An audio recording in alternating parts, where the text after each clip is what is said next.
and I think that's to talk to Striv.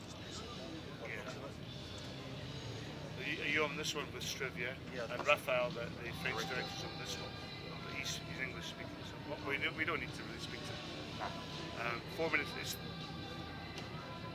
4 minutes to on here. Alright, okay. Okay. Actually, I just want. Do you know what? Close by that boat. Sensible bit. See, I'm going to be there for 40 minutes, huh?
Unfit. Yeah, enjoy it. I'm going to come across and shake your hand before your big club. Yeah.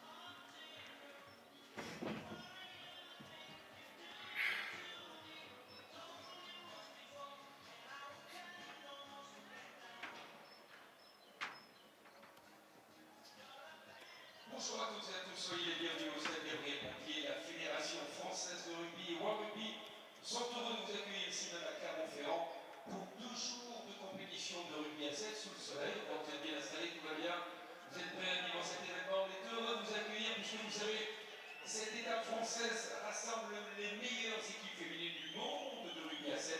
Le spectacle sera au rendez-vous ici, bien évidemment, aujourd'hui et demain, et aussi grâce à vous, n'est-ce pas, Jérôme?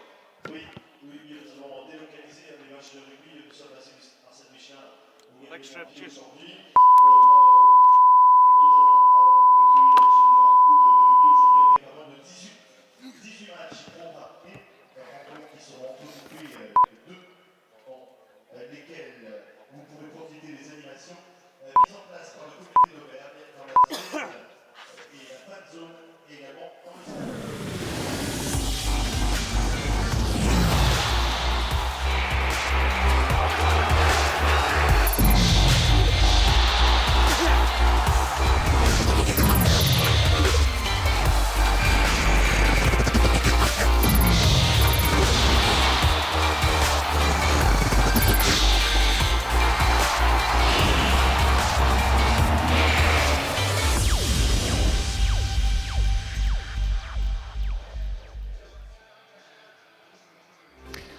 Welcome to the Stade Gabriel Montpied in Clermont-Ferrand in France for the final tournament of this season's HSBC World Rugby Women's 7 Series.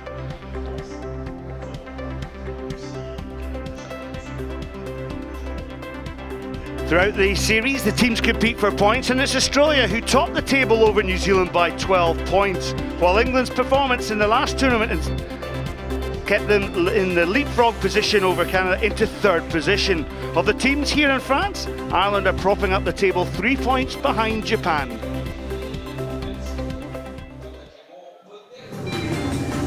Well, the series kicked off last December in Dubai. You've got to bring your game to be a champion, and that's exactly what Australia have done in the Cup final.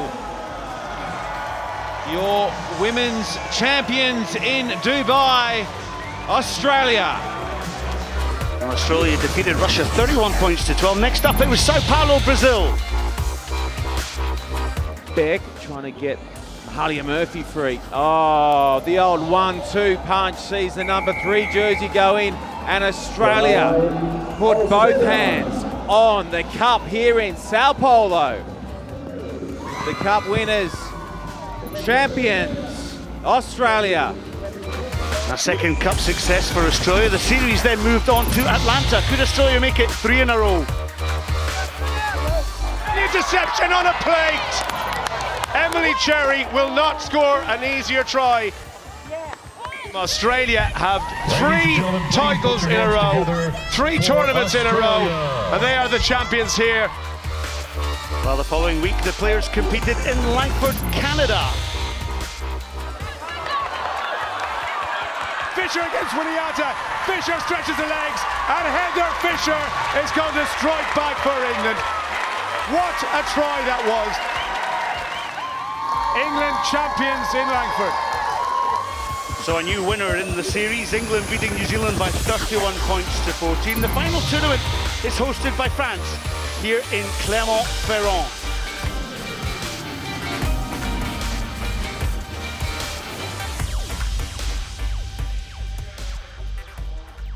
Well, let's have a look at the pools here. Pool A sees England, Spain and USA, joined by Kenya. New Zealand, very strong squad here. They're up against Canada, Russia and Japan. And in Pool C, the series leaders Australia up against the host France. They'll be joined by Fiji and Ireland.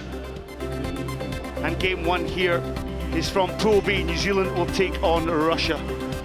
Well, New Zealand lead the series by 11-1 with 1 draw. They last met in Langford in the quarter-final, where New Zealand ran away 44 points to 0. Well, for New Zealand, they select Shakira Baker in the number 2 position. Keep an eye out for try-scoring sensations Woodman and McAllister on the wide outside channels for New Zealand. For Russia, well, 4 debutants here in the tournament in Clermont-Ferrand. The team is captained by Anna Minilasova, who leads the team out onto the pitch. Russia in the blue, New Zealand in their traditional black. My name's Scott Hastings, alongside me, Carl Tanana, former captain of the New Zealand men's team. And Carl, a great setting for these ladies to run out to here in Clermont-Ferrand. Yeah, good afternoon, Scott, and good afternoon everyone watching wherever you may be in the world. We're looking forward to this one, this New Zealand Sevens women team. Well, they come into this one second on the table. They'll be looking to get a good start, no doubt about that. And interesting to see they've started former captain Hurian Manuel in the 4s. Normally players who trade in the back line at first 5, so I'm really looking forward to see what she adds in the front 3.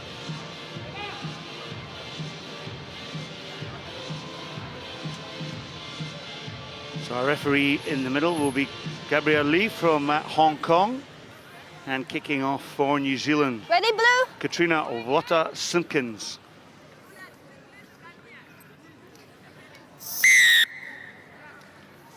So this is the whistle for the opening game here in Clermont-Ferrand, the HSBC World Rugby Women's 7 Series. New Zealand versus Russia. That's New Zealand to your right of your picture. To the left is this new Lucas Russian team.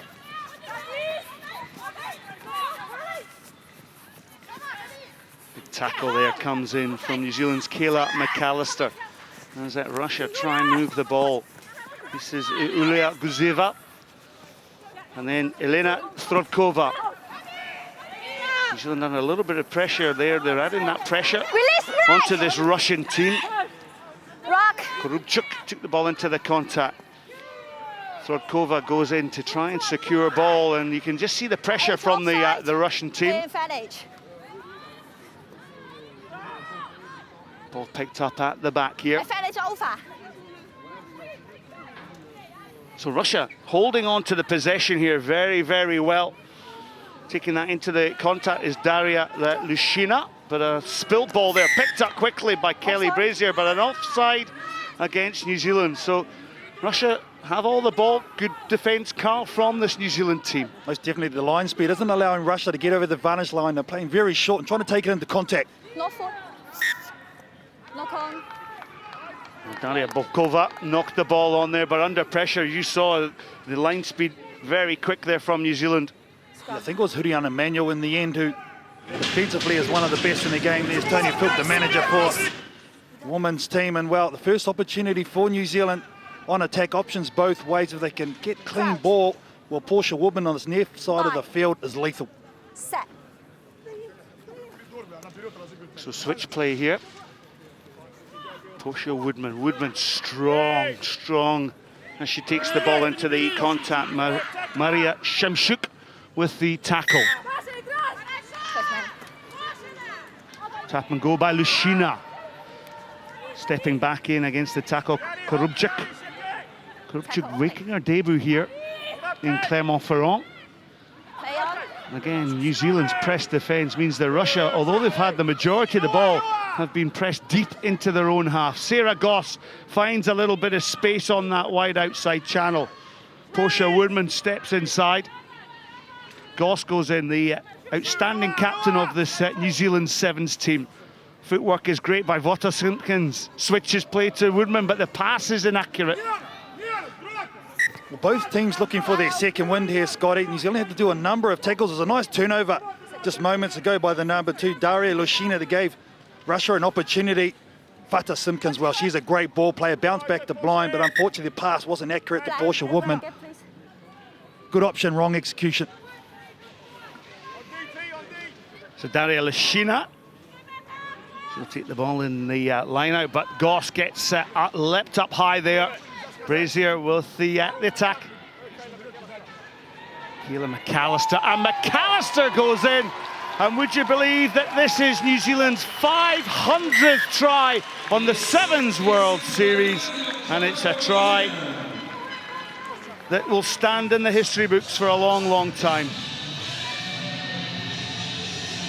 It comes from the former Women's Player of the Year, Kayla McAllister. Portia Woodman, who's actually on her outside, can see her in the background making that cut, scored the first try in the Women's World Series, and Kayla McAllister, the dynamic duo, one part of it anyway, scores the 500.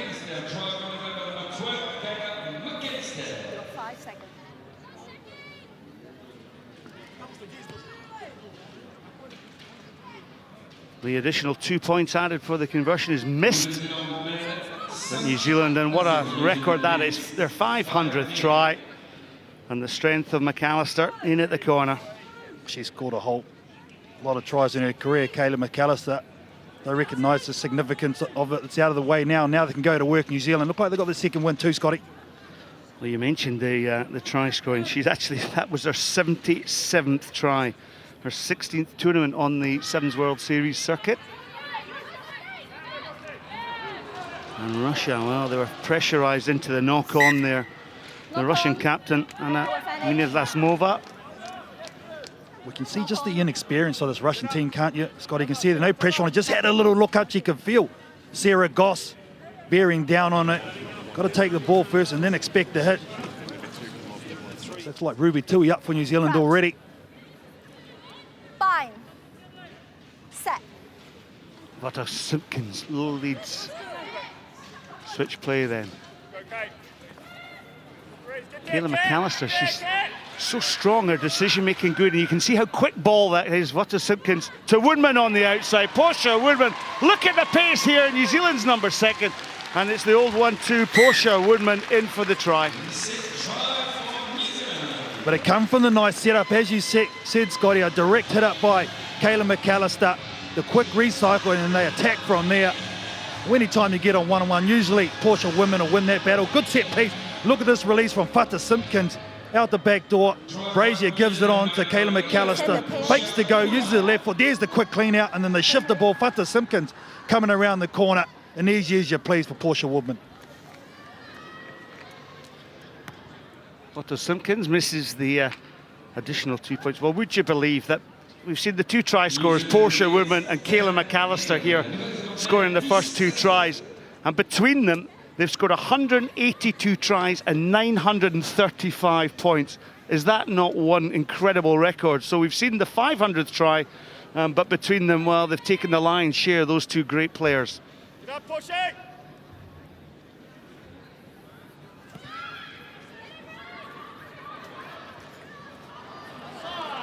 And again, an error, isn't it? And then an offside, and really no pressure on that Russian team. Play on. Fata Simpkins. Green! Again, McAllister, that long pass. There's plenty of space out there. This is a run and try on that far side, and oh, the ball was spilled, was it, by Ruby Tui? I think she's been awarded. She came off the bench there. Thumbs up there for the try scorer in the corner. It was well worked. There was a little nice late cut to change direction, and the overhead pass from Kayla McAllister. Ruby Tui, pretty awkward to put it down, but nonetheless she got it. She got the 5 points. Those are the tries New Zealand want, just easy non-contact tries using the width.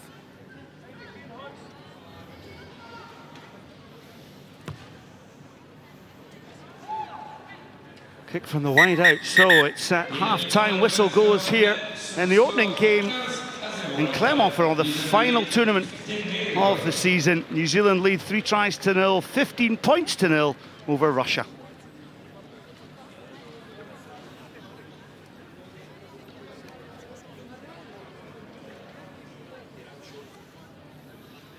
Et puis, vous rappelez que nous aurons comme prochain match le Canada qui affrontera le Japon. Vous allez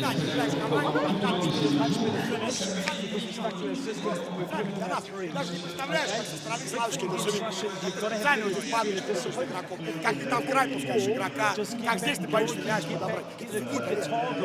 and then pick your time to go, okay? Because we hold on, we just keep coming forward, be patient. Then you pick your time to have a crack on them, okay, either on the ground or they're under pressure. Stay in the system, either. Just go it early and then we play, okay? That's all right. But we get it. Show what we did in the last 3-8. When we hold on to the ball and we play with threes, then it comes, okay? Bit of patience. Ты же просто мимо мяча бежишь. Чего вы боитесь-то? Объясните мне. Дальше. Ну я кричу, аут. Куда ты разыгрываешь мяч? Ты хоть один раз на тренировке разыграла мяч у нас? Хоть один раз. Зачем? Почему у тебя Малыгина и Лушина, Кравчук разыгрывают штрафные? Почему? Вы понимаете, что дисциплина нужна? Ты разыграла, а дальше что мы другие делать будем? Они не знают, что играть от тебя, потому что и ты не знаешь, что играть. У нас есть определенные наработки дисциплины. Давайте! Вашу игру, девчат, надо! Well, the words of Pavel Baranovsky, the Russian coach. He's infamous, Karl Tanana, for his half-time team talks. And of course, he'll be frustrated with his Russian team because they made a number of handling errors. And for New Zealand, well, Sean Horan, you know, it's all about settling into patterns and routines for his New Zealand team. You said just not to be rushed in there, Sean Horan, and play your first phase and attack from there. But I don't know a lick of Russian, but I can tell that's international language. I'm not happy. The kickoff then from Daria Lushina is deep into that New Zealand half. Kelly Brazier out through the hands, and well, Rennie Wycliffe, a chance to see her, and then on the outside, here we go again. Just power play every time for New Zealand. And Portia wouldn't, she's just such a strong runner. Her second try already in this first tie. Well, I tell you, Scotty, I love watching Portia Woodman play. She is an athlete, and I mean that in every sense of the word. Has played multiple sports. Look at that in and away. Uses her speed to get on the outside and a right-hand pan. But look at that footwork. The head fake goes through 2 defenders, and her running style is so smooth. I rate this girl. Well, we certainly do, and well, that's the 4th try for New Zealand. And the first one has been converted by Katarina Vata-Simpkins. I just love how she goes to work as a winger, and she doesn't lose speed. That's the thing. And the secret, she didn't slow down, she actually speeds up.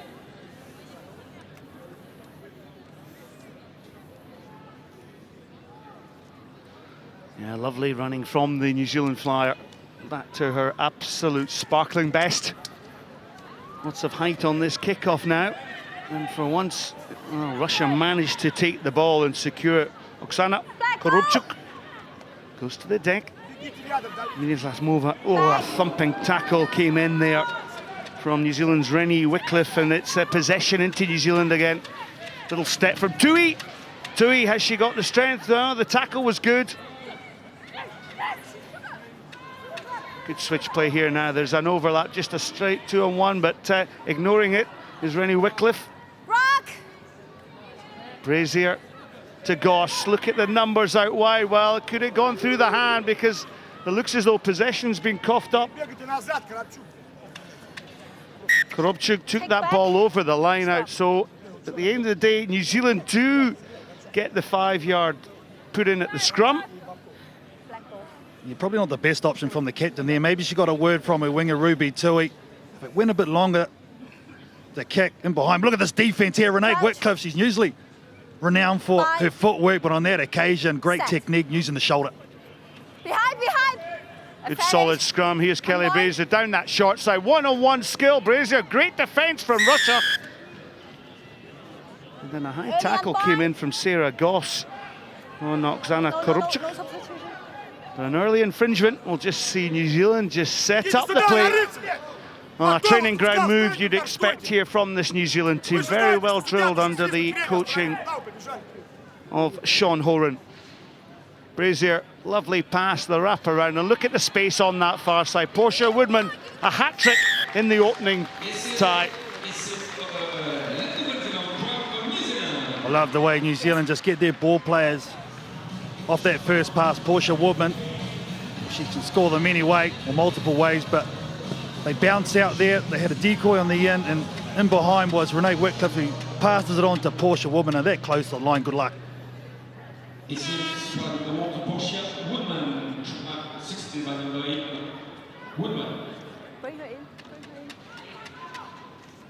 Lotta Simpkins from wide out. 5 tries, 1 conversion so far, 27 points to 0. New Zealand lead. New Zealand in the position now, Scotty, too. They can make multiple changes. The run-on team has had their blowout. Now you can get some reserves into this game and into this tournament.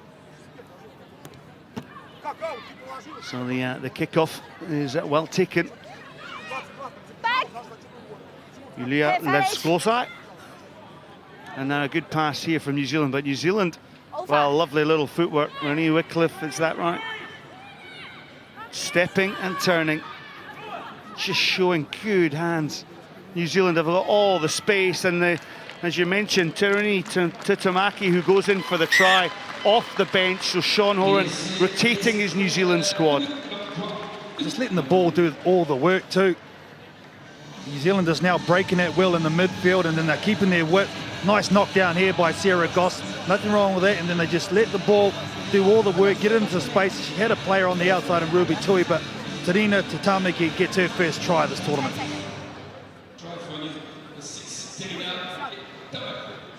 Taking over the kicking duties, Kelly Brazier.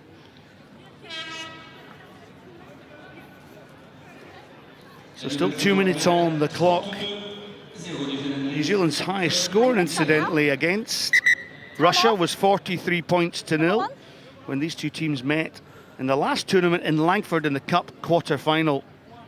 One black. One. So Ruby Tui Number 8. being substituted. Of course, 5 substitutions allowed within the game. Yes. Time back on. Shakira Baker, incidentally, may have gone off for a head knock there, a head assessment, head injury assessment.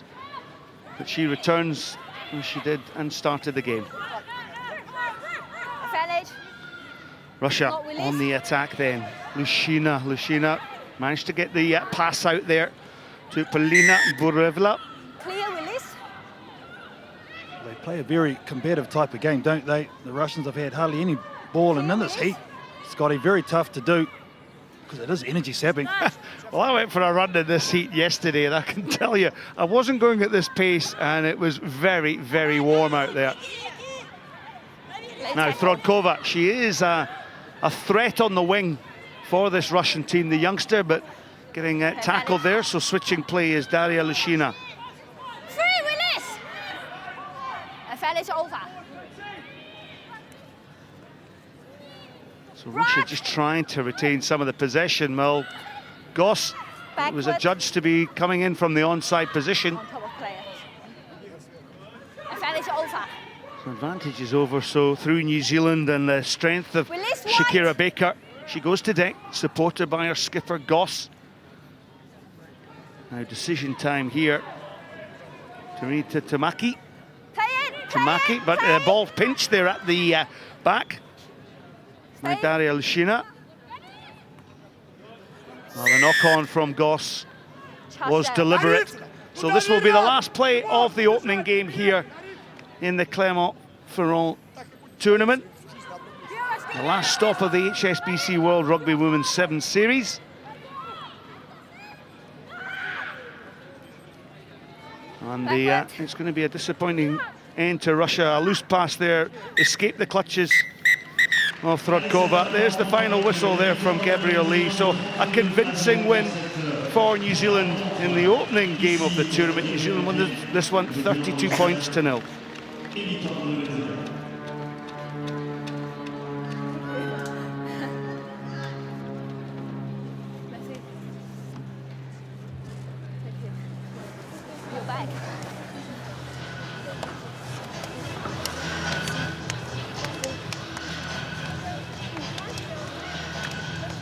So wherever you are around the world, hope you're enjoying this live stream on worldrugby.org.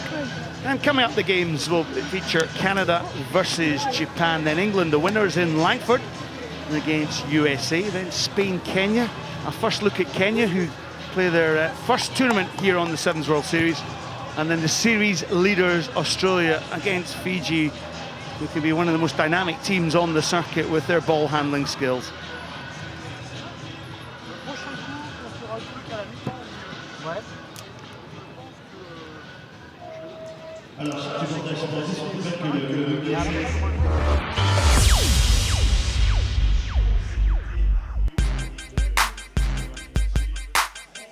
I'm Ghislaine Landry. I play for the Canadian Women's 7 team, and this is my 7 and 60.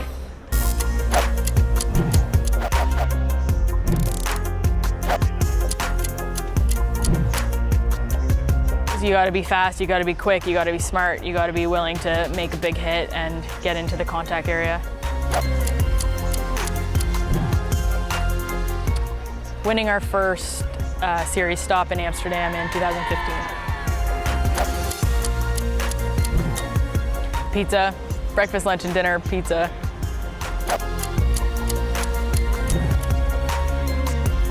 Against Charlotte Kaslik, she's probably one of the best players in the world at reading the game.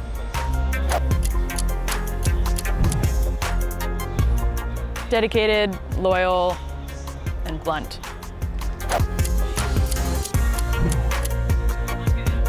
Pizza.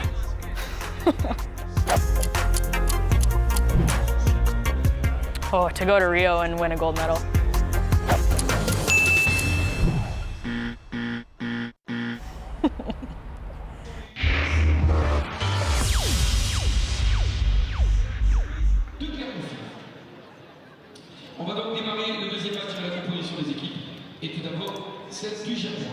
Well, the next game is game 2 in Pool B, so Canada versus Japan.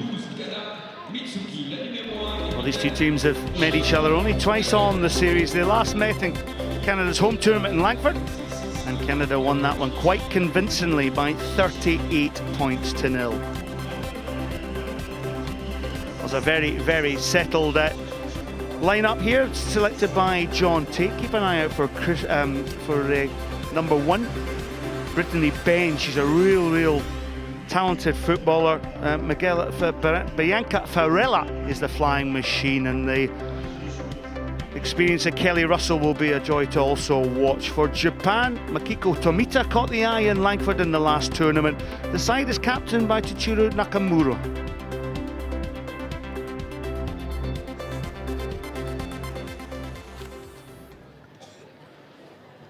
Chichiro Nakamura there on the left of your picture, leading out Japan, and to the right, the Canadian captain Jennifer Kish, who starts this game on the bench, although she leads her team out onto the pitch. My name's Scott Hastings. Alongside me, former New Zealand captain, is Carlton Annan. Always a feature of the Japanese. They come out, they make 3 or 4 tackles like this just to get them into the game, and all part and parcel of the fascination of this great game. What I like about all these international teams, Scott, is they have their different way of going about their business, and people might think that's a bit different, but I like it. The Japanese obviously respond to it, and they bring their own flavour. That's the thing. The Canadians, well, they really have been in hot form. As you said, the last time these two teams met was on Canadian soil, but this first game, anyone is vulnerable, so I wouldn't count the Japanese out by any stretch of the imagination. So Magali Harvey will kick off for the Canadians. Amy Barrett from South Africa. And the kick-off is high. Well taken there by Chichiro Nakamura, that captain of this Japanese side. So Japan, well, we saw some improvement in in Langford earlier on. It was last month. This is now Clermont-Ferrand. Tall, rangy Japanese player, bundled to the deck there. Ano Kuwai. Route 1 for the Japanese. Mitsugi. And Japan, well, they're under a lot of pressure. We saw that in the first game between New Zealand and Russia. It was New Zealand who put the pressure straight on, and again, look at Japan. They're conceding a lot of territory to this Canadian team. Now taking it down that blind side, Chisato Yoko. Yoko gets the pass away. That's the Japanese 22-metre line to Mita, and taking it into the contact, but ball given away. Now out here, Brittany Ben, we identified her as a key strike runner, and Ben has the strength to go and open up the scoring for Canada, and just dispatches Yamaguchi in the close contact work. Well, that's a defensive try from the Canadians. They forced a kick out of Japan in their own quarter. Here's the nice long pass by Harvey. Just look at the upper body strength and balance by Brittany Ben to score their first try in this tournament, but it all came down to line speed, making their tackles and applying pressure defensively.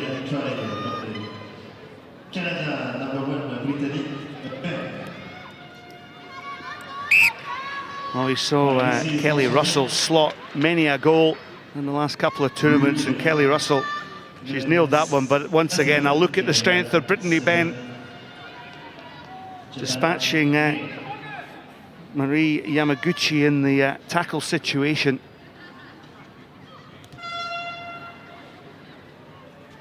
Nakamura goes up, lifted and supported by Kuwai.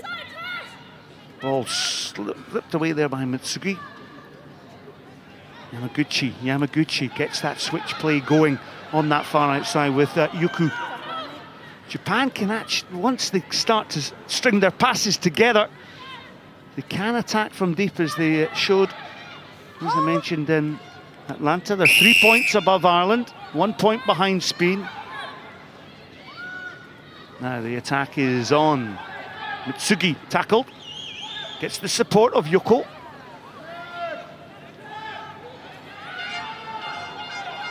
Yamaguchi made the pass there to Mitsugi. Mitsugi gets the switch and support, but Mitsugi just spills the ball on that far wide outside channel. And it'll be the ball taken away here by the Canadians. They got a little bit tight there with Bianca Farella taking a short line. A little bit of space on that far side there for Canada. Too late. 10. Tap and go by Russell. Varela.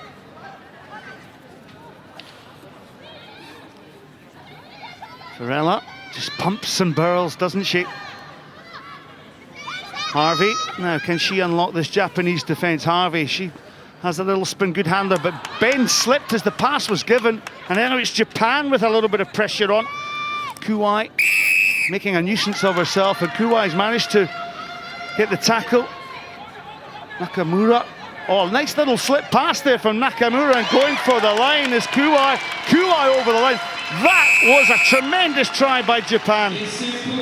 Well, opportunist one, wasn't it, really? As you said, just a slip, unfortunately, by Brittany Ben for Canada gave Japan an opportunity. Defensively, they're outstanding. Ano Kuwai with the turnover. Just little behind the back pass right there. Gives it to Kuwai, I think it was, who scored the try, and well, Japan just showing a bit of steel in defence.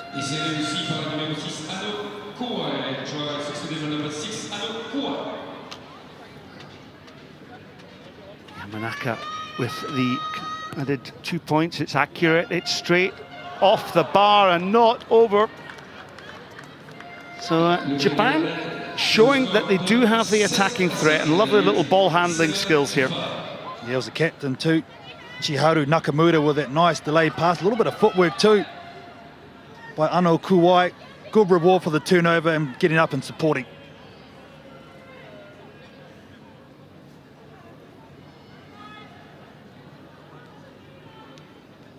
Yamanaka then with the restart. Doesn't quite get enough height in it. Taken by Kelly Russell, who has plenty of height over her opposition. Brittany Ben now goes to deck. Russell. Not tackled there. Harvey got the offload. Great little angle for Canada now. Just a breakaway try here for Hannah Darling. And Hannah Darling in under the post for Canada's second try.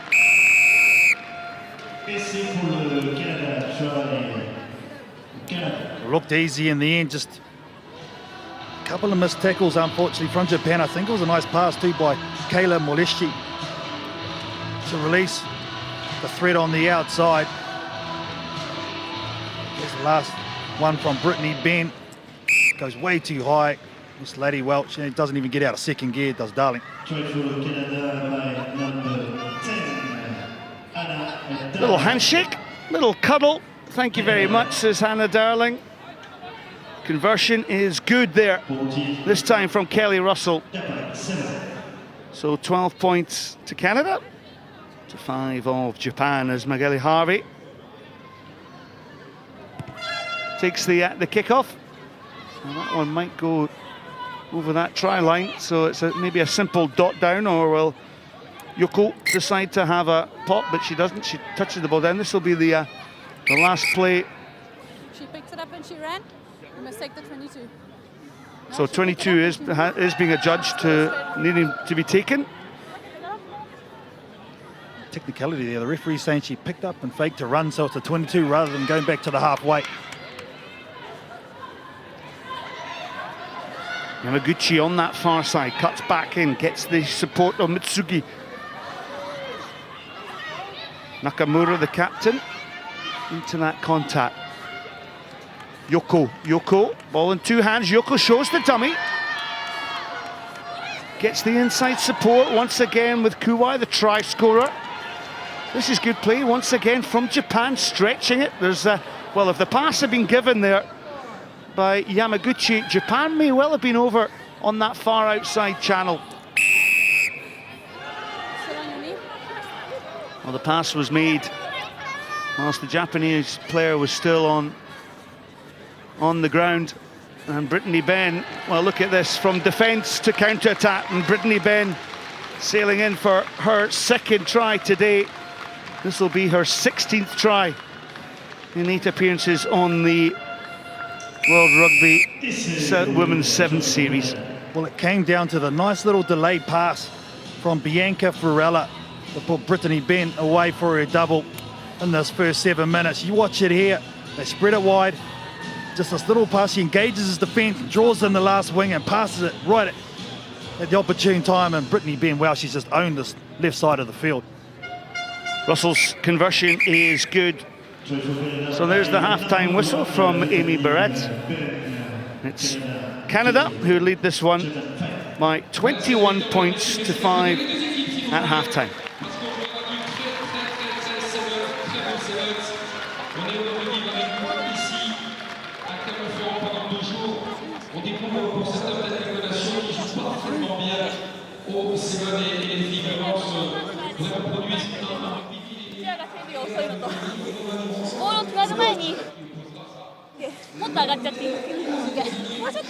Can clear you out and go for the ball, or at least stay there and make them clear you out, right? So we can get some good turnovers on that. We're making good tackles. We just got to pick up the support run. They're always looking for the offload at the breakdown, right? Zooming in. So we don't have to get super wide. Read the Bs. If the Bs are narrow, then our Bs can come in and then expand, right? They haven't thrown 2 passes unless it's broken play. The other one is, when we're attacking, the outside, the tries are there for you, but you got to look for the cut. We're watching the ball, and we're not seeing our last man's pinching down hard and early. So adjust your line so you're in a passing lane for a cut ball, right? Get there, and then even if you're on your way to a passing lane, call it early enough so that person's not under a huge amount of pressure and we can throw that ball right over the top, okay?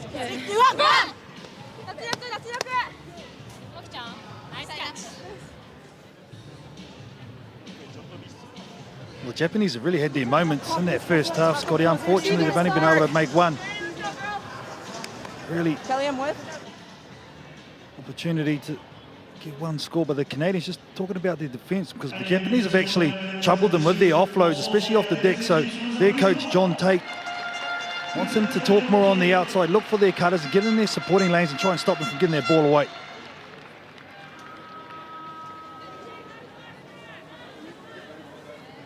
Captain Red.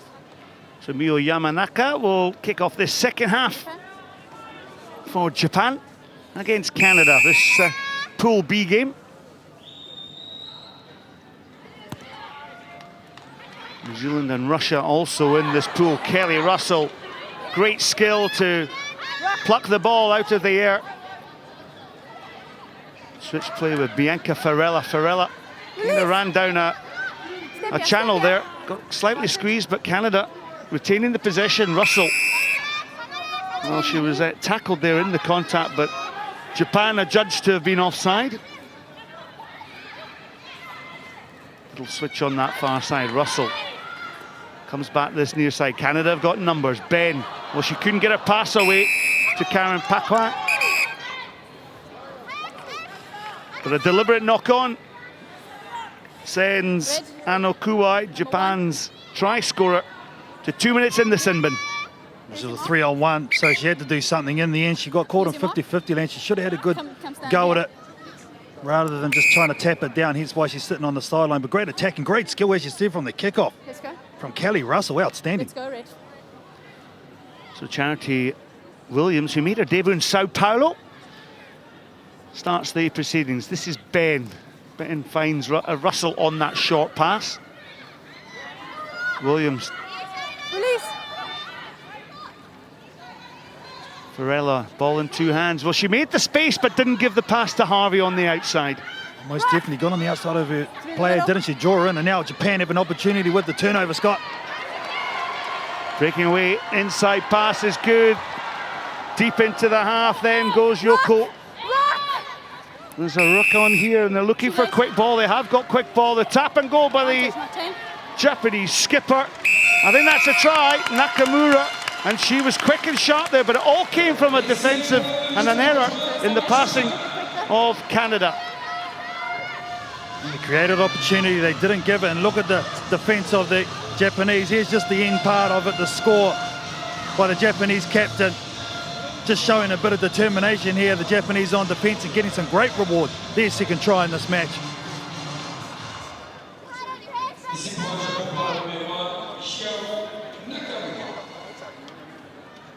Take your time.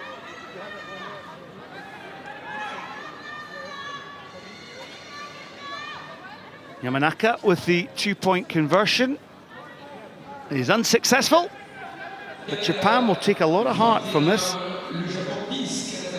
They've already beaten USA and Spain this season and will want to finish strongly here in Clermont as they head towards Rio. Of course, they won the Asian Regional Olympic qualifying, so important that Japan just up their intensity here in Clermont-Ferrand. Last time the women really have a real, true international hit out against real classy opposition.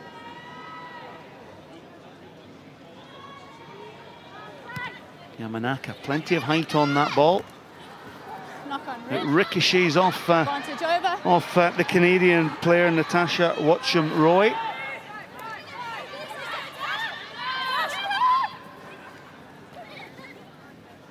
Suzuki, Ayaka Suzuki, recalled to this team, Suzuki. Release red. Step. Made her debut, Suzuki, a wee back in Houston in 2012-13 season. Release red and roll. So Japan still attacking. This time Yamaguchi takes the ball into that contact. There's a cluster of Japanese players. In fact, all 6 Japanese players, because they've got the one in the bin. No, they've got a full complement there. Subs. Numbers. Well, I was right. No, there was one and then 6 players. All you can throw in a blanket over those players. It's the way they needed to play, though. The offload's going down the middle of the park, unfortunately. For Japan, it was a good counter ruck by Megan Lucan, I think it was. Look at her here. Goes down, releases the player right there, and then just piles through. Look, you are right. 3 Japanese players got owned by one Canadian. Number. Is it Canada sub?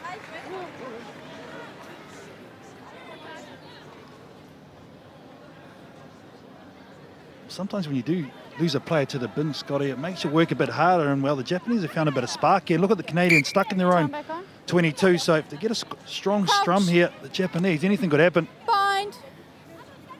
Sit. Steady. Steady. Get it in. So ball delivered back here, Cannon on the strike move. Back by blue. Again, look and lost the ball there. And Japan through Suzuki. Space on this wide outside channel for Japan. Good tackle and defence made on Mitsugi. And a turnover ball here for Canada now. If they can release this ball, they've got numbers up on this far side. But once again, it's Japan. Tap and go by Kuwai. Knock on, but an offside decision. Not 10. So not retiring 10 metres from where the penalty was awarded. And once again, Japan just getting sucked in. They call it honey potting, don't they, Carl? Yeah, everyone goes around the ball. He's on one way. She's going. That's a try. Oh, yeah. That's Tomita. Oh, no, the try scorer, Kuwai. 2 tries in the game. So Japan's showing plenty of commitment here. They actually gave England a real fright when they lost by 22 points to 28 in Langford. They scored 4 tries against England, who went on to win the tournament, and they've scored 3 tries here against Canada. I like that, though. 1-on-1, see what you got. It might be better than you 6-on-6. Well, the Japanese number 6 was never going to be denied. Ano Kuwai, well done.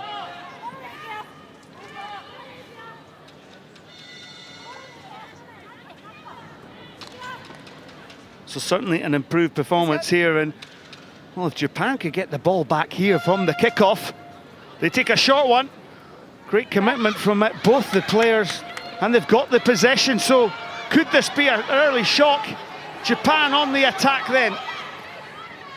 Taniguchi caught on that 22-metre line, but it's another penalty against Canada. They're coming thick and fast, and Japan, well, can they profit?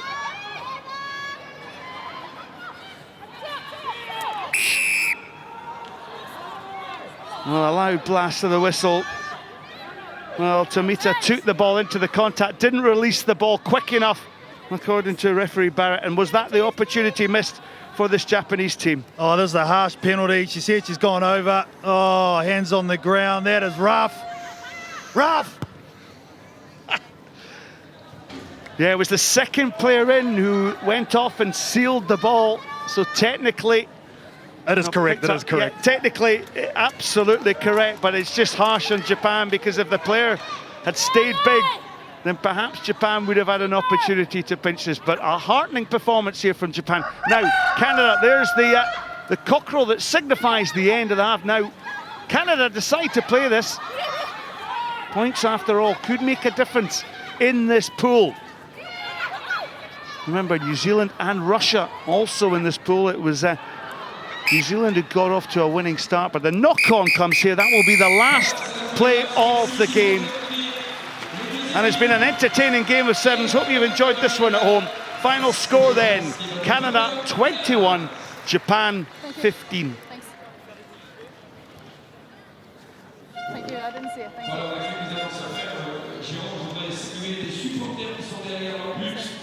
Sous le panneau d'affichage, bonjour messieurs, bienvenue, voilà. Vous êtes même applaudis presque pour la tribune principale qui salue la présence de... vous pouvez. C'est un choix que l'on respecte. C'est ça aussi, c'est vrai, c'est saluer tout le monde qui soit pour finalement vivre cet événement que vous allez pouvoir bien évidemment apprécier tout au long de ces 2 jours avec le désir.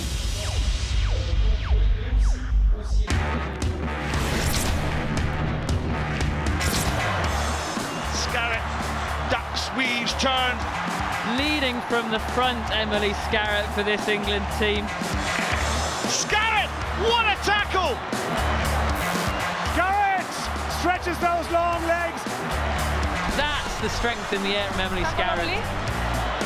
Can she puncture the Russian defence? Yes, she can! Emily Scarrett has been magnificent for England this weekend.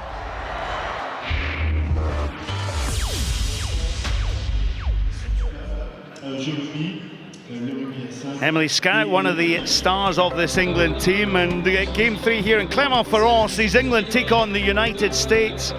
England leads 7-2 in the series, and you'll see when they last met in Langford, Victoria, Canada, England won by 29 points to 7. Of course, England went on to win that tournament, and as we see Emily Scarrett wearing that number 4 jersey, so important to this England team. Natasha Hunt and Natasha Brennan, 9 and 10 for England. Well, they've got plenty of pace to scare the United States. Their States team, captained by Gillian Potter, they've got experience and age experience in Carmen Farmer, the 36-year-old. Keep an eye out for the pacer, Rochelle Stevens, and that flying machine, Victoria Falayan.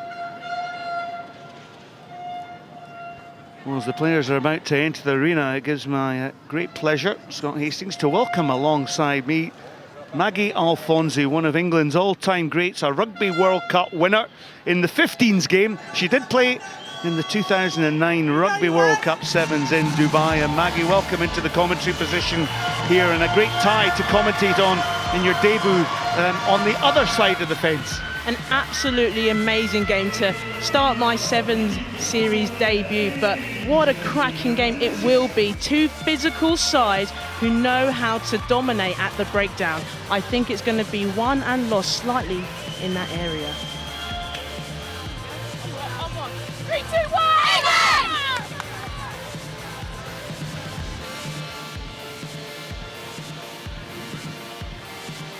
So our referee for today is Rasta Rashimengi.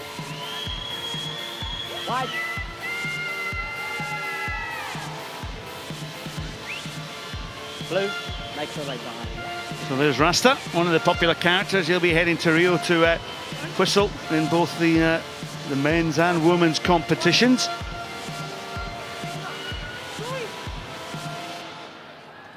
And here's Alev Kelter, this busy player for the United States. Very skillful, gets involved in an awful lot of good work. Alev Kelter was outstanding in Atlanta in her home tournament, scoring 5 tries, and showed class both in defence and attack. So England, Emily Scarrett, first look at Katie McLean. And then the 2 blondes on the outside, Claire Allen into the contact, Alice Richardson goes into support. England, plenty of experience and plenty of opportunity on the ball. This is the pace that we talked about. Natasha Brennan on that far side. Just loses, got a little bit tight, so maybe lost possession on that far side, Natasha Brennan. Yeah, one big notable change for England is Jo Watt was not in the squad, not available to come here due to injury. But Natasha Brennan, a player who's not short for pace. Love to see her when she gets the ball in her hands. The ball evenly contested there, but it's Emily Scarrett for England who came away. Richardson. This is Allen. Allen up towards the halfway line, but good defence by Alev Kelter. Look how she tried to play the ball there as the tackler. She's allowed to do that. McLean switches play, flat pass, bumbles on the surface here. Claire Allen then switches, and Natasha Hunt sets off. Fisher goes in to try and secure ball. McLean recycles. Scarrett is on the outside. Scarrett will fancy her chances. Superb tackle by Rochelle Stevens, who matches her not only for pace but in defensive skill as well. England retaining that possession. Oh, lovely little delayed pass there to Claire Allen. Allen has support on the outside, and Natasha Brennan. Brennan backs herself for the corner, and Natasha Brennan opens the scoring for England here in Clermont-Ferrand. Very good try by England. Natasha Brennan getting on the score sheet. Last time she played for England was out in Sao Paulo. All came from a lovely pass from Claire Allen, but it all started off from Natasha Hunt, holding the ball, holding the defence up and giving that nice sweet pass. And Katie McLean pops over the conversion for England. Another look at the try and the pace on the wide outside channel. Natasha Brennan back into this England team. Remember, this England team will morph into Team GB as they head towards Rio. So a last chance for a lot of the England players to secure a place in that lineup. McLean, whose conversion was good, kicks off, taken there by Carmen Farmer. Back now! Farmer only made her debut in Atlanta last month. You took her around the neck there, you had her around the neck. Around the neck. Baravelia was in for the tackle. Collapsing. Now you're nice and clear from the referee. Here we go, you get another wee look here. Great strength there by Emily Scarrett, and then Heather Fisher coming in after to get her hands on that ball. Be interesting to see how England then set up this attacking play. Alice Richardson decides to go for the switch to Scarrett. Fisher takes the line, look at that! And the strength of Heather Fisher, she is on fire. Heather Fisher, the try-scoring machine, calms the nerves down, scores her first try. All came from a beautiful set play by England. Emily Scarrett cut her line back inside, and Heather Fisher just ran a short line off her, and that fend. No one can take that fend off Heather Fisher. Well, not only a fend, but the pace and angle, as you said, Maggie Alfonsi, that when she comes on that angle, well, what a frightening sight, to be quite frank. Katie McLean with the conversion. So England will be feeling very comfortable. And of course, when you consider the amount of possession that England have had in this opening half, it's no surprise that USA are down by 2 converted tries. Kelter to Stevens. Baravelila cuts back and then gets the offload. Victoria Falayan. Good tackle there by Alice Richardson. Stevens has to go in, and Carmen Farmer then picks up the ball. USA, first chance to then build some sort of continuity into their attack. Ball just dummy and shown. Back into Farmer. Lion Kelter came on that short angle. She's a busy player. Alev Kelter. Rack.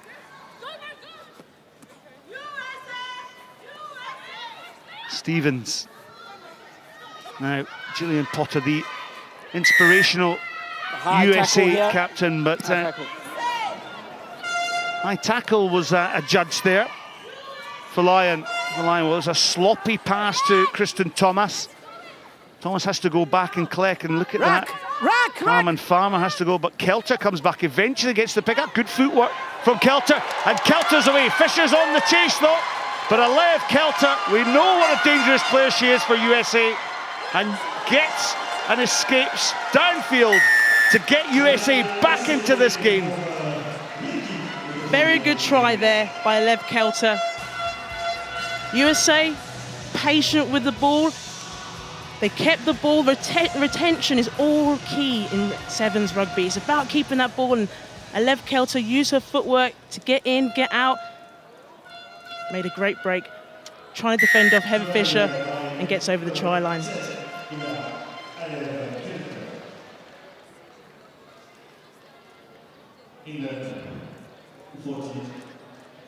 Well, with the conversion successful, now Rochelle Stevens. Let's go. Let's go. That gets USA back within touching distance. One converted score, I should say, of this England team. And such is the beauty of seven-a-side rugby that you think, for all the love and money, that England were very much in control, and USA, Maggie Alfonsi, right back in it with that one superb bit of play from Lev Kelter. That's the beauty of sevens. Once you get the ball, you just got to make something out of it, and that's what USA did. Well, Kelter's put plenty of height in this. Falayan goes up to challenge the ball. Claire Allen was in there for England. Gillian Potter picks up. Rack now! Last feature, come back, come back, come back. So Kelter, heavy strapping there on the left leg of Bui Baravilea. Here's Baravilea. Well, she causes problems on that far outside channel. Entry. Side entry from Heather Fisher. And again, USA quite happy just to slow the ball down, set their patterns of play. These teams, of course, all professional, and they train full time. Stevens to Potter.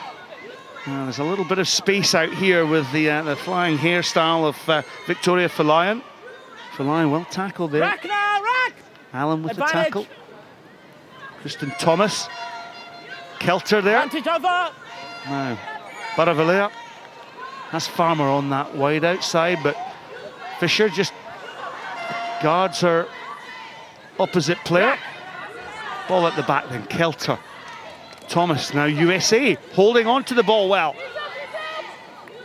Tackle came in from Katie McLean, but penalised for playing the ball on the deck. And the officiating of Rasta Rashenvengi, nice and clear for both players and I presume viewers at home.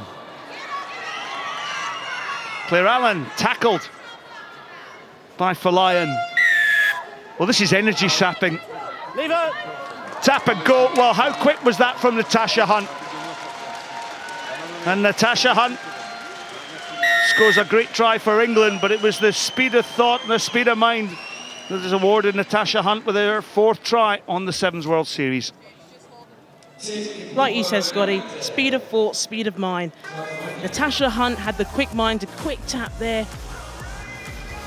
Catch the USA off guard. Something she does very well in the 15s game. You have to stay alive when she's playing. Unfortunately, their USA weren't switched on.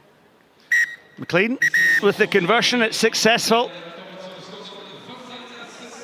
And England extend their 14-point lead once again. Half-time, 21 points to 7 in their favour over USA. The previous one, she was standing next to the right. Got to be really clinical. It's not hard. The ball's out, you can go for say we it. just get a As shape. long as they come from an onside The position. thing is, the spacing feels really wide, and then we're condensed into the breakdown. Okay, okay, take it. Let's get these towels round anybody who wants them. Okay. I'm just going to make one change. Okay, so either just come off, Amy's going on, either you'll be going back on. So make sure you suck it up, yeah, and relax. Okay, 2 things, right? Firstly, in attack. Okay, 2 things in attack. Let's not give up the ball cheap. All right. So don't we? If we keep our patience, keep possession, they start to break up. All right. So let's not give it up cheap. Any 50-50s, positive contact, recycle, go again. Let's make sure we pull the ball from contact. Even when we scored the try, okay, I want those people to be set in the kick-off formation before the kicker gets back, okay, and that'll help build our intensity. But we just need to talk to each other, and that will help us, okay? Talk makes the game easy. Guys, we got to go after him, okay? Hit on attack. Take that space and pin the defender, move the ball. Let's take space away from them too. Come on, USA on 3. 1, 2, 3. USA! Talk to your friends, ladies. Here we Come, go. come. Go back, Receiving get on right, the other get side.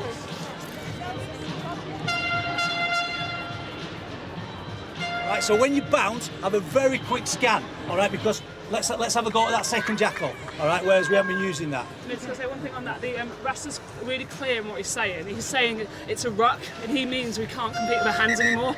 Like it's quite quick. I just spoke to him because a lot of their balls are out, but you've got to come from an onside position. Yeah. Okay. So say I'm onside, balls out. If you're in doubt, don't dip in. We give a couple of cheap plays. Let's go, mate. I'm Scuzzy. Let's go. Ladies and gentlemen, please make some noise for both Team England in the United States of America. Si vous avez fait le tour de bruit pour les deux équipes européennes de cette seconde période en Angleterre et les États-Unis.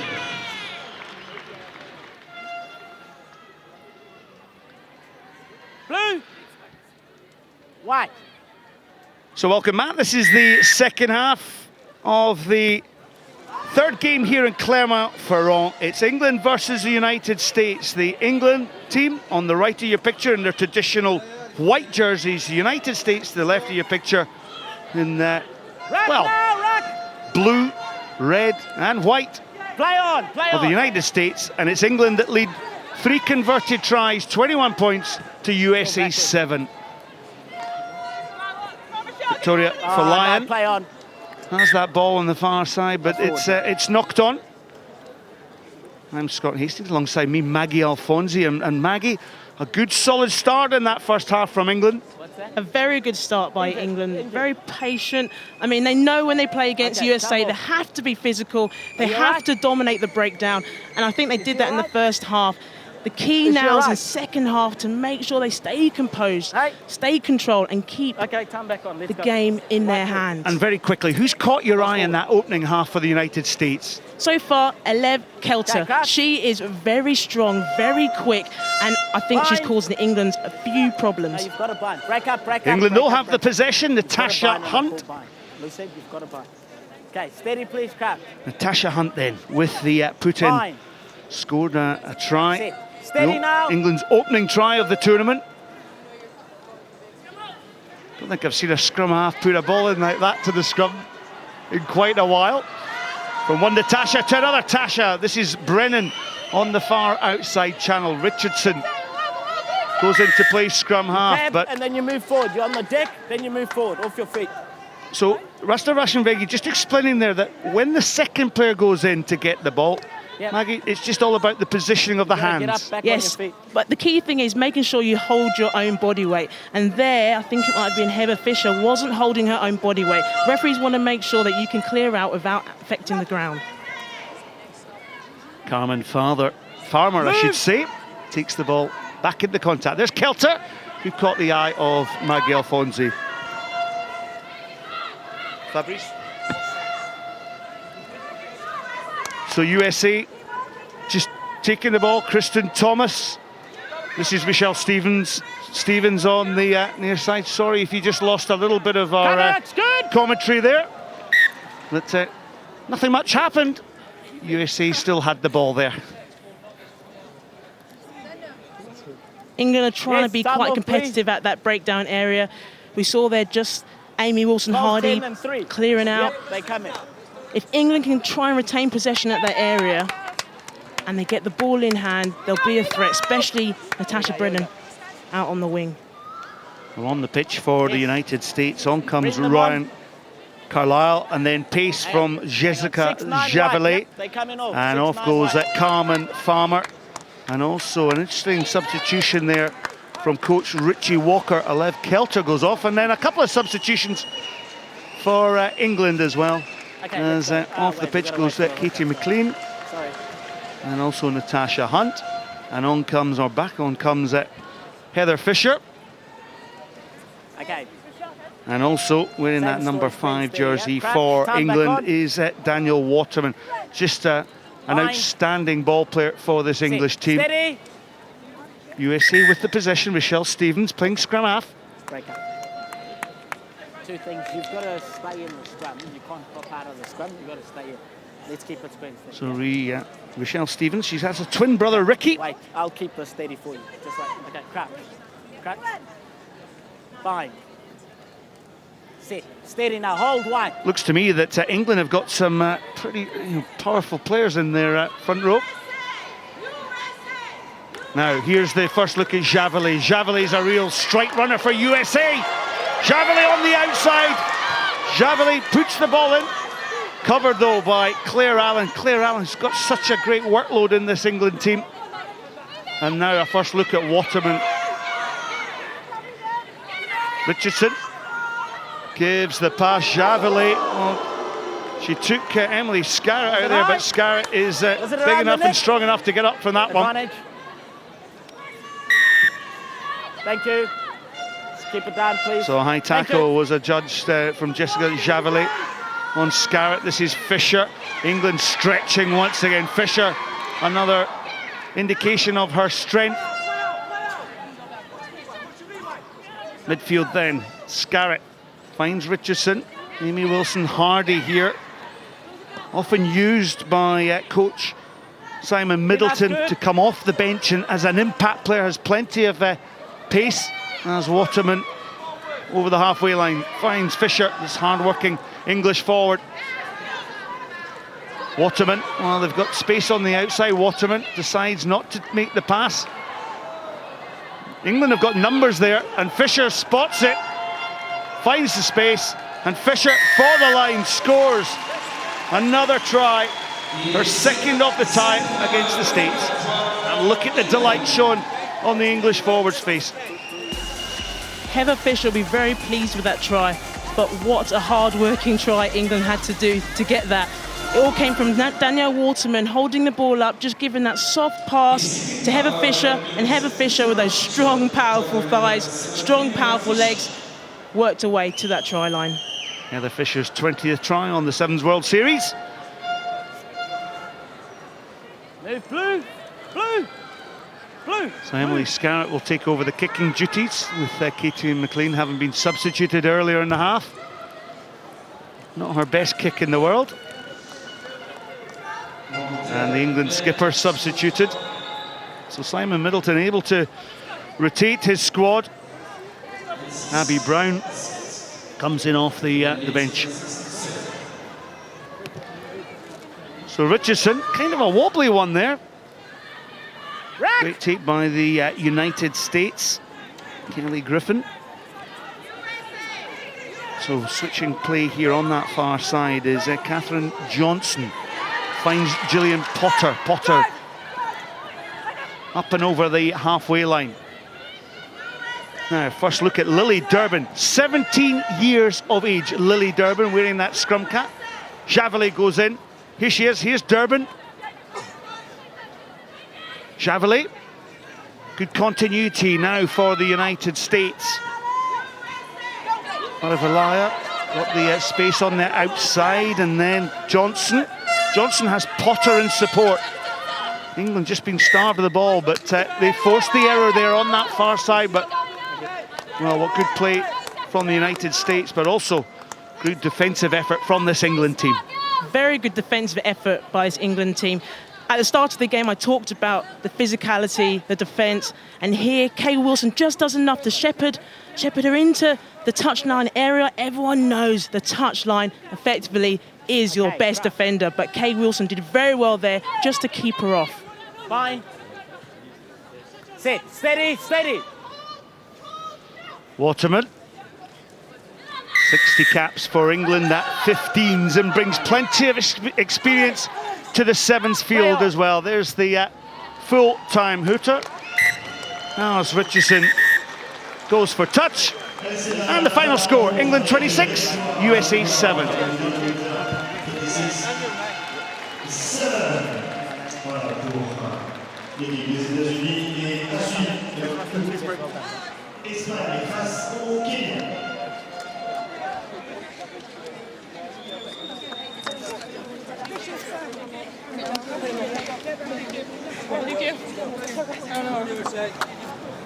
La composition des équipes pour la prochaine rencontre, on va débuter par l'équipe du Kenya. Les joueuses de la numéro 1, Stacy. Well, it's pool A action now. We see Spain versus Kenya. Spain, well, they go into this one, as you'd expect, as favourites. And, well, Kenya, great to see them making their debut here on the HSBC Women's World 7 Series. And I'm Carlton Hunter. Next to me as former England international, over 70 caps for her nation, Maggie Alfonsi. Maggie, you spent a bit of time in Kenya recently. Isn't it great to see them here on the circuit? It's brilliant having them here. I went out to Kenya, got to see rugby, firsthand, and what's really pleasing, following the guys winning out in Singapore Sevens, the women are now really getting that hunger for Sevens, and obviously Rio is their next big step. Well, their men have just had their first success ever on the Men's World Seven Series in Singapore. I know they went over and saw the President over there, the Prime Minister, and just the way they've been able to really inject the game and inject life into this Kenyan team, both men's and women's, really is going to be a feature going forward, isn't it? I think the men winning out there really has changed the way rugby's seen out in Kenya. The three main sports are athletics, a bit of netball, and now rugby. So seeing the women do well out here will be really key for rugby back at home. I know both of these teams will be keen to make a good start, as Spain on the left-hand side in the red will take a knee. And Kenya will they'll own the middle of the park. A great crowd starting to build up here. Can start Gabriel Montpied. It's interesting to note too, here, Maggie, that both teams are starting their captains from the bench. What do you think about that? I think both teams are fully aware that in the first half you want to get, yes, a good start, but potentially the fitness will kick in, and if you can get your key players, your captains, to come off the bench and make a difference, it will have a big impact on the game. Features Billy Beauty there in charge of this one. And Kenya going to kick off first. It's going to be Doreen and Wiza. It's going to get play started.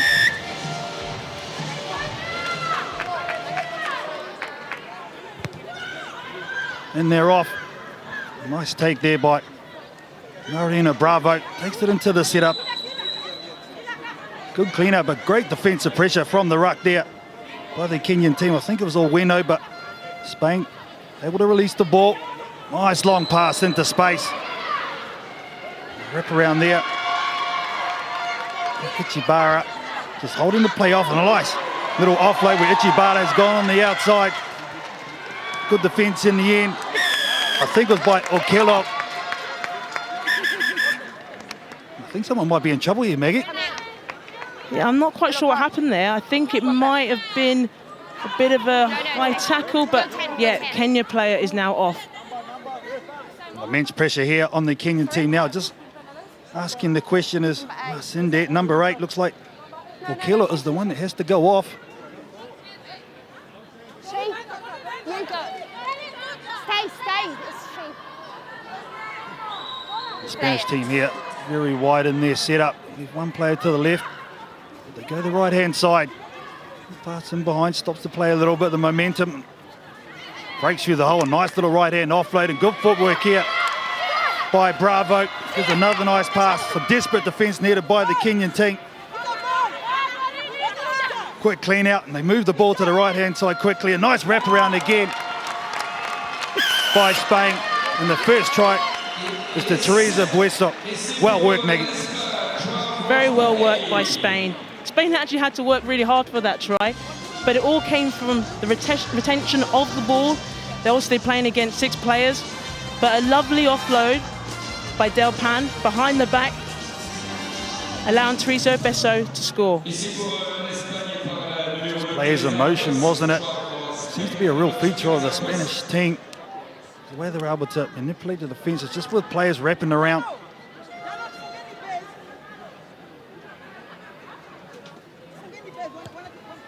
Patricia Garcia with the attempted conversion. Misses to the right-hand side, but a great start by the Spanish team. First try. A very good start by the Spanish team. Also been very impressed with how Kenya have played. I mean, again, we look at here that nice little offload to allow the Spanish player to get over the try line. But Kenya have been very good with their pressure. They just can't try and overcommit. Otherwise, they'll be caught out, especially with only 6 players on the pitch.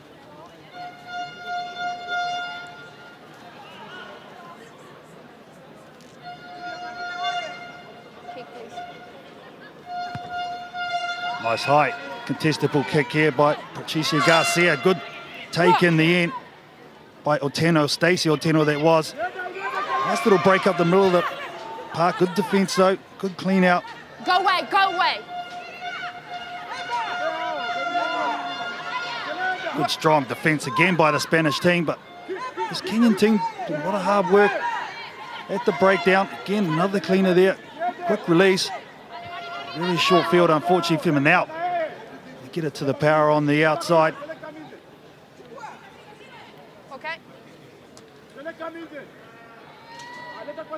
Physical start there by the Kenyan team. So I think this is good for them, Maggie. I think it really suits their style of play. Play here.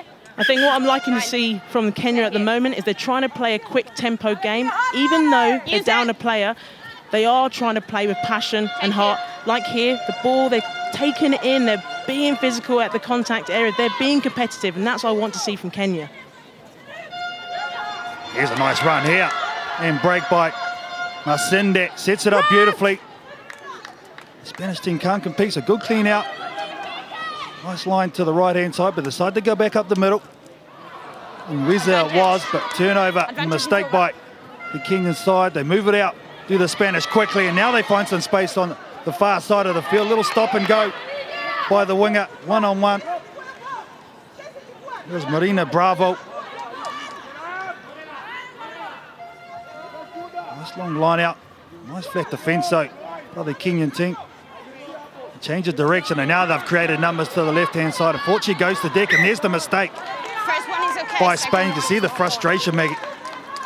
I think the Spanish will be very frustrated. They probably saw this game as an error. They really wanted to challenge themselves, but they're just forcing that pass, and as a result of that, it's allowing the Kenyans to put pressure on them, put pressure on their skills.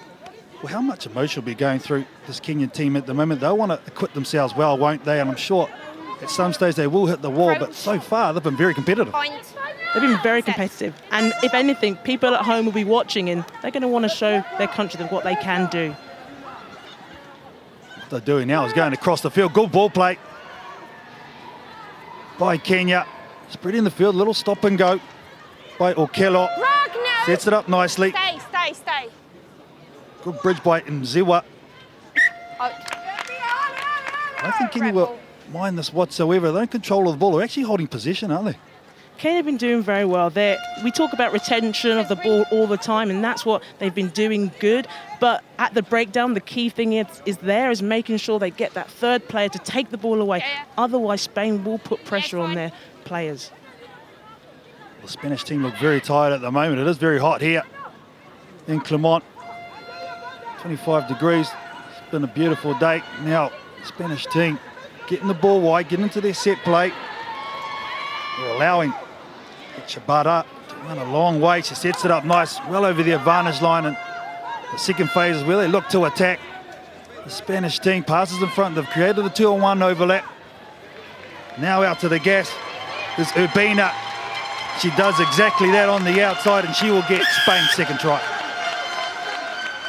Very good sevens play by Spain there.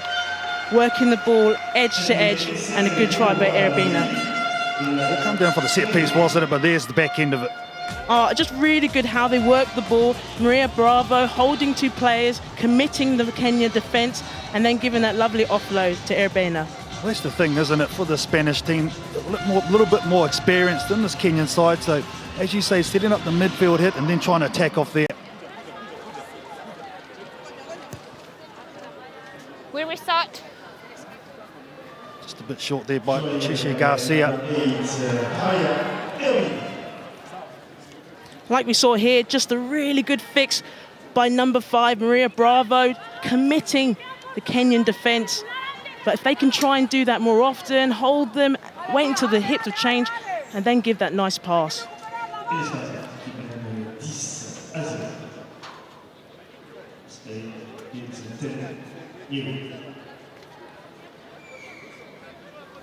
Garcia with a deliberate kick-off again, getting a lot of height under it, but well taken by Kenya. Jenna Oweno, very strong in the hips, great clean out. Produces some good ball. A little bit of crossfield at the moment. The Kenyans, finally they straighten it up.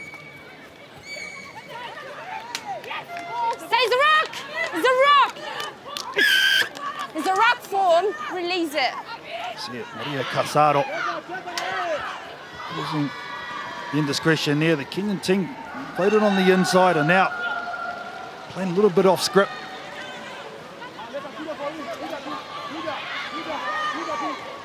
to space. Rock!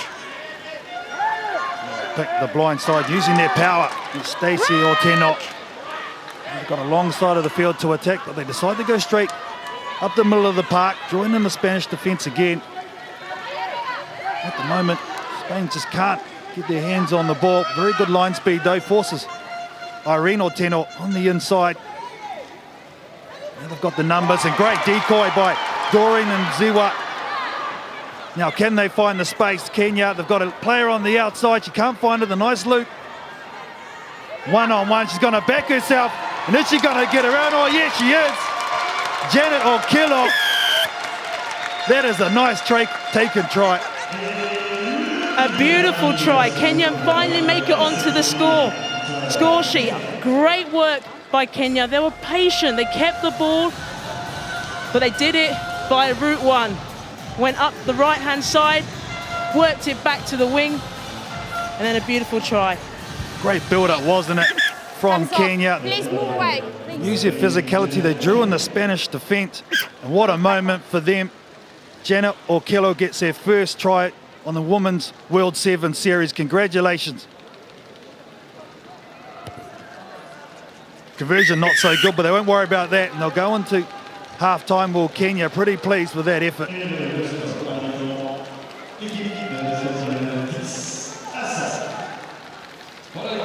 Mainly Kenya at the half, 10 points to 5.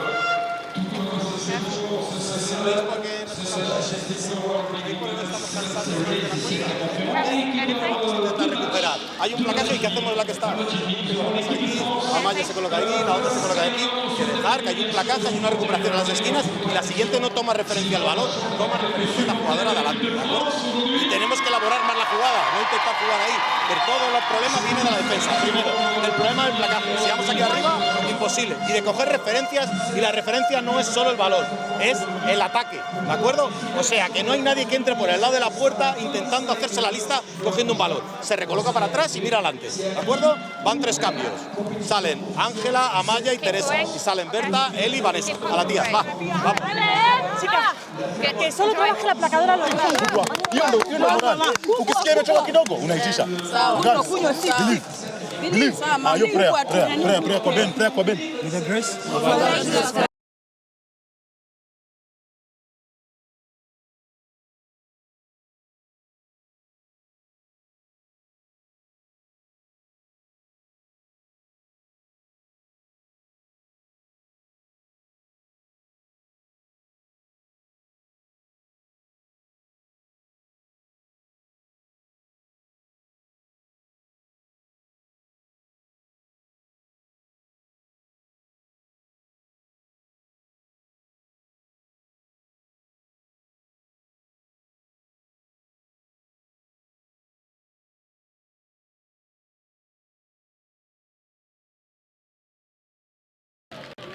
The Spanish team come out of that second half huddle looking a bit. Kenya?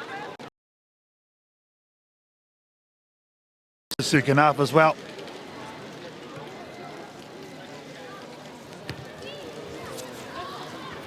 Good kick to get us underway for the second 7 minutes. In Pool A action, Spain v Kenya. Kenya getting the ball wide through their back line. Like the way they sort of challenge it, and there's the speed. She's the one that got on the outside for Kenya's first try. Janet O'Killo, nice inside pass.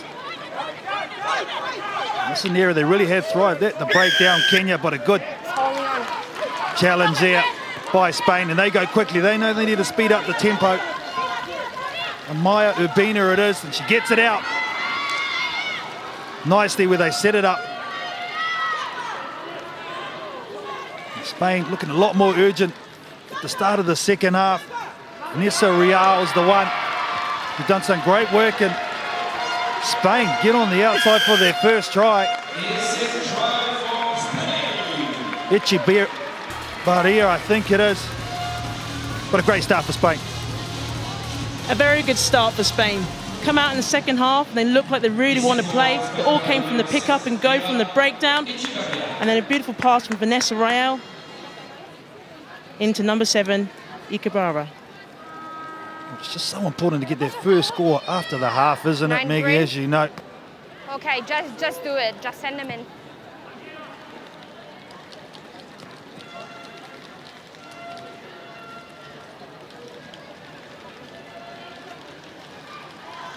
Patricia Garcia is going to be the one to attempt this conversion.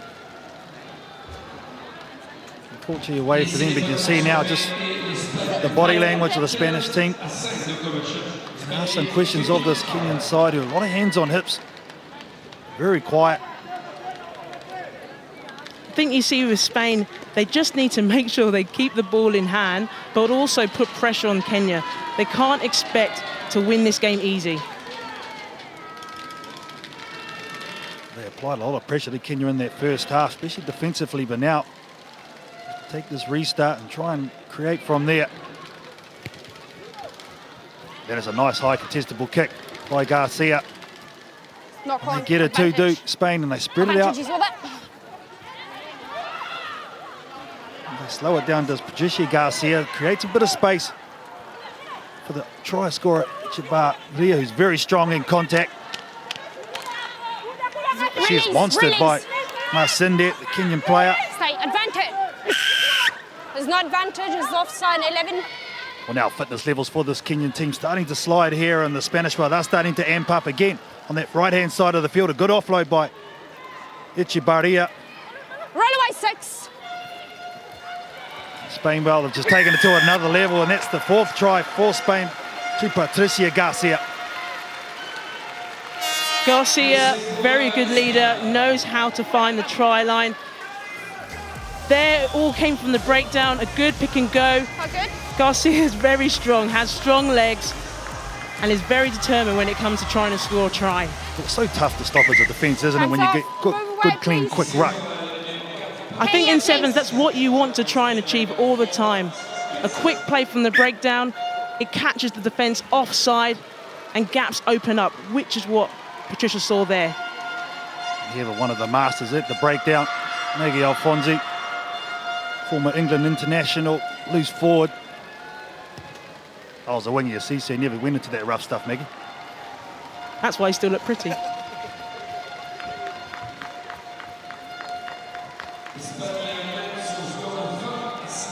Oh, you're way too kind, Maggie. Way too kind. Substitution. You see here now, Eight. the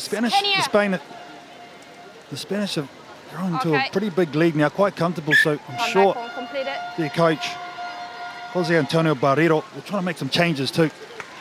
Yeah, you think right now they've got a good lead. Let's try and bring on some other players, let them get their first game under their belt and make the changes now.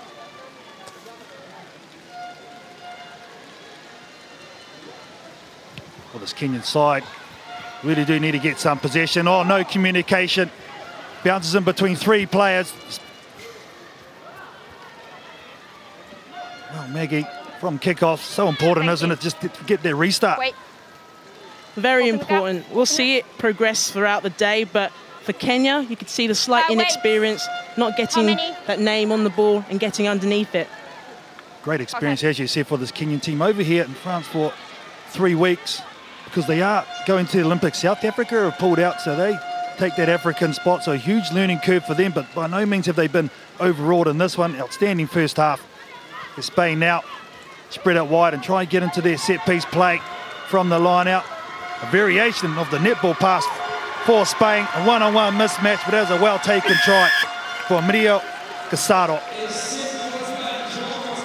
A very well-taken try, definitely. All came from the line out. Spain, very confident, won their ball, committed the Kenyan players. That was the main thing.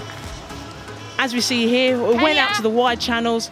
Kenya, please. Kenya, number 12, Omendio, got handed off, didn't get the tackle in, and then Spain exploited that space. And the captain for Spain, given that last pass, Elizabeth Martinez, to her winger, just created that little bit of space that she needed. See there, she goes in, draws in the 2 defenders, and in the end, well, as you said, the strong handoff. Spain go quickly here to the right-hand side. Kenya just getting caught napping a little bit. The Spanish team in the second half really have amped up the enthusiasm. Advantage. Knock on. Advantage over. Quick ball from Spain, and now they have the overlap again. Another try coming this time. It'll be the number 1, Berta Garcia, who'll bring it around underneath the horns. Again, another world-work try by Spain. Berta Garcia scoring her first try of today. But it all comes from fixing the player again. Spain do that so well. They know how to hold the ball, wait until the defender's focused on you, engaged on you, and then that space is there to create that perfect pass to put that winger into space. You've got to admire the composure of the Spanish team under immense pressure at the half, weren't they, by this Kenyan team who were playing out of their skins. The second half performance, I'm sure they've sent a warning shot to a lot of other teams.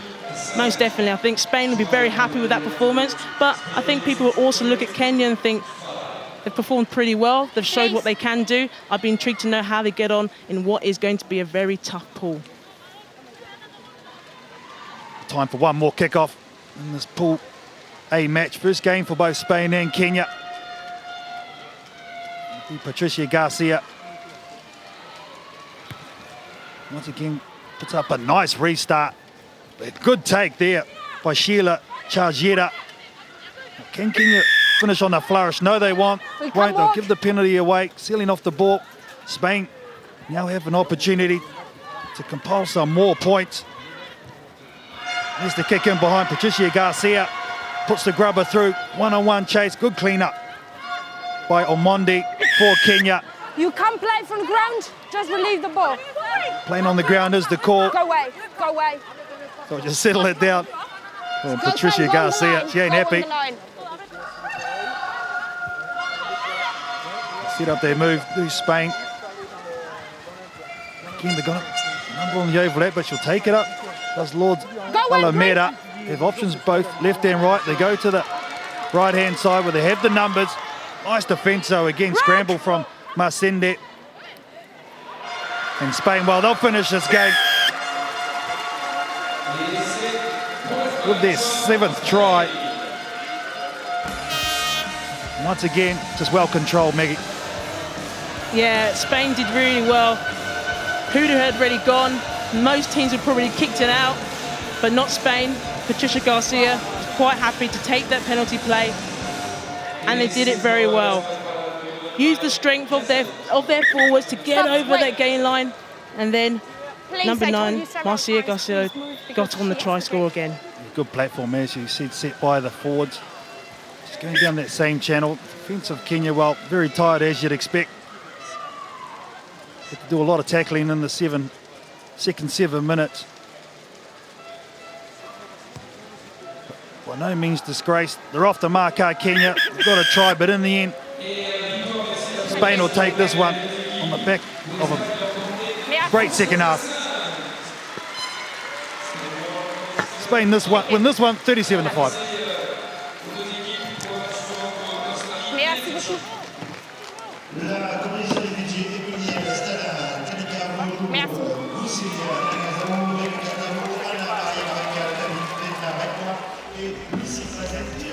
So next up, game 5, Pool C, is Australia versus Fiji. Fiji have never beaten in Fiji in the 9 games that they've had so far. Well, for Australia, keep an eye out for their inspirational captain, Shannon Parry. Emi Tanagato needs 2 more tries to get 50 on the Sevens World Series. Well, for Fiji, Ebony Satala returns to the team. Jalika Vondo is an outstanding forward. The captain is Anna Maria Rongitha, who leads the Fijian team out in their traditional white jerseys and black shorts. For Australia, well, it used to be green and gold, but it's more canary yellow now. And the French crowd starting to come into this competition. Great setting here in Clermont-Ferrand.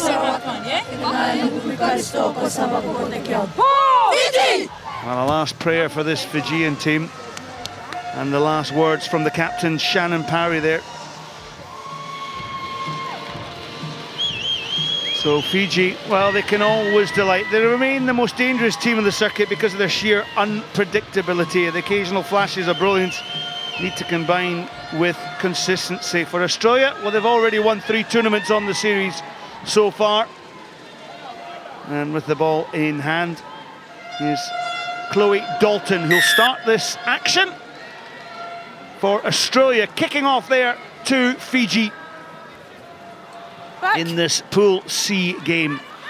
Ireland and host nations France also compete in this pool, so plenty to play for in this final tournament on the World Rugby HSBC Women's Sevens Series. Rongitha takes that ball down that far side, so the kick pass, bouncing, Burling, just escapes the clutches of Tusolo on this wing. Tusolo tackled by Emily Cherry.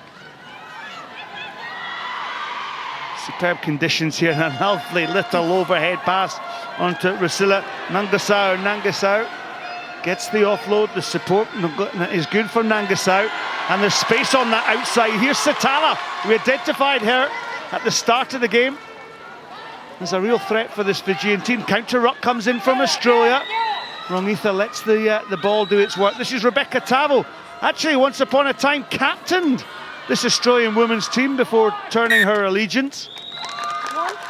Knock on though from Sarah Cox, well, from the referee adjudged is Sarah Cox. I'm Scott Hastings, alongside me Carl Tanara. Carl, from the lead voice of the previous game, making your debut as a play-by-play commentator. You're back in the armchair, and good start by Fiji. Great start by Fiji, and you can see the similarities that they've got with the men's team. A lot of good vibes going through Fiji rugby at the moment as the men's side won men's World Sevens Series, but the offload's already troubling Australia, Scotty. Yeah, Rongitha gets the offload. Oh, the ball was spilt by Riwai on that far side. They'd set the play up there to attack down that blind side, but the knock-on that came, quick thinking from this sharp scrum half, wasn't it, Rongitha? Oh, was set up for her, wasn't it? She probably had a little bo peep at the line.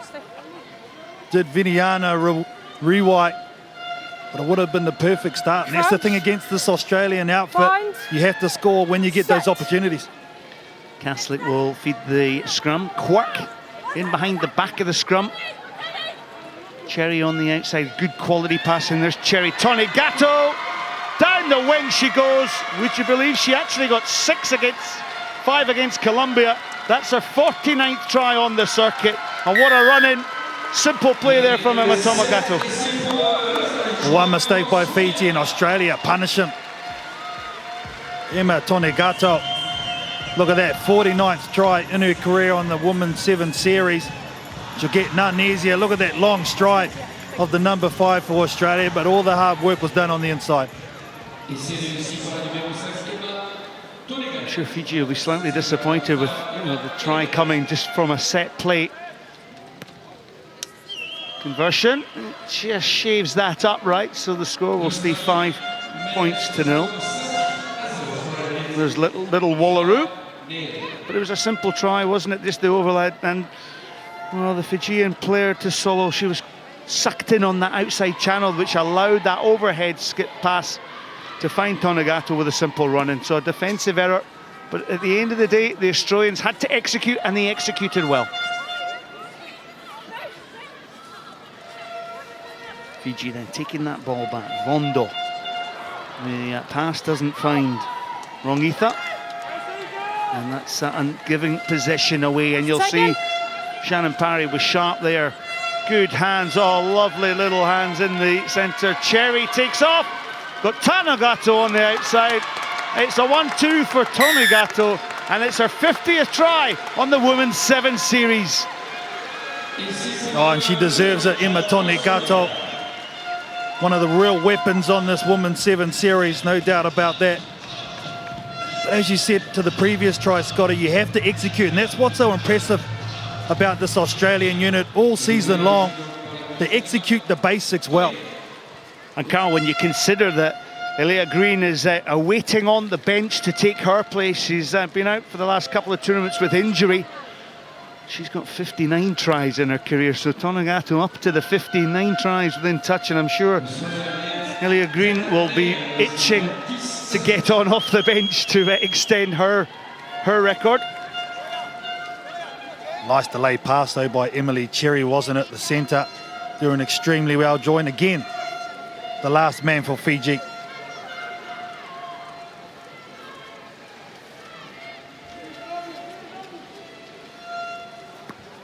So the kickoff from Chloe Dalton. Fiji let the ball bounce there. Riwai had to go back and pick that ball up, the switch play from Nangasau on that far side. Rongitha. Back to Riwai. Riwai just has a little show. The tackle that comes in is good from Charlotte Kaslik. The ball returned. This is Rebecca Tavo. Tavo decides we need some territory, she says, for Fiji. Ball was bouncing, but easily taken by Australia's Kaslik. Look how she recycled herself to keep the momentum going. Superb play by Kaslik, and then Amy Turner. Rongitha has it. Shannon Parry on the outside, and Parry just route one, puts her head down, gets the offload. Wonderful interplay here from Australia. Well, if you enjoyed that one, why don't you tweet us? That's Chloe Dalton in. Tweet us at World Rugby Sevens, hashtag Clermont Sevens, and Chloe Dalton with her 7th try is an absolute beauty. Yeah, lots to admire, as you said. The way they're able to get their ball out of contact area with a nice passing. They didn't engage the defence. And in the end, direct running by Shannon Parry, and the offload was superb. But you got to get there and support, and exactly what Chloe Dalton did. She put herself in a position to receive that pass.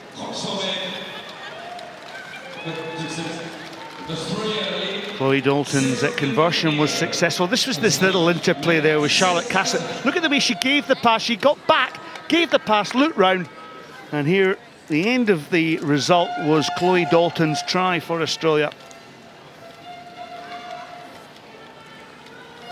Chloe Dalton then, she's an ex-basketball player with the Sydney Flames and crossed over in 2014, never looked back. Just cemented her play in this Australian team, and a very, very good playmaker. These little mistakes just compounding things on this Fijian side, and Australia, well, they want to put the knife in the stomach here, and well, here's your wish, Scotty. This winger for Australia, Ellia Greens, is coming to the near side of us. Oh, good luck marking up on that. Tony Gatto. There she is on the outside of this scrum. Kaslik will feed. Quirk is standing immediately behind the scrum, so there's no doubt where the pace lies in this Australian team. And it's here with Green, but Green over. It was a far pass. Green just didn't collect the ball. Last chance for Fiji to make a mark in this game, but the interception is good from Alicia Quirk. Tony Gatto to Turner. Dalton cuts the angle. Tony Gatto collects. Strips, play on. Turnover ball. Leads to Satala to take the ball into the contact. Tavo had to jump high to take that ball. Nangasau. Well, it's a physical old game out there. These women competing for the ball. Hot conditions here, but perfect conditions for 7-a-side rugby. Now Tisolo, can she have a go at Green? Tisolo shows the ball. Nobody was in the inside though. Turnover, here's Green. Green, well, we've seen this on so many occasions, and Ilya Green, well, 15 tries this season. This will be her 16th, and well, those electrifying boots are doing the work as well. Well, she can score tries in so many ways. Look at that, her 60th in her sevens career. She just keeps compiling tries up, doesn't she? Look at her go to work. Just the speed off the mark is the secret for her. Little hop, skip and a jump. Just so powerful in those legs, Ellia Green. Such balance running. Nickname of Bulla. Dalton adds the extras. Half-time whistle then goes here in Clermont-Ferrand. It's Australia lead convincingly by 24 points to 0.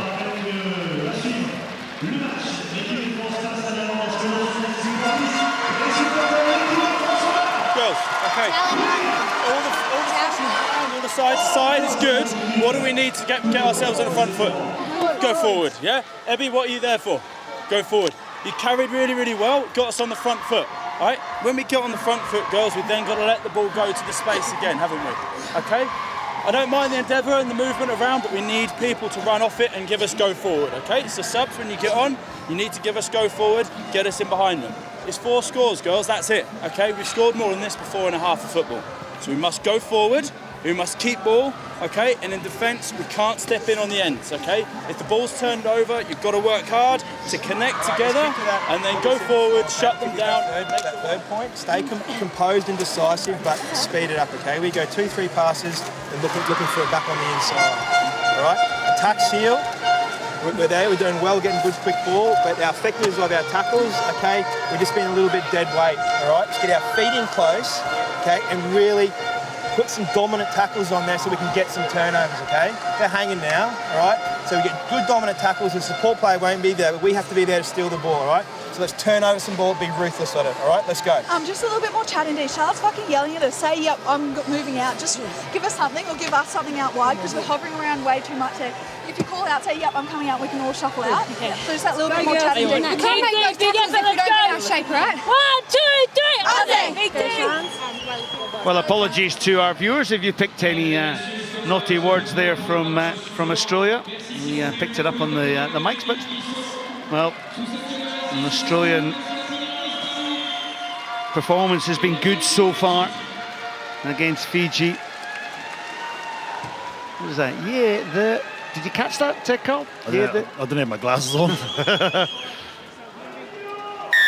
Second half underway, this Pool C game between Fiji, to the right of your picture, Australia with possession of the ball in their yellow jerseys, and well, the knock-on was from Australia. The scoreline, Australia 24 points to 0 to the good. Good contestable kick here, and unfortunately just that little indiscretion there from Emily Cherry. Look where she was passing before she got the ball, but some quite specific messages given by both coaches. And well, Chris Cracknell, he wanted his team to be more direct, go forward. He liked the side-to-side stuff, but you have to go forward with it as well. Anna Maria Rongitha, she fed the scrum. Had a wee shot down the Australian channel and then shot back out, so she'll have to put the ball back in. Down before the ball comes in. Part of the Marish Seahawks club, the 28-year-old. I think we've got a sub coming on for Fiji now. For me, I wouldn't mind them getting it to Rebecca Tavo and letting her have a go. She has nice width of pass with her distribution. Looks like she's going to the sideline now. So set. Mariama Nayombasali comes on to take her place in the forwards. There she is, the tall, athletic forward, Nayombasali. Crouch. Bind. Set. Nayombasali, this side, Satala on the other side, the ball hook, but foot up was adjudged from the hooker, from Vondo. In the scrum, you can't have your foot up if all the halfback feeds it in. Fair contest, so technicality by Fiji, just compounding issues at the moment.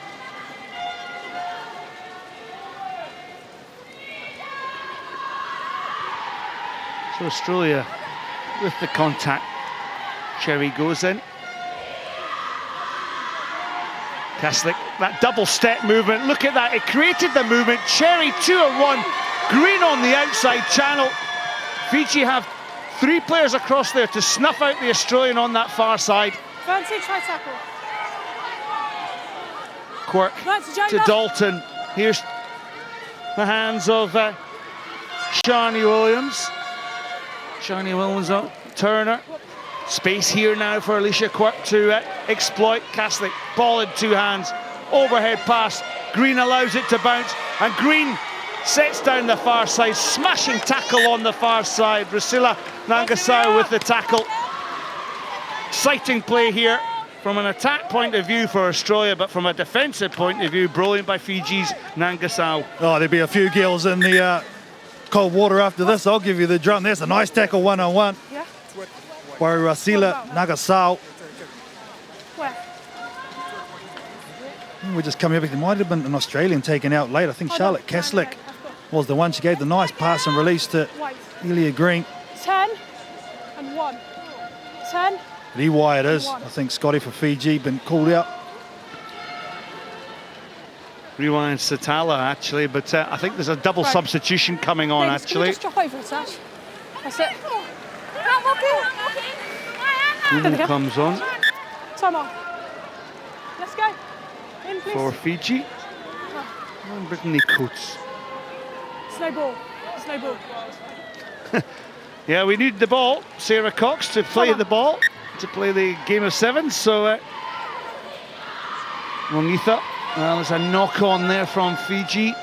So Australia will have the put in. Well, it's just the constant pressure at all phases from this Australian team, which is making them so good. The jump in the air by Alicia Quirk puts the pressure on the thrower, and look at that, just knock on, and look where Fiji find themselves. Crouch. Bind. Set. So here's the long pass here. We've seen this before. Emily Cherry. Cherry well tackled there by Nangasau. No, leave. Fiji adjudged to not have been coming over the top. Dalton to Green. Green has. But she comes back on that angle, Green. She just doesn't quite judge it. Combination of passing and communication. Yeah, I think at the moment she's trying to rush things, Scotty. Oh, nice footwork. Oh, Kaslik is good, isn't she? Try on the outside is good, and quality try for Australia. And Amy Turner skips in to extend Australia's lead.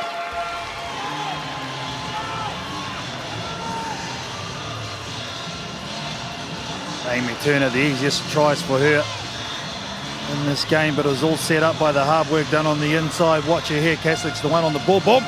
See you later, no touch, passed it out, nice and quick out to the number 9, you won't. That is such a great skill, isn't it, Charlotte Kaslik? I actually saw her compete, would you believe, in the Touch World Cup in Edinburgh in 2011.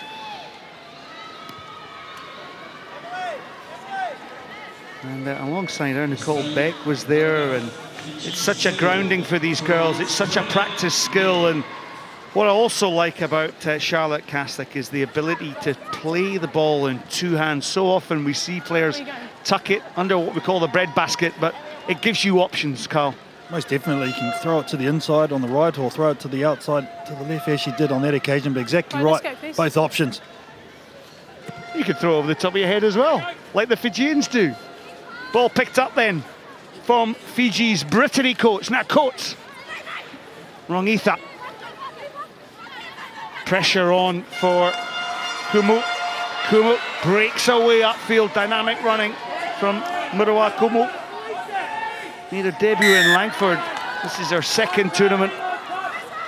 No. I think it was Tongato over the ball too, Scotty, getting the turnover. Advantage over. And Australia, they fly up the pitch, don't they, Carl? The real balance to this squad, coached by Tim Walsh, of course. They've won 3 competitions already. They rotated their squad in Langford, but still managed to secure a 3rd place. But 3 bits of silverware, and well, you fancy them for this tournament, although it'll be hard pushed by the likes of England, by France, of course, and New Zealand, who started so sprightly this morning.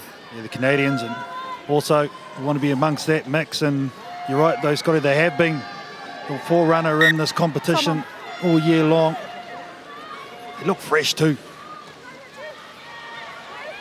It's a great setup here at the Stade Gabriel Montpellier in Clermont-Ferrand. France holding the final destination on the World Rugby HSBC Women's 7 Series. So the clock just winding down. It's been a good performance, 29-0. Australia lead. You can't be 2 metres in front of the mark. You have to be behind. It's one of those games, wasn't it, Scotty? Before kick-off, that there's no way you could relax on this Fijian team. You have to put them away early. Fiji competitive early, but this Australian outfit are just relentless in all facets of play. Timmy Walsh doing outstanding work with this group of players. Oh, great line there by Australia's Sharni Williams. Sharni Williams pumping the legs. Gets the support from Kaslik. Kaslik just delivers one on a plate. And just lovely, lovely running for this Australian team.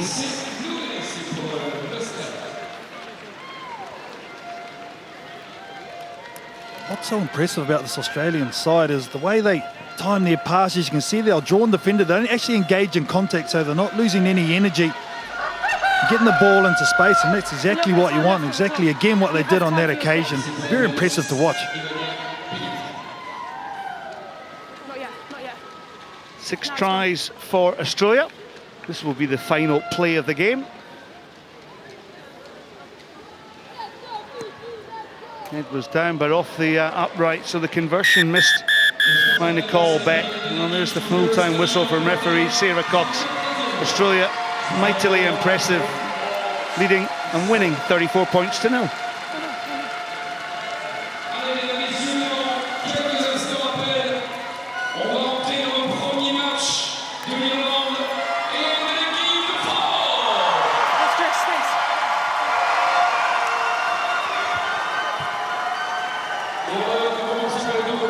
Well, wherever you are watching this game, Pool C sees France, the hosts, against Ireland. Don't adjust the volume buttons on your laptop.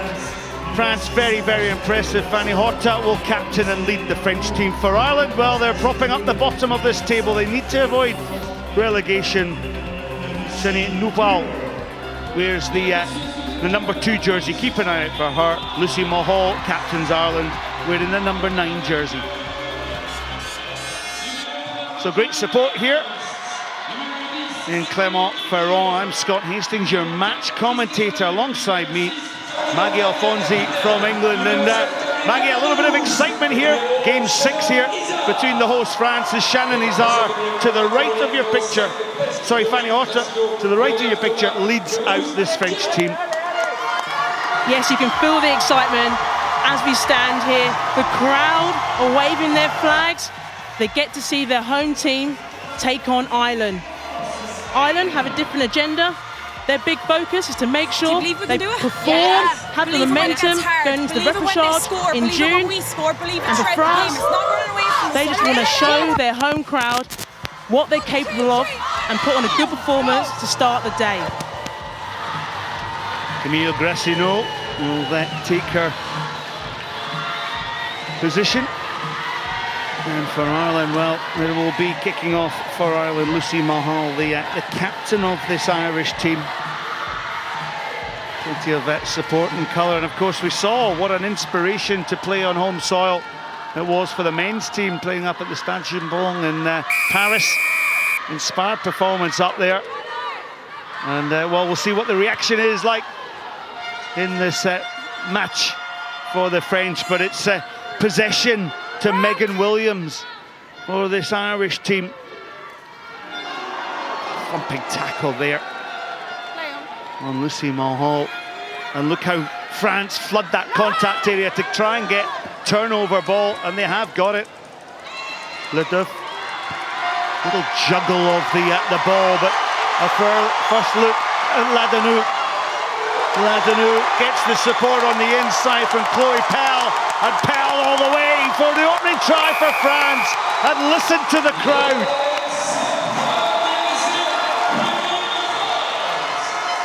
Wow, what a try to start off their first appearance. Fantastic try there by Chloe Pell.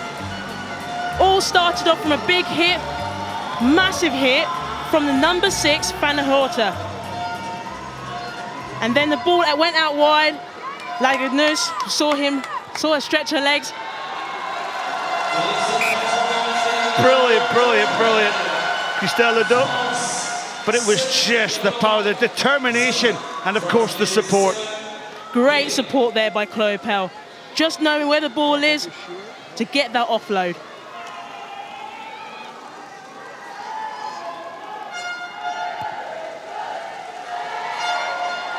So Meehan goes up, gets hands on the ball. It'll be an Ireland put in here. Marjorie Meehan. She is some player as well. Competed for France in the Rugby World Cup Sevens in Moscow in 2013, and well, she was also part of the 15s team that finished in 3rd position. Of course, you, Maggie Alfonsi, finished first on that occasion. Thanks for reminding me of that. Good take at the line out from Megan Williams. Now the ball, look how quickly that was shifted from Ireland onto that far outside channel. Now coming back, Megan Williams. Williams just, well, takes route 1. Ball recycled. Ashley Baxter. Ball away there by Stacey Flood. Now, what can happen in the midfield? It was a good switch, wasn't it? No ball. But second player in, committed the offence, and France showing just how sharp they are. Ball in hand, transferring. But the mistake, the commentators curse for the mistake coming in there. Little juggle for Ireland's Stacey Flood. Flood up over that 10-yard line. Leopold gets that switch play. Amy Lee Murphy-Crowe up to that 10-yard line. Ireland, well, it's scrappy ball that fell loose, but a knock-on for France. So plenty of endeavour from this Irish team, very competitive. Not gone. The way Ireland have started off has been very good. I think they'll be very pleased. Has been slightly scrappy, especially at the breakdown area here. It's important to get that nice, clean ball. But France want to put the pressure on. Let's see what they can do in the scrum. Hold until the ball. Crouch. Bind. Set. Well, the ball was left behind, wasn't it, by Stacey Flood, and adjudged to have a knock-on for Alhambra Nivas from Spain. Please here. Please here. Sorry. And a reminder that Ireland will be hosting the repechage event for Rio. It's been hosted in Dublin on the 25th and 26th of June. So if you're watching or you fancy a wee trip to Ireland, why don't you go and watch the ladies compete for that final repechage place. Ball taken down that far side by Leduff. Leduff. Stretching play now. There's plenty of space on this near side. Fanny Horta releases Shannon Izar. Quality player this one. Chloe Pell. Guglielmo. Well tackled, but the support is once again excellent from France. And Leduc, with a spectacular dive, scores France's second try. France were very pleased with that try and the way they scored it. They stayed focused, they had the offload, they supported well.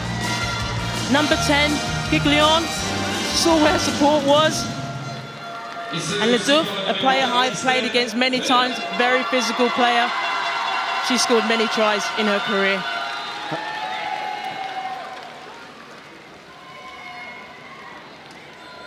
So Leduc to convert her own try.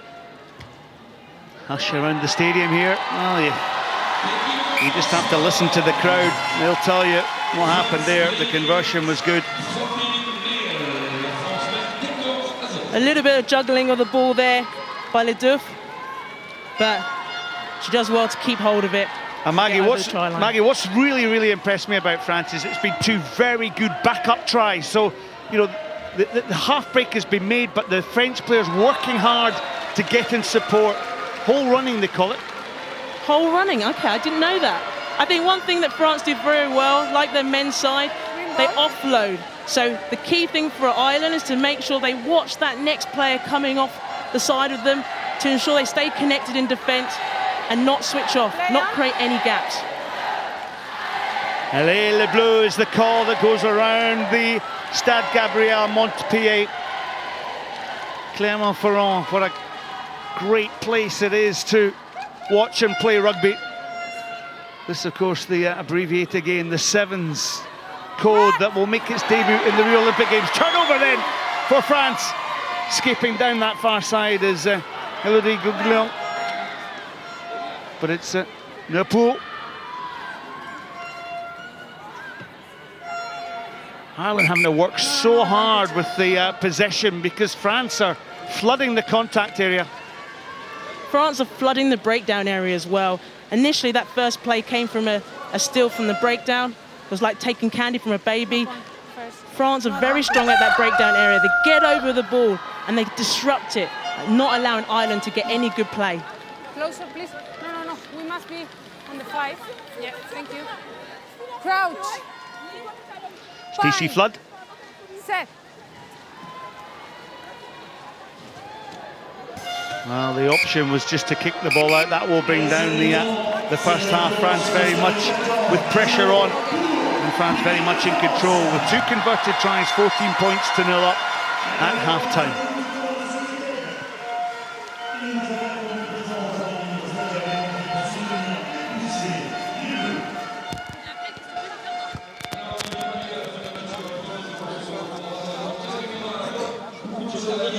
Chameau, chameau, chameau.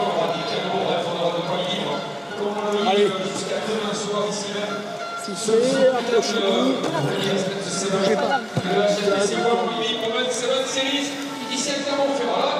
Ça y est, approchez-vous. C'est bon, j'ai tout le monde. Vous m'entendez? Ouais. Bon, offensivement, 2 petits trucs. Juste la gestion du ballon au contact. Il faut qu'on conserve. C'est indispensable de conserver. D'accord? Avec la chaleur qu'il fait. En plus, elle s'use, elle se sert des rucks. Ensuite, s'il faut, vous raccourcissez un tout petit peu la première passe. Mais on envoie au bout pour enclencher au bout. Il faut enclencher au bout. Elle nous laisse des espaces énormes. Où on joue nos duels, où on enclenche, on vient croiser, etc. En défense, elles ne font quasiment que du large-large. Donc c'est tout ce qu'on a bossé cette semaine, d'accord? Plaqueuse, éventuellement, conteste, et c'est tout. Et la 4e, rappel au bout, le libéro rentre. C'est bon pour tout le monde? D'accord? Et on ferme les retours. Vigilance sur les retours. Dernière chose, sur les coups d'envoi, Marjo et Lo, prenez les épaules beaucoup plus extérieures pour qu'on puisse rentrer sur les ballons, et les petits espaces au bord de vous sont bons à jouer. D'accord? Allez! Okay, let's go, girls. Come on, girls. First goal in this half. Your first involvement, make it count, okay? We're still in this. We're in it. Let's just be calm. 1, 2, 3, Ireland! Well, positive words there from the Irish camp. They think they're still in this one. Great scenes here. That was atmospheric stadium on the outskirts of Clermont-Ferrand, Stade Gabriel, Montpellier.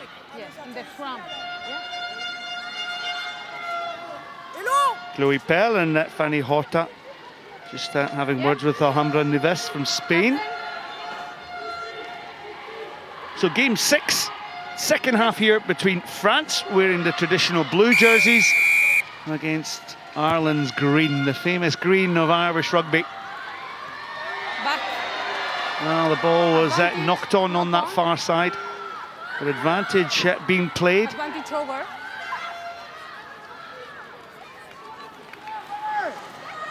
So Ireland just attacking from deep. And Ireland stringing together some good passages of play here. Little slip pass by Lucy Mahal. In goes Megan Williams. Well, that pass didn't find the supporting player, and that supporting player was Ashley Baxter. Naopu, well, she was under a little bit of pressure. Shannon Izar goes over the top, but the ball is retained. Megan Williams, well, there's a slight overlap on that far side, and Ireland are having to work so hard to try and get out of their own territory because the press defence is good from France. And look, once again, just stretching this Irish defence. Step and go. Brilliant play by Caroline Ladanu. Very good play by France. They stuck with it, they kept their patience. All came from a really good breakdown. We said at the start, breakdown was going to be a key area in this game as well. And a lovely turnover. Caroline Ladagnus gets on the scoreboard. Yes, do it. Yeah, Ladanu in for the try, and the Christa Leduff this time makes the conversion so easier. But what I liked about this try was just the step, the long legs, and Caroline Ladanu, well, she's been a key part of France's 7 since 2011. Made her debut in Dubai on Series 1, and all those years ago, December 2012. 3 converted tries, France are up 21 points to 0 to the good over Ireland. Tackle made by Lena Gurin, who's off the bench. Ball in 2 hands, but tackle there to the ground is Hannah Tyrrell. Advantage over. Back, by Green, back. And Advantage, France knock on, leave it. just benefiting from too many errors from Ireland. Leduc swings back. Bouncing ball to Mia. Mia gets the support of Leduc. Shannon Izar. Izar to Elodie Gouglion. The tackles coming in thick and fast. Ireland certainly throwing everything into the defensive effort. Mian, numbers outside. Horta, Ladanu lets it bounce, but it was adjudged to be forward. He's forward. Lucy Mahal was up for the tackle though, the Ireland skipper. No advantage, no. And just looking down here on the setup, the players working so hard. Maggie Alfonsi in hot conditions here, 28 degrees out there on pitch side. Time off, please. It's very hot, and us standing up here, I'm feeling the temperature, and it does make a big difference on how the game's played, because you've got to work hard and you can't let that temperature affect you. You just got to keep playing through it and using your mental strength just to make sure you don't create any errors and that you're accurate with everything you do. Stacey Flood just getting some treatment here. And physio Joanne Hanna. Busy weekend of rugby for Irish women's sevens, as Anthony Eddy, who's the director of sevens and women's rugby, he's got 2 teams out on duty this weekend. This team obviously competing here in Clermont. Here's the injury there. 2 teams out this weekend for Ireland, and of course the Amsterdam Sevens being played. So time on now. And well, the Niamh Briggs making her debut. She's the Irish 15s captain, making her debut on a Sevens jersey for Ireland in the Amsterdam Sevens. Ball then will be fed by Ireland's Doyle. Pass away. Advantage, knock on. And again, one of these errors, Maggie, that's costing them dear. Numbers over for France as they attack. Ladanu doesn't need anybody on the side. And Caroline Ladanu with her 2nd try of the day, her 34th try in her career. And a very good try that was. All come from Ireland's errors, almost being a sum of their whole game today. They've just not let the ball go to hand. But here, Ladanu takes it on, is very direct and sees that gap. Great play by France.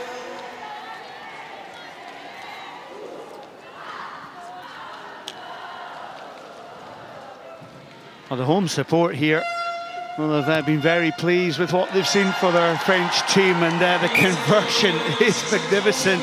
Everything going right for France, and the tricolour just shining brightly here in the stadium. Plenty of height on that ball. Another skill that we just take for granted, but that one, well, it was like a helicopter landing on a helicopter landing pad. Leduc. Little switch play here from Lina Gurin.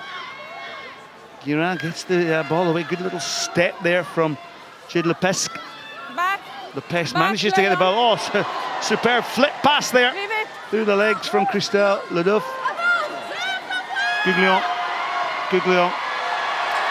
Oh, nice play here. And on the far wide outside channel, it's just a run-in try, but France did so well here. And Rose Thomas scores for France. It's been a commanding performance here for this French team. Thank you. A very dominant performance by France. That try just showed that they really wanted that they all worked hard, they all knew where each other was. It all came from a lovely offload by Jessie Tremollet. And Rose Thomas, first try of the game today for her.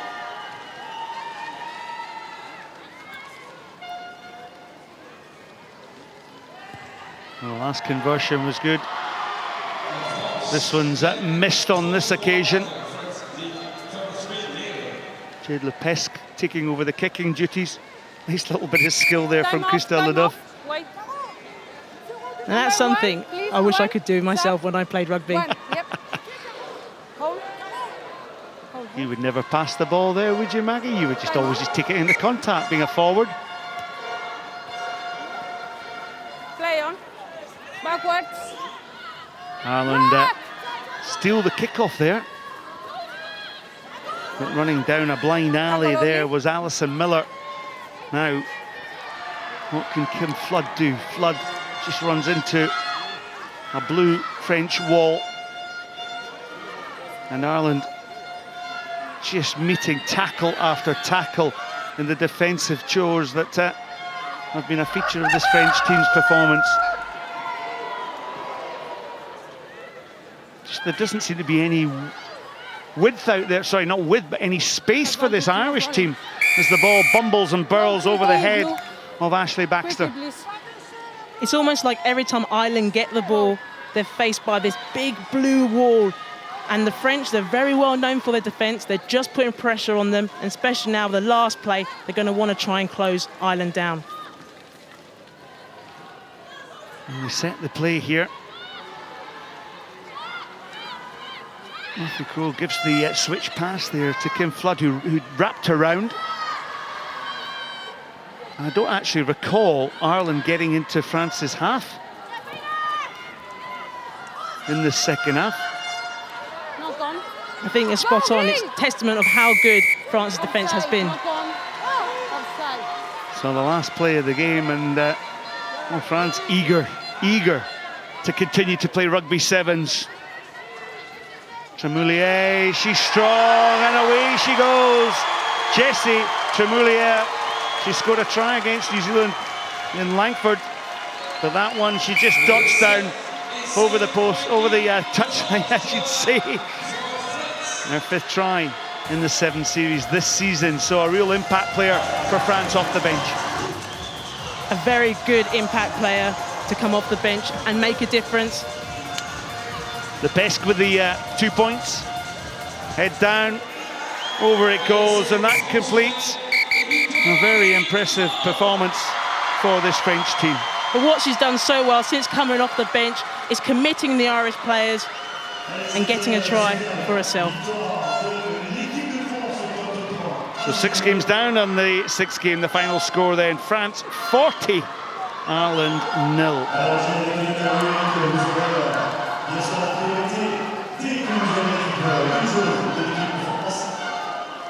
Ça va être donc cause avec le lieutenant pour également proposer pas mal de piétons et l'église en tribune. Vous pouvez bien sûr aller nous restaurer du côté de la fan zone. Et alors ça, petit spectacle de la première qui va suivre dans quelques minutes. Allez, donc salut une nouvelle fois.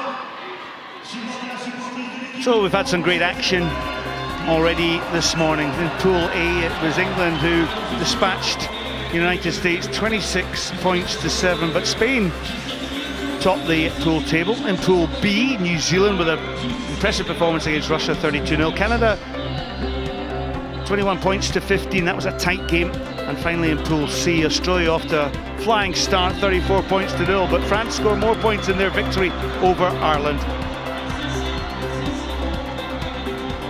Well, we're just going to take a short 30-minute break. Join us online, and hope that we'll be back in 30 minutes. Thank you.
petit peu de bruit la tribune, si vous voulez des cadeaux.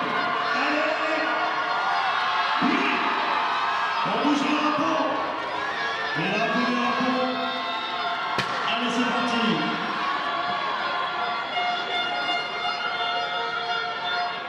Alors, qui veut un t-shirt? Qui veut un cadeau? Eric, vous voulez un cadeau?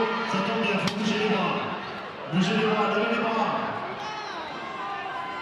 Allez, donc on se donne rendez-vous, on vous le rappelle, donc à 13h35. D'ici là, portez-vous bien et profitez de la fan zone.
Come on, Tupe. Kenya, tuko. Kenya, tuko. On three. Release.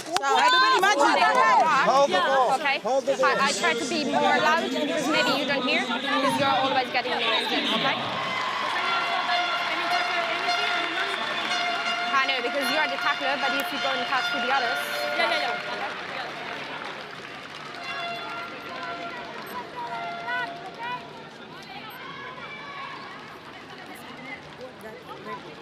I'll tell you later. We need to play now, okay?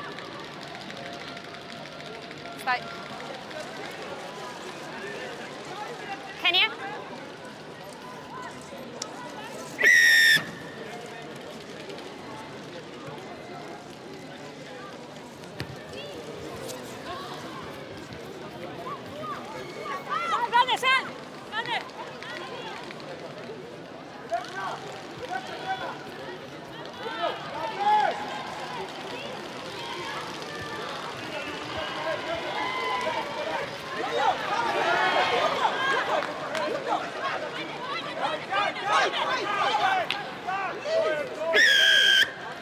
Holding on.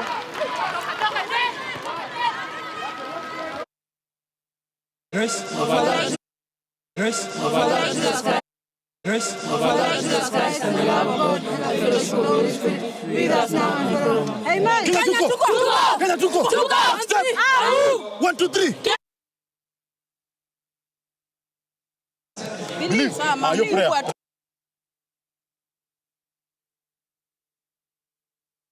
First, of our Lord Jesus Christ and the love of God and the fellowship of the Holy Spirit be with us now and forevermore. Amen. Kenya tuko. Step. 1, 2, 3. Kenya. Mama tupe. Kenya tuko. Kenya tuko. On 3. Believe. Everybody imagine. Hold the ball. Okay. I try to be more loud because maybe you don't hear because you're always getting in okay? I know because you're the tackler, but if you go and catch with the others. Yeah. Okay.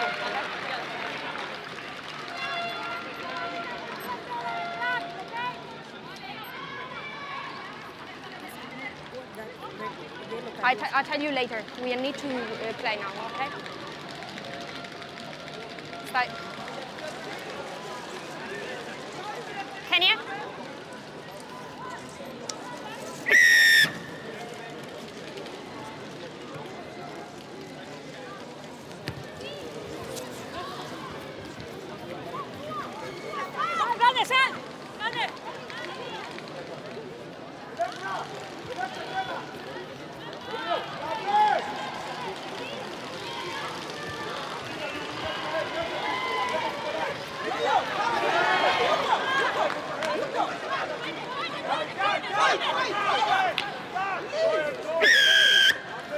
Holding on.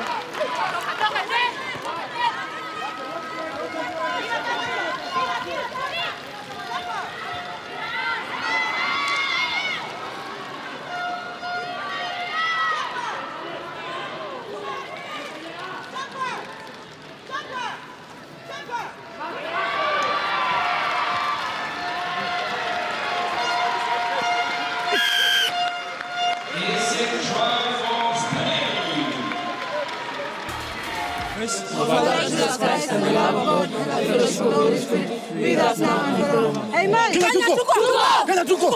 Step. 1, 2, 3. Kenya. Mama tupe. Kenya tuko. On 3. Believe. Everybody imagine. Hold the ball. Okay.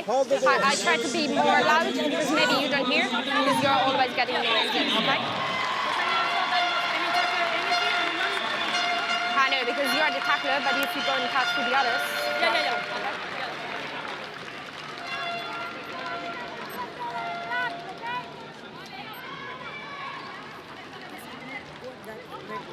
Okay. I'll tell you later. We need to play now, okay?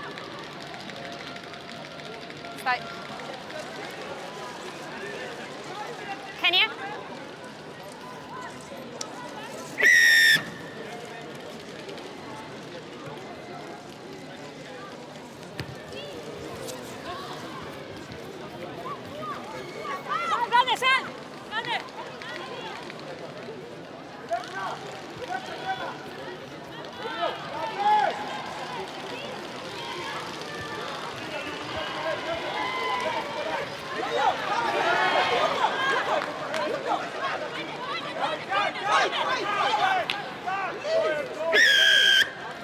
Holding on.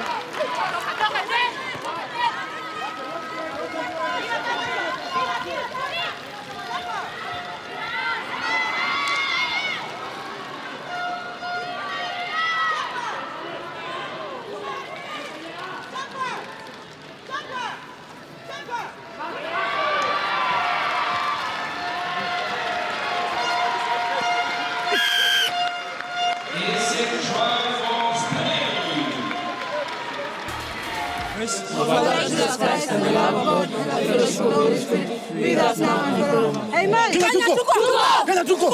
Step. 1, 2, 3. Kenya. Mama tupe. Kenya tuko. On 3. Believe. Everybody imagine. Hold the ball. Okay. I try to be more loud because maybe you don't hear because you're always getting in okay? I know because you're the tackler, but if you go and catch with the others. Yeah.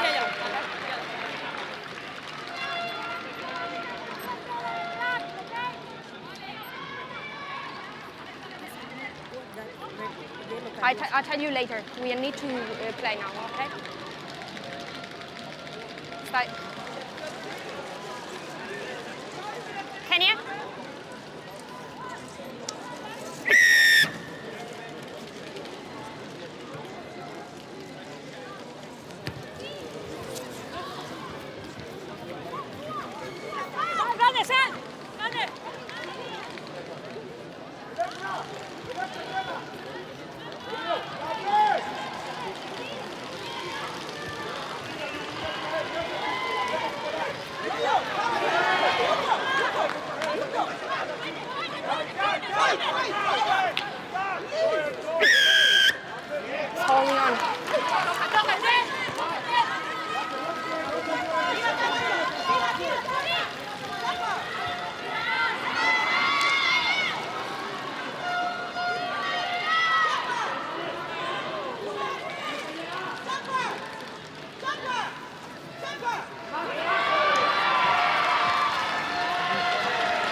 Are you prayer kwa Ben, prayer kwa Ben. With the grace of our Lord Jesus Christ and the love of God and the fellowship of the Holy Spirit with us now and forever. Amen. Kenya tuko.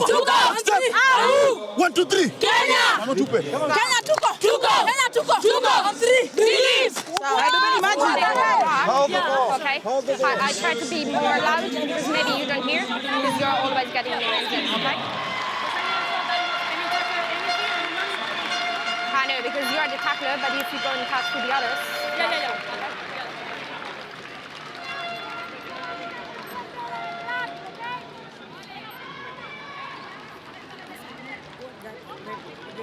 I'll tell you later. We need to play now, okay? Start. Kenya?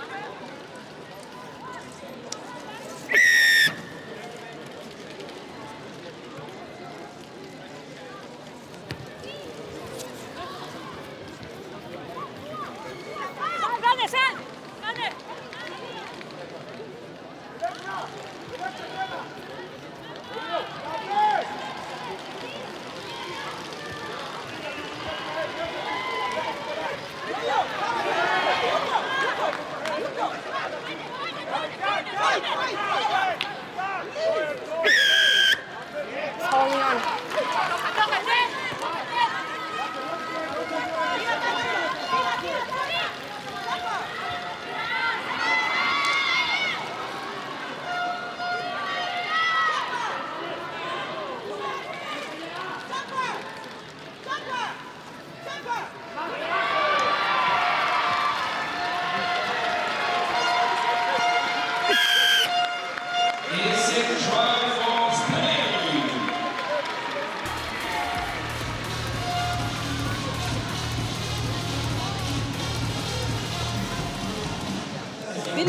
Are you prayer kwa Ben, prayer kwa Ben. With the grace of our Lord Jesus Christ and the love of God and the fellowship of the Holy Spirit with us now and forever. Amen. Kenya tuko. Step. 1, 2, 3. Kenya. Mama tupe. Kenya tuko. On 3. Believe. Hold the ball. Okay. I try to be more loud because maybe you don't hear because you're always getting noisy. Okay. I know because you're the tackler, but if you go and pass to the others. Okay.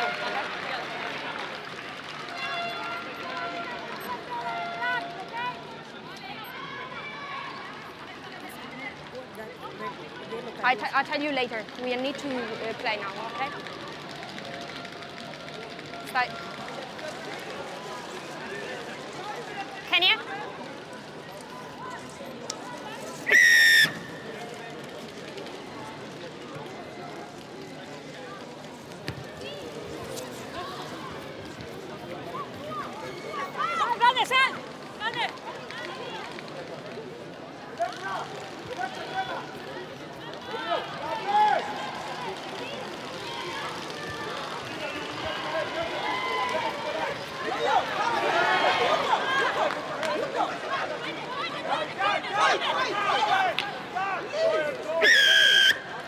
Holding on.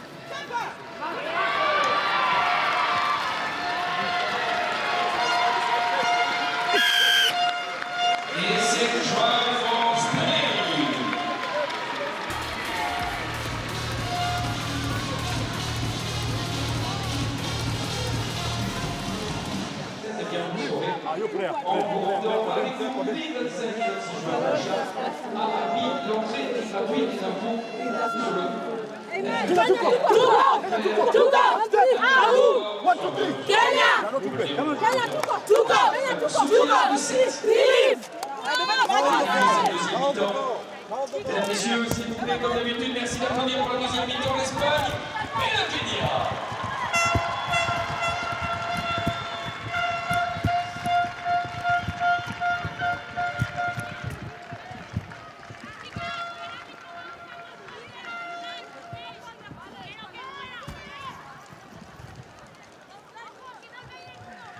Dos, Marina.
Is it try for Spain?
Allez, mesdames, messieurs, dans quelques minutes à peine, les matchs vont reprendre. Vous le savez, à partir de 13h44, on va être rigoureux.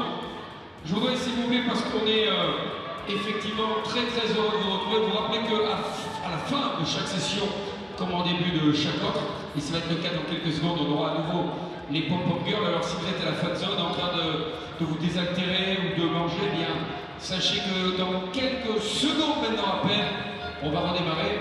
Et en ce qui concerne le premier match, il s'agira de Nouvelle-Zélande-Japon.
Allez, mesdames, messieurs, comme un plaisir à nouveau.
So welcome back to the Stade Gabriel Montpellier in Clermont-Ferrand, France for the World Rugby HSBC Women's 7 Series. We've had 6 games this morning. Here's a quick look at the pools just to recap. Spain topped the Pool A with their convincing win over Kenya, England defeating the United States.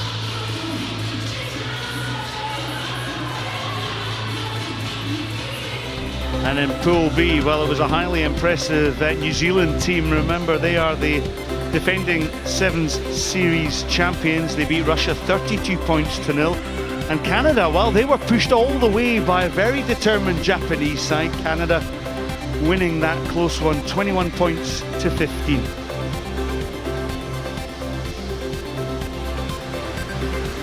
And then in Pool C, it was France with a highly impressive performance in front of their home crowd here in Clermont-Ferrand, dispatching Ireland by 40 points to 0. And Australia, the Sevens World Series leaders this season with 3 titles to their name, looking very, very impressive over Fiji, winning that one 34 points to 0.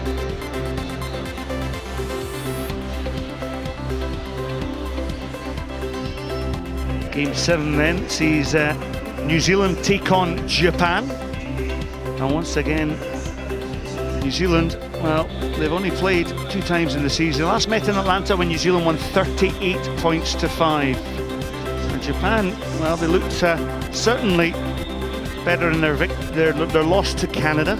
But New Zealand, well, Sean Horan rotates his squad. The first start for Niall Williams and also Teresa Fitzpatrick, who caught the eye in Atlanta and Langford. Fitzpatrick wears the number 7 jersey. For Japan, Anokuwai got 2 tries against Canada wearing the number 6 jersey. The side is captained by Chicharu Nakamura. Nakamura on the left of your picture. On your right is New Zealand's captain, Sarah Goss. My name's Scott Hastings, your match commentator, alongside me, former men's Sevens captains Carl Tanana. And Carl, well, you called it in that first game when Japan lost by 21 points to 15 that they could be a handful if they got their hands on the ball. And but again, coming up against New Zealand, it's going to be a tough task for them. Oh, most definitely, Scotty. They're going to need possession, no doubt about that. New Zealand, well, they thrive on having the ball and getting their set plays, especially Portia Woodman, who's already sent a warning out to all the other teams getting a triple in that first game. But like you said, this Japanese team, they will run all day long, and if they get an opportunity, that will take everyone.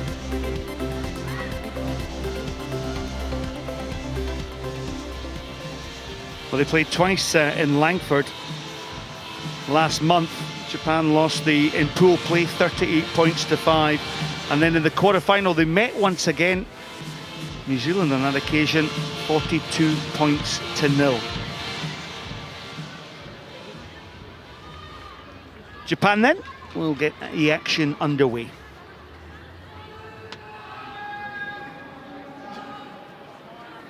I am waiting. So Marie Lamette from France is our referee in the middle. The whistle signifies the start of this Pool B game. Remember, Canada and Russia also in this pool. Oh, brilliant take by Niall Williams. What a way to start a game of sevens for New Zealand. Williams from the off. Shakira Baker goes in, Kelly Brazier.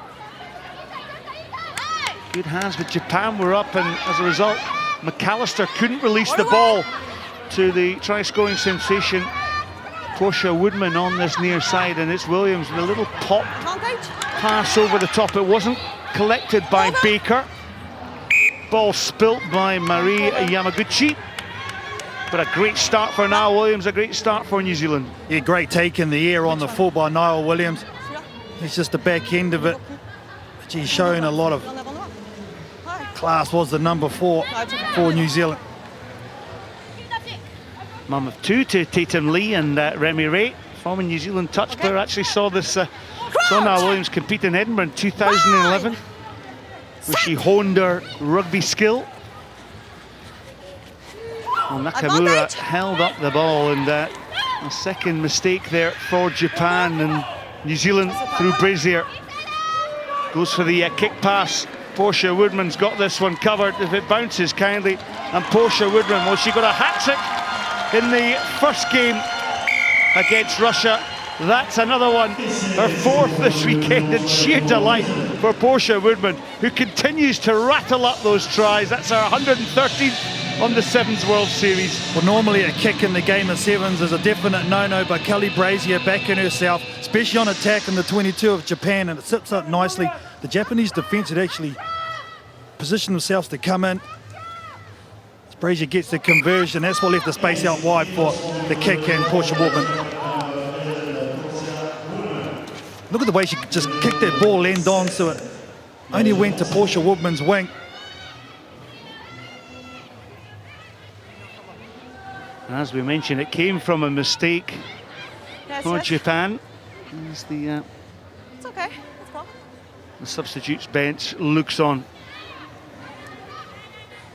Kelly Brazier then will restart the match. Ball spills down there, and Japan have to backtrack once again, but stolen by New Zealand, so it's one-way traffic. McAllister to Woodman, but McAllister, the pass was forward. Otherwise, Woodman would have been in for another. Oh, she knew it straight away too, did Kayla. As soon as the ball released to her hand, she put her face in her palms, and unfortunately for New Zealand and Portia Woodman, a try gone begging, but Japan just need to settle down here. Unusual setup from the scrum. They got 2 players parked right in behind. Yeah, I've seen this ploy an awful lot. Wide pass though. Bump and barrel in that wide outside channel. And Nakamura, good support here. Yamanaka running out of space there, and that just gives possession away. And when you consider there's been 2 knock-ons, and then Japan losing that possession within the first 3.5 minutes of this tie, it kind of stifles your attacking play. Well, Niall Williams there on defence on Yoku. I actually saw Niall training with the New Zealand men's team in Auckland. I can tell you she's supremely fit.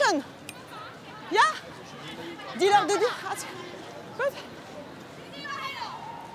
Really substitution here too from Japan. Time on. Wait. Goss tapped the ball back, Brazier. Footwork is absolutely superb down the middle. Look at the strength of Kayla McAllister. Oh, she scored 10 tries in Sao Paulo. This, her 78th, my apologies, within the Sevens World Series. Now the defence of Japan are trying to make Kayla come back in, but what she does is use her footwork, and right here she actually speeds up into the contact. Very tough for Marie Yamaguchi to stop Kayla McAllister on the fly. Yeah, McAllister 76 before the tournament started, an opening try against the Russians. Backed up with another one here, and Brazier, well, it makes the conversion so much easier when it's under the sticks.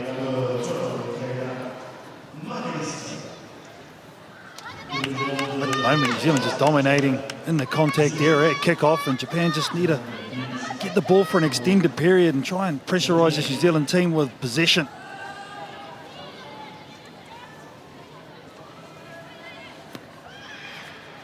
Using one, lots of height on that kick-off. No! Staying on your feet. Yeah. So the quick tap and go. Tomita wearing that distinctive scrum cap. Opts to just show and go. Wrap around play here. Well, the break is good there by Chisato Yoko. Pressure on as Baker came up. Well, the pass was good there from Tomita, but look how much pressure this Japanese team are under again. That New Zealand defence flooding that contact area. Turnover again. And away with the ball, Teresa Fitzpatrick. Strength once again from Portia Woodman. Okay. Japan got it. No, you are not on your feet. You, 11. Here's a nice turnover. I think it was number 5, Takano, Scotty.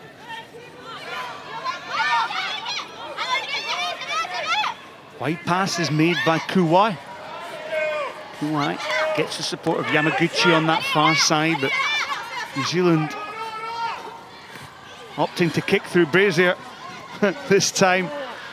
McAllister, well, she didn't think about chasing it and eventually goes for it, and McAllister inside is Brazier. Well, Brazier started the movement and she finishes the movement. New Zealand dominant against Japan in this opening half. Jeez, that's a tough try. She's a hard woman, Kelly Brazier. She saw numbers to the left-hand side. She said, sorry, Kayla. She kicked it down, and Kayla had just gotten back from the last place. That takes a lot of fitness level to do that. Kayla said, oh, well, if you're going to do that, you can run all the way too and finish it, Kelly.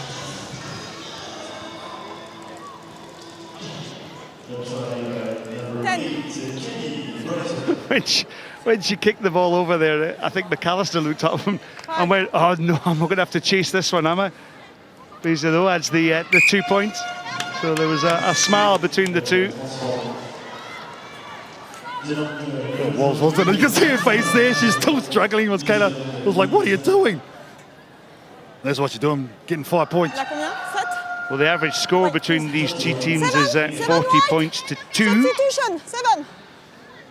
You can't get a 2 unless you get a try, okay. So it's going to be a tough ask for this Japanese team to come back from the 3 converted tries.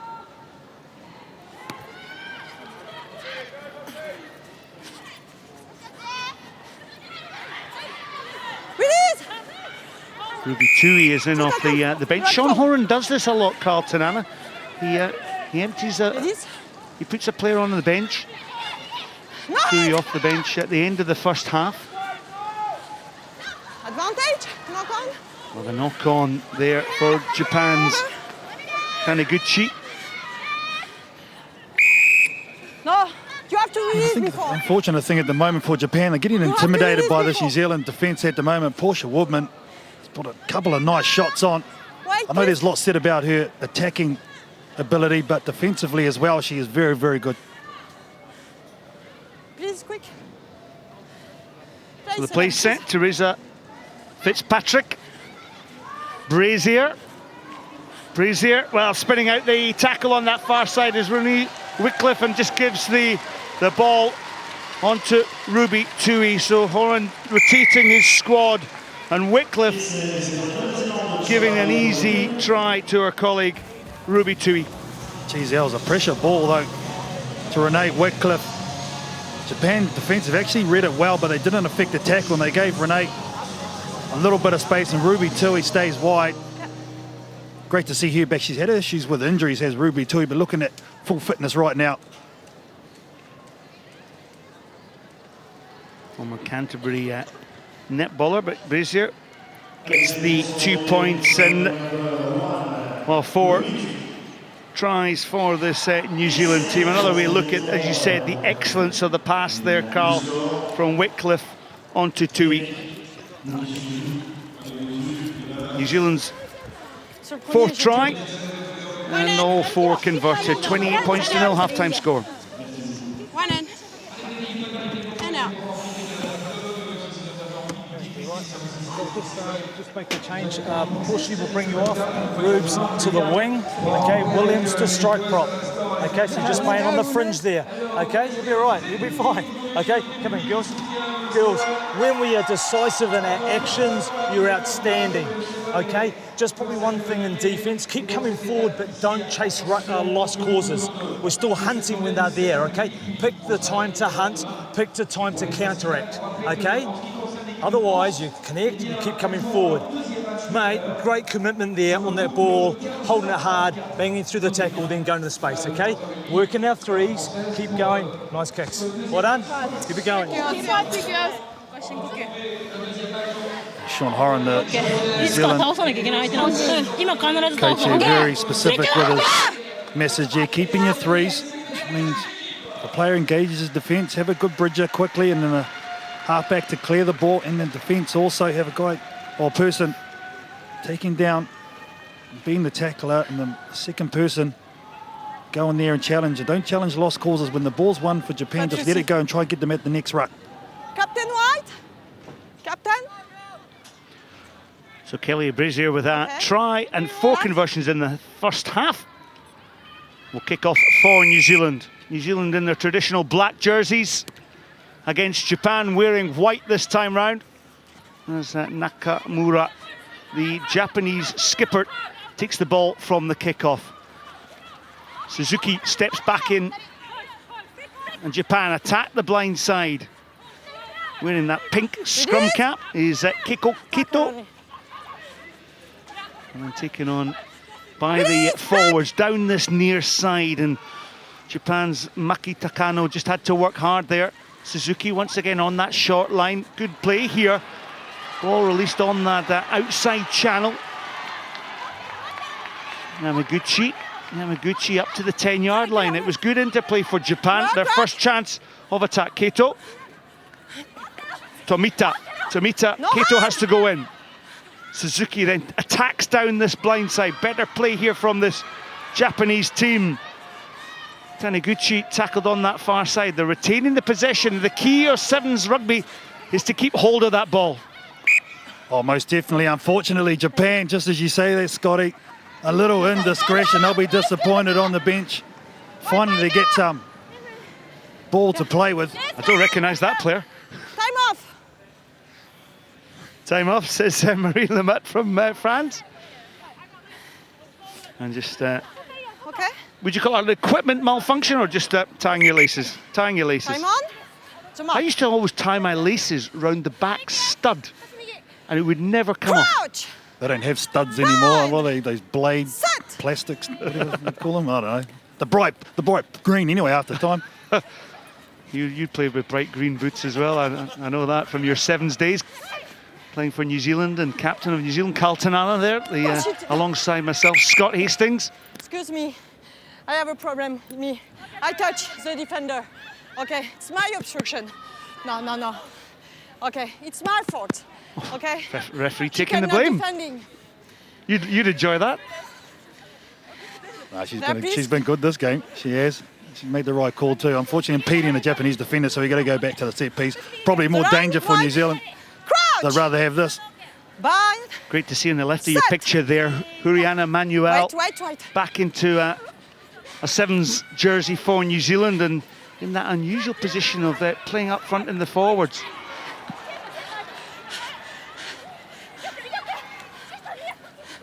So Japan putting pressure on. Gosh just dislodged the ball. Going down there is Ruby Tui, who did well to get off the ground. All a little bit scrappy though for New Zealand as Japan try and flood the defensive ruck and maul areas. It's a good comeback by Japan though, physically. Scotty, they really are challenging New Zealand. New Zealand now having to go backwards. Well, Japan are currently lying 11th in the World Series table. 3 points above Ireland, 1 point behind Spain. Set! Be careful, White. Brazier feeds the scrum again. Scrappy possession. Japan making the tackles, and it was Fitzpatrick who was on one leg. Brazier decides just to relieve some of that territory and some of that pressure, but it hands possession back to Japan. Nakamura. Nakamura resets.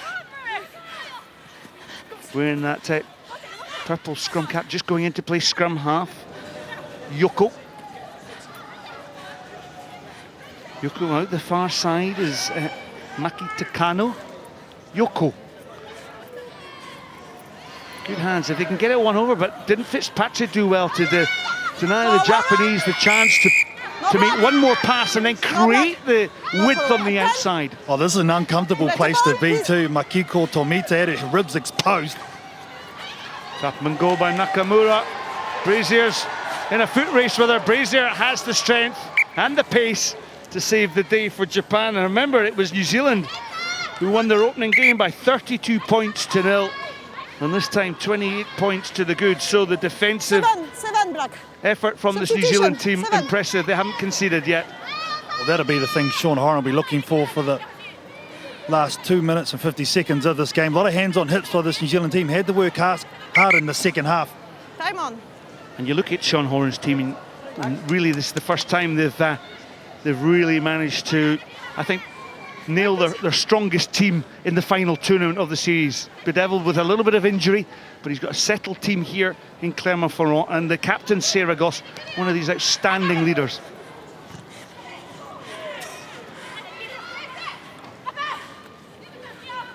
Goss to Brazier. Japan flying up in the tackles as Uriyama goes back in. Uriana Manuel. Oh, lovely, lovely footwork here. The support is inside with Goss, but just to show the ball originally from Renee Wycliffe. Wycliffe recycles. Tui in support. Ruby Tui gets her second, her Tui try of this tie. And that's her 19th in the World Series. Yeah, normally a forward is Ruby Tui. Finds herself on the wing though for the majority of this game. Taken over from Portia Woodman, using her power. But Renee Wycliffe, such a multi-skilled player from a touch background as well. But look at the way after she makes the break and gives the pass, gets back in support and gives the last one to Ruby Tui. Renee Wycliffe has come off the bench for the first 2 games and made a huge impact.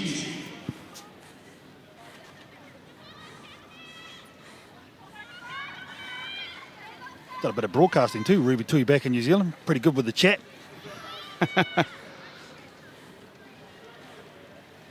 So the ball just been bounced to the middle by Katerina Vata-Simpkins. Karina Tamaki is also off the bench. Uriana Manuel in with the tackle. So Japan with an awful lot to do, 35 points down. Ball taken by Kito. 8, stop. Tirina Tamaki, they're doing some great work at the breakdown, but as you said, great defence initially from Uriana Manuel. Having to change roles, former captain of the side when the women's won the World Cup in Russia. Just working her way back into the side after a long or extended period out with injury. Gets the support then. Manuel over the top. Rugby World Cup winning captain. Brazier, well, we've seen her chip through a few times. Here's Tui. Is this a hat-trick in the game? It is! Hat-trick time for Ruby Tui. Portia Woodman got one in the first game against Russia. Ruby Tui's got a hat-trick against Japan in the second.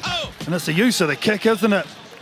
From Kelly Brazier, just bringing another option. The Japanese defence is actually squeezing in quite well, so there's a lot of space in behind. If you execute it, and they have on a number of occasions, Ruby Tui. Well, she likes that one. Left foot too by Kelly Brazier. Nice pick-up, good composure by Ruby Tui. So Vata-Simpkins out wide. Doesn't have the distance on that one to convert that try for Ruby Tui. Ruby Tui's hat-trick. And that will be the last play of the game. New Zealand looking very, very strong. Japan 0, New Zealand 40.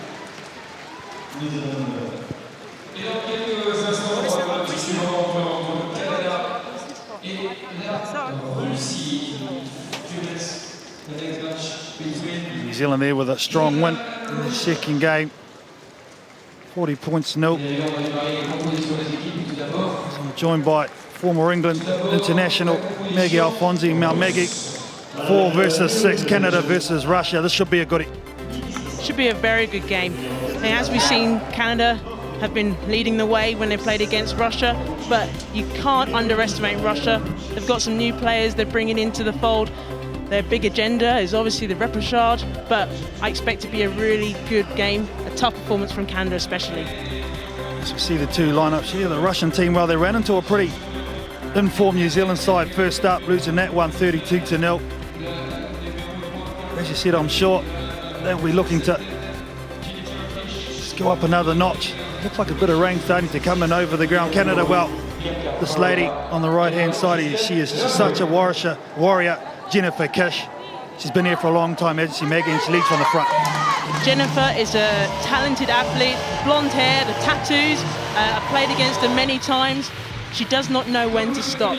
Great work rate, and she will lead the Canada to hopefully what is going to be an improved performance from their first game. So when you did know you were coming up to play against her, what were the things you were trying to do to nullify her effect on the game?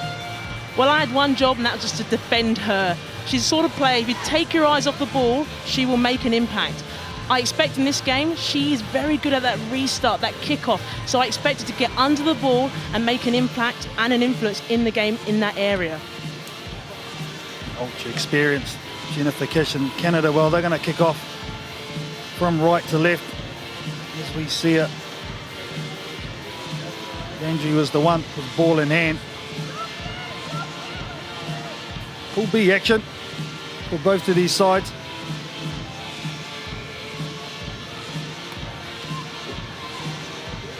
Oh, there's a mistake from the restart. This is exactly what this Russian team will want straight off the bat. There's a touch there, it's played on, so fortuitous there for the Canadian team. No, we're coming back. I think that whole commentator's curse, I said they would be good at the restart, and unfortunately just didn't go 10. Darina Lashina here on the ball. Decoy to the left-hand side, and then the skip pass out wide. Elena Sudkova making a lot of yards. This is the number 10 for Russia. Good clean out. Bit of confusion there by Lashina, close to the ruck, but she does well, sets it up nicely. Shift the ball to the right-hand side where there's a bit of space and a tackle broken. I thought she could have gone all the way, Pachuk, but in the end, she gets the pass off, and what a start for Russia. The first try, the big number 11. Chop. A very good start there by Russia. An improved performance from what they had against New Zealand in the first game, 32-0. But it all came from that step, taking the Canadian defence out wide and then back inside again, pushing off their right foot to cause the Canadian defence to be unorganised. And the conversion is successful to Lashina, so Russia lead this one 7 points to 0, surprising. Yeah, really pleased that Russia have got that first try, but for Canada, they just overcommitted there. They went past the ball, where in sevens you've really got to try and stay and defend within the ball to ensure you don't get stepped on your inside. Tinks looks on the substitutes bench for Canada. Nice kick-off as well from Russia. Good take under duress though from Karen Paquin. Spread the ball out nicely. Strong tackle there. And she dumps it down and the turnover. Unfortunately not releasing by the try scorer, Koro Pachuk, and Jennifer Kish takes it quickly.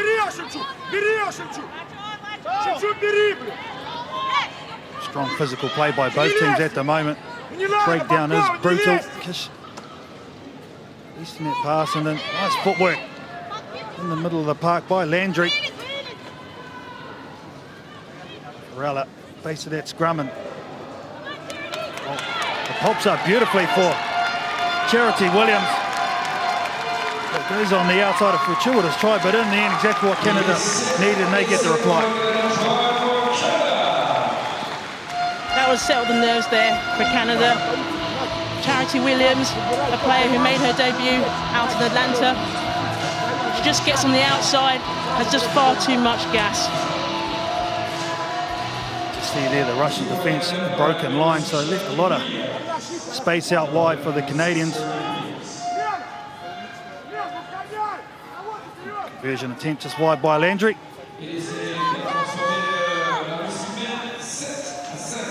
What's good about Charity, if you just give her the ball, she gets used to that, being confident with the ball and just running. And all she's got to do is back yourself, and she did that very well for that try.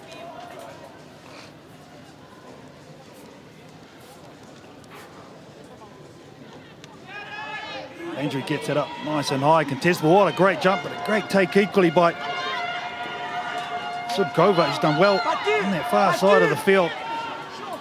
Try and move the ball into space, and it's getting a bit slippery with the little light rain that we've got here. Unfortunately, knock on for this Russian team, but the Canadians with their hustle forcing the mistake. Yeah, very good hustle. Slightly out of character for Canada, not necessarily getting that restart kick, but very good pressure here by Brittany Benn. They can just have that, put the pressure on Russia, they'll force the error.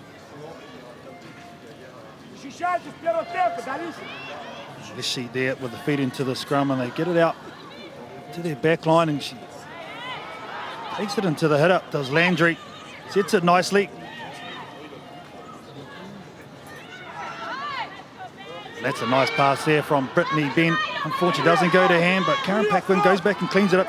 Kish on the inside, receives the pass, taken down strongly, but a good clean up. A little bobble, so Melissa's going to have to take it in. Very strong on her feet, isn't she? Just keeps driving. That's good front foot ball there, and it's created the overlap, the dummy and go. So tough to defend from Russia when you're chasing. The defence is going backwards, but Landry gets the second for Canada. Gisela Landry is a very good player. She knows how to find the gap and exploit that space. As you see here, she gets a nice ball off Bianca Perella and then just takes the afterburners on, just makes a break through those two players. It's a nice line that she hit, wasn't it, Maggie? It's really hard when you're in defence. You're not quite sure what's going on. You have to really make sure you mark up your player.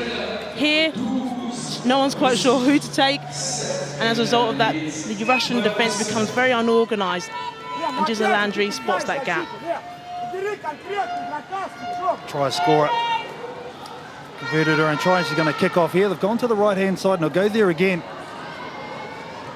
Nice and high. It's not going to go to the 10, is it? Play on, says referee. Kish doing outstanding work. Great skills by the captain for Canada. And now they shift the ball and Landry's amongst it again. Bit of ball play, ball in two hands, spreads it out wide. Unfortunately, just behind Karen Paquin. So she has to go back and tidy up. A good challenge at the breakdown. Unfortunately, Russia not releasing the player. Landry will go quickly. They've got a big line-up here. Have the Canadians again, front foot ball. And Kish, so strong, but equally great defence by Sudkova. Well, Kish looks like she's down too. Fell awkwardly in that tackle. This will be a huge injury if she can't go. Yeah, I mean, a very good player. We said at the start of the game she would have a huge impact on this game. And just a very good tackle by Russia. Unfortunately, landed very awkwardly, but managed to get back up and then lost the ball. You can see this is just full weight going onto her shoulder, and this is a relieving kick for the Russians. They had to defend for everything, but she's tough, isn't she? Hard as nails. Look at her head, you see here, she just lands right on her head. The momentum, unfortunate position for her, but she's straight back in there. What can Russia do from the set piece? They've hardly had any ball. They find themselves stuck in their own half. The half-time hooter goes. That's a nice jump and take by the captain, Slamova. Deception on the inside and out. They go on the outside and look at her go. The number 10, she's been brilliant in this game. Elena Sudkova. Long, lanky strides of the winger, but geez, that's a nice take and try. And Russia's second. Very good try there by Elena. Charity Williams, who talked about having a bit of pace, but she just didn't have enough to take on the Russian. Young, 18-year-old player. Fantastic stride length. Must be nice coming out of a set piece though as a forward and seeing your winger just skim someone on the outside. As a forward, whenever I came out of the scrum, I hoped that the backs would take it on, and they always did. And to have that, the Russians would be very pleased with that try. Vision just go to the right-hand side. We still have time for it. Now there it is, the end of the first half, and it's been an entertaining one as well, as it's all locked up between Canada and Russia, 12 points each. Okay.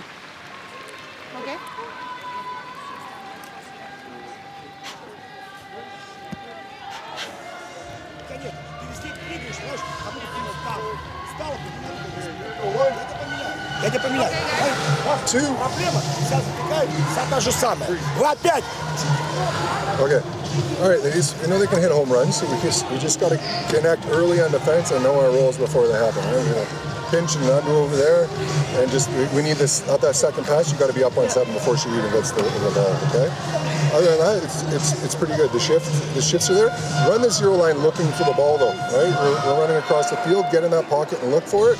Right? So they turn their backs and overcommit on the chase. So if we do have to throw in the brakes, you can call the zero, right? And then that person should be able to just give you a nice little pop on the inside. Если вы забрали у них, то сохраняйте этот мяч. Начинайте ближе играть. Ходите друг к другу. Вот же, положили попытку. Боевой, пожалуйста. Но тогда один идет, второй на спине уже. Один идет, второй на спине. Не оставляйте игрока по одному.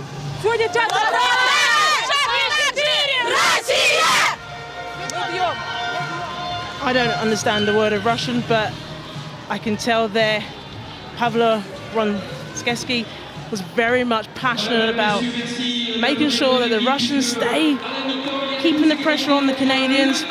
John Tate really emphasising the fact that Russia will overchase and make sure you hit that short line off the ball carrier to hit their weak shoulder. Bolonkowski could tell he knows his team well in this game, and if they get this first score in the second half, well, it's all on. A lot of pressure on this Canadian team. As we kick off for the second half, as it goes long. Boy, Russia, Canada reply with the kick downtown. And that is a good one too. As the chase is coming on. They caught Russia off guard somewhat.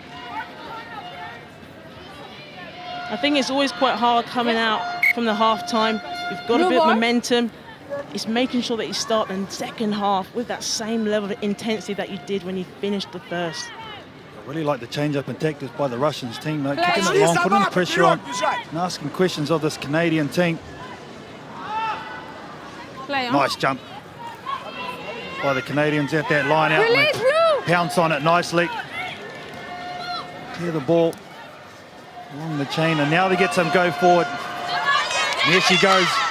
Charity Williams has got one score in this game, but equally great defence by Zurikova. Determined there at the breakdown to win their contact area. Ball in front. She's just wanting someone to come on the short ball, wasn't she? Kelly Russell. Brittany Bean passes it off on the wraparound. The defence of Russia coming up nicely. Keeping their spacing. Canada again taking it into the contact. Charity Williams in the middle of the park. They go to the short side of the field and using the kick. Oh, geez. Yes. Try. Oh, she's going to give it. Nice try.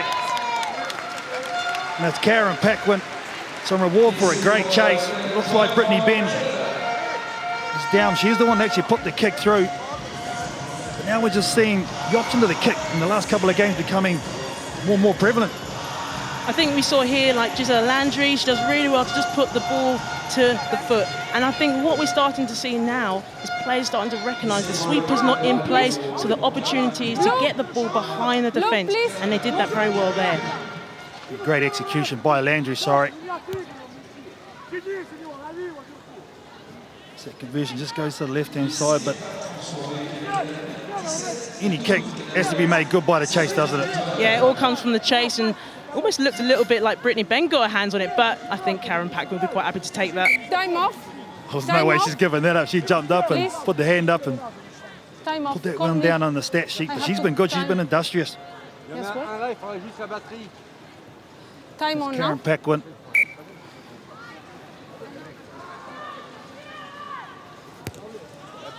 Longer kick on this occasion, uncontestable by Canada, so they just set up their defence and good footwork. Caught well over the advantage line. There's some strong defence. Right, Harvey. Able to retain possession though are the Russians. It's See up. that, just trying to stack. More. Doing great work, great recognition. Oh, yeah. There's a try score or two, I think. Turnover. Karen Paquin. I'm recognising there was an opportunity for the turnover. Oh, very good there by Canada. Karen Paquin obviously just scored that last try, but she does well just to kind of come in here as the third player, get her hands around the ball, and just use her strength to keep the Russian players up. Oh, I can tell you're excited about that. The turnovers, eh? I'm a forward, I love a good maul. Great attacking opportunity here. Solid scrum from Canada. And they get it out again. To where Landry's been such a danger. Gets on the outside and of her marker, unfortunately, just knocked on by Harvey. Rushed the turn straight into attack after the defence. Now one-on-one pressure, ball with the loop around. By Lushina. Roll, red!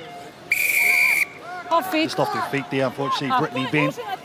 One off feet. This is a relieving penalty, that's for sure, for Russia. Yeah, for Canada, you just feel like they're just not getting that final pass. Time off. Magdalena Time Harvey off, out on the wing. We Lisa haven't had a chance to Blasa. really Blue, see her play eight. yet. But Time off, Canada please. just need to make sure they maintain that discipline. Brittany Ben goes over, but 11. loses her feet. As a result of that, doesn't allow a fair contest at the breakdown. And You can just see her right knee 11. went to deck, so she has to release the ball in that situation. She It's didn't. going out. It's Russia look like they're going to try and set up a set play here from their tech kick. I thought it might have gone to the line out. So make multiple changes, just needing some energy off the bench. Only 5 points behind of evening this game up.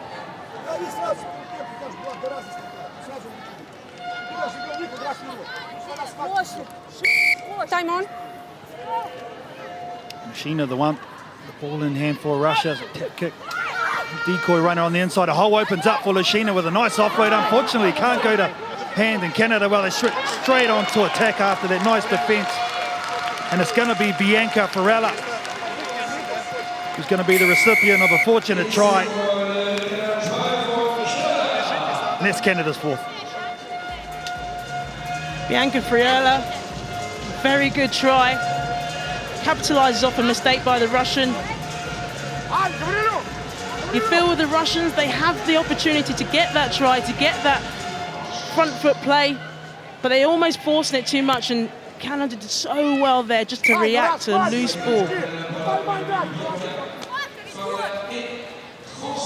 Just that little offload, if that goes to hand, then Minnesota, the captain's going to be very tough to stop, but in the end, Canada, well, they kept their composure, haven't they, Maggie?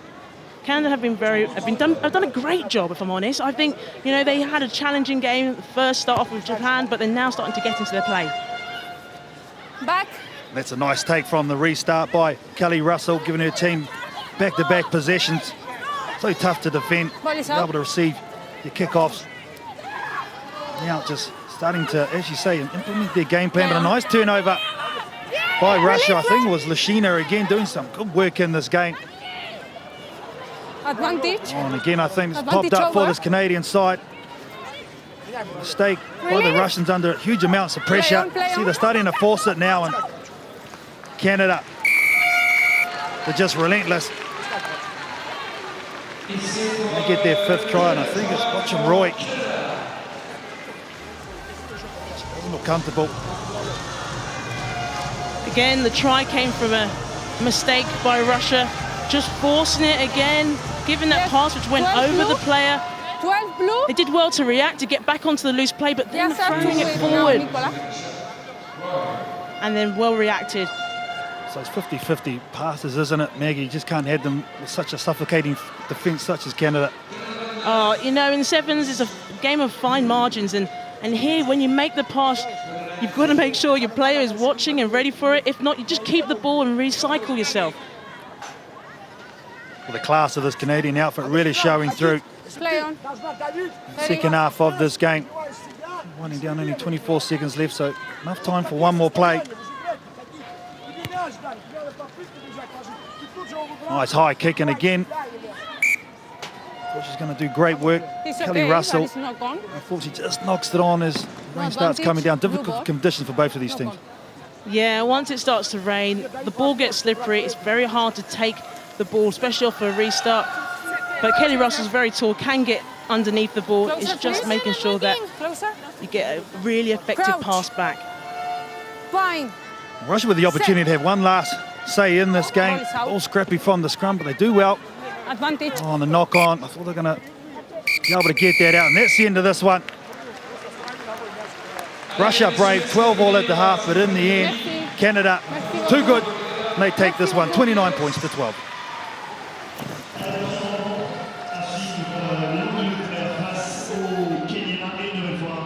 Mais on peut applaudir très fort les deux équipes.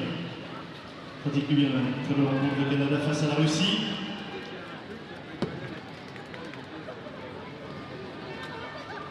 Voilà, on rappelle que vous pouvez vous restaurer, vous rafraîchir.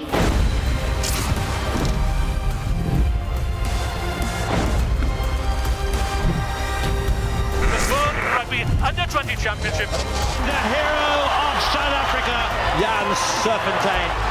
Jack Noah, away goes Clifford. Watson is over. Pablo Matera has done the business. A little step through from Pollard, and this is going to be another try. Too easy for Ringrose. Jesse Crean. It's a perfect finish. Vanani's so powerful. The Wales captain, Sam Warburton. Bigger, it's all over. David Pocock, captain supreme. It's Savea, and look at that.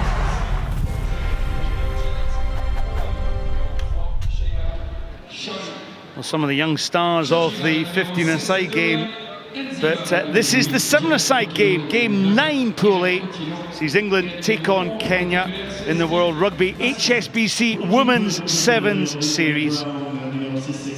Well, England got off to a winning start by 26 points to 7 over US of A. So coach Simon Middleton rotates his squad, gives a start to Abby Brown and Amy Wilson-Hardy, Katie McLean. Also in the lineup there, Daniel Waterman has a start wearing the number 5 jersey for Kenya. Well, it's all new for them, their first appearance on the circuit.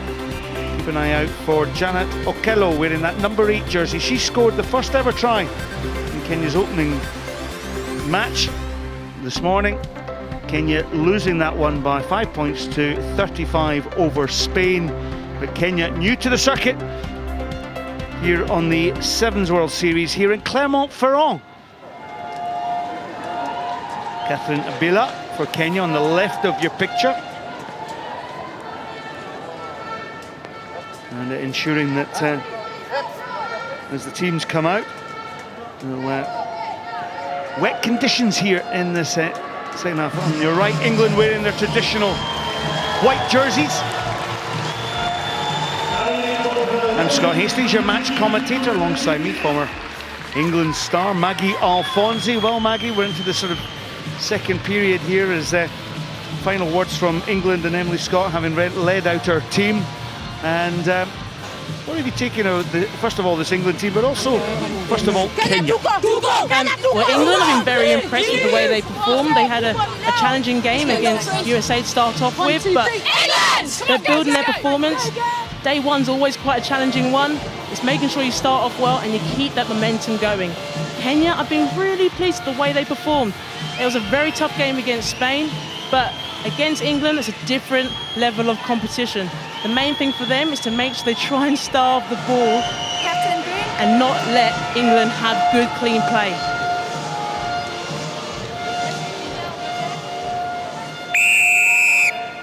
So the loud blast of the whistle from Amy Barrett from the United States. England kicking off.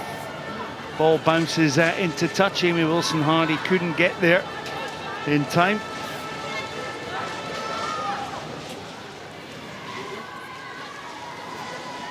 So Emily Scott, who kicked off that game, she'll be pleased with the start that she's made for her team. Green, you need to open. Yeah, when I saw Katie McLean's is been put into the forwards, first time I've seen her in the forwards, actually, Maggie. Yeah, she sometimes plays a hooker position, but like there, she did very well to put the pressure on. Waterman comes away, the ball bounces up for Scott. Claire Allen, and then first touch of the ball for Kay Wilson. Kay Wilson tracked down on that far outside by Janet Okello. Put the ball out of play, so England losing the possession on that far side. Yeah, good to see Kay Wilson get her hands onto the ball, but gets pushed out effectively. by Kulo. Like I said before, it's all about making sure you don't get pushed out in that touchline, especially if you're on the wing. Well, Keller's got a bit of pace about her. You must be out of the 5. This is Ochieno. Plays scrum half. Of course, the scrum half and hooker are the same player in terms of interdependent on each other. And Kenya decide to just kick downfield.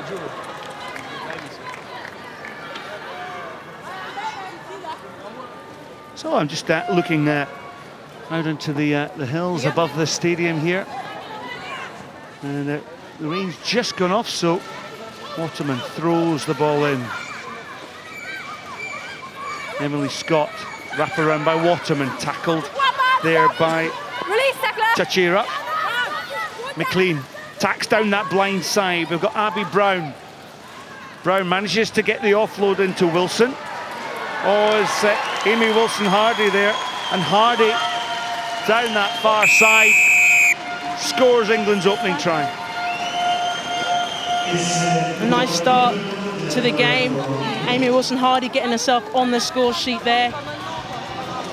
A young, solid, strong player. When she gets out on the wing there, she puts a very good hand off to take away Atuno from making an effective tackle.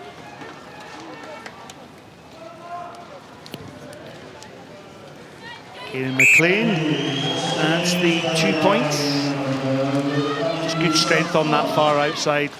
And when you consider that Irene Otieno with the attempted tackle didn't have any chance against the English girl.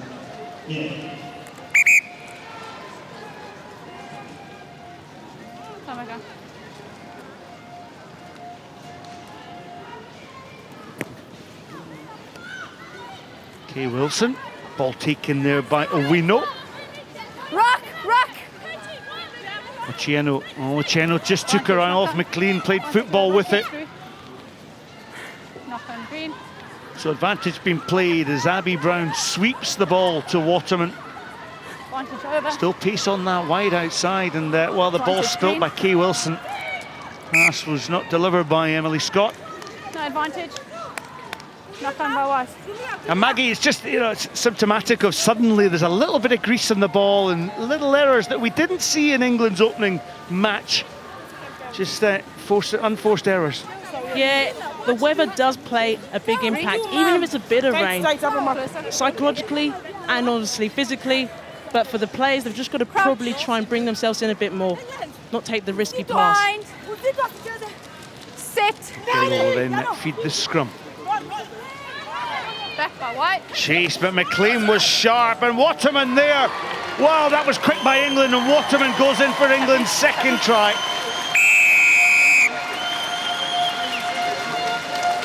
Great to see Danielle Waterman back on the score sheet there. Came from the scrum, and Katie McLean did very well to snap on some loose play. Good reaction as a forward to give that offload and set Danielle Waterman up for a try. Just hold. McLean with the conversion, but Green. Out of the way, please. Amy Barrett just holding up play here. Thank you. Come back on. Happy.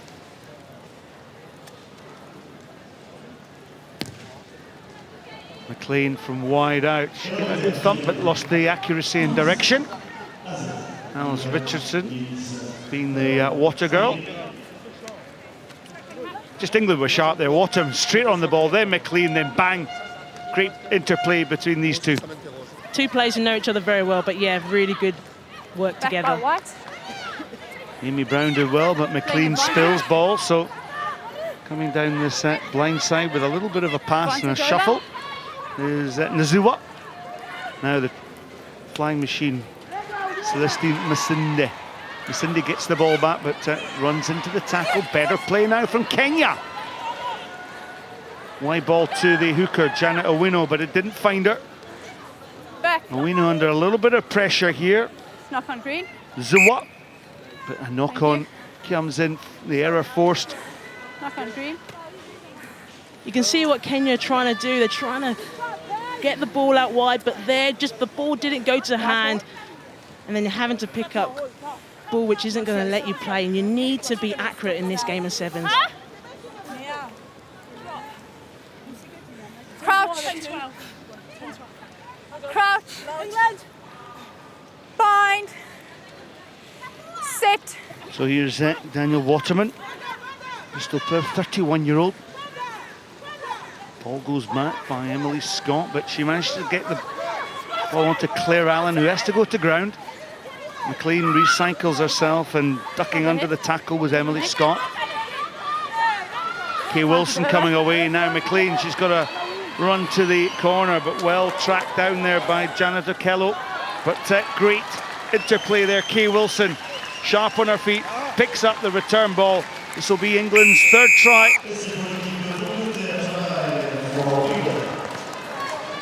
Try that all came from the breakdown. We talk about a quick play from the breakdown to disorganise the defence, and that's what they did. Quick play which allowed Kay Wilson to snap the ball, exploit the space, and catch Kenya off guard. Yeah, Kay Wilson, she was part of a development team as Katie McLean just takes the conversion, misses that one, but just a quick word on Kay Wilson. Recently played in Vegas and Vancouver for a GB Select team. Of course, England will morph into that GB Select team, but, well, England looking good at the moment. They won their opening game 26 points to 7 against Kenya. Half-time here then. England 17, Kenya 0. I doubted myself, so I said... Tighter. Everybody all right? Two changes, okay? Fisher on for Katie, Tash on for Crowland, so Kay going to the centre. All right, those two changes to start us off. Okay, look, it's difficult, it's really difficult. It must be like a bar of soap. All right, so a couple of things. Just shorten our players up a little bit. All right, that play at the end was a great example of how to play it. Set a target and then pick them off. We pick them off with lifts or just two easy passes, okay? Or short sides when we punch in, they're a real good option for us, either on a buzz or like I say, a ruck or just jump back. The other thing is, don't be afraid to kick it. Kick it, get after, pressure them, we'll come up with an error and we'll score from close range rather than trying to get it from 50, 60 yards. So if we get ball in this territory here, don't be afraid to fucking zip it, okay, along the deck, get after it with a foot chase. We might win the foot chase, if not, just big D, okay, and then we'll get the ball close to the line and we'll play from there. Yeah, simple, yeah, real simple stuff. Yeah, listen, it's tough, isn't it? It's not easy. Tujiamini tu kidogo tu 7 minutes nataka kwenda tuende kwa scoreboard sawa nataka tuende kwa scoreboard then 2 minutes then to make changes sawa ibaki 17 magals ibaki 17 sawa inaweza na 5 Shabel hawakimbii mjaribu hapo Shabel the grace inaweza fanya Jesus Christ and the fellowship of the Holy Spirit with us now and forevermore. Kenya tuko believe. Well, why don't you drop us a line at hashtag Clermont Sevens or at World Rugby 7S. We'd love to hear from you. Who's caught your eye? What's been the best play of the game? Hope you're enjoying all the action, and of course plenty of videos to look at World Rugby Sevens and also on YouTube. Such a feature of the modern game, the social media side, and some of these stars could well go on to be gold medalists in Rio. What about that? What a thought, what anticipation. Second half then between Kenya kicking off towards England. England very much in command, 17 points to 0. Heather Fisher ran into the imposing figure of Janet Owino. Waterman, Amy Wilson-Hardy, good footwork down that near side. Abby Brown was inside, but Wilson-Hardy lost the ball, so having done so much good work, lost the ball in the contact. Good work by Kenya to put the pressure on Amy Wilson-Hardy.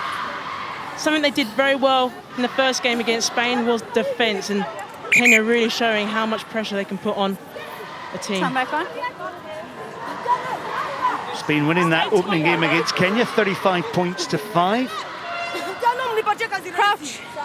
So plenty of chat and conversation coming across from this Kenyan side. Bind. They're actually across here for 3 weeks on a training exercise as well following this tournament. Bind on the body of the side, not the shoulder. Okay. So the scrum half, Irene Ochieno. Bind. Sit. standing directly behind Doreen Ziwa.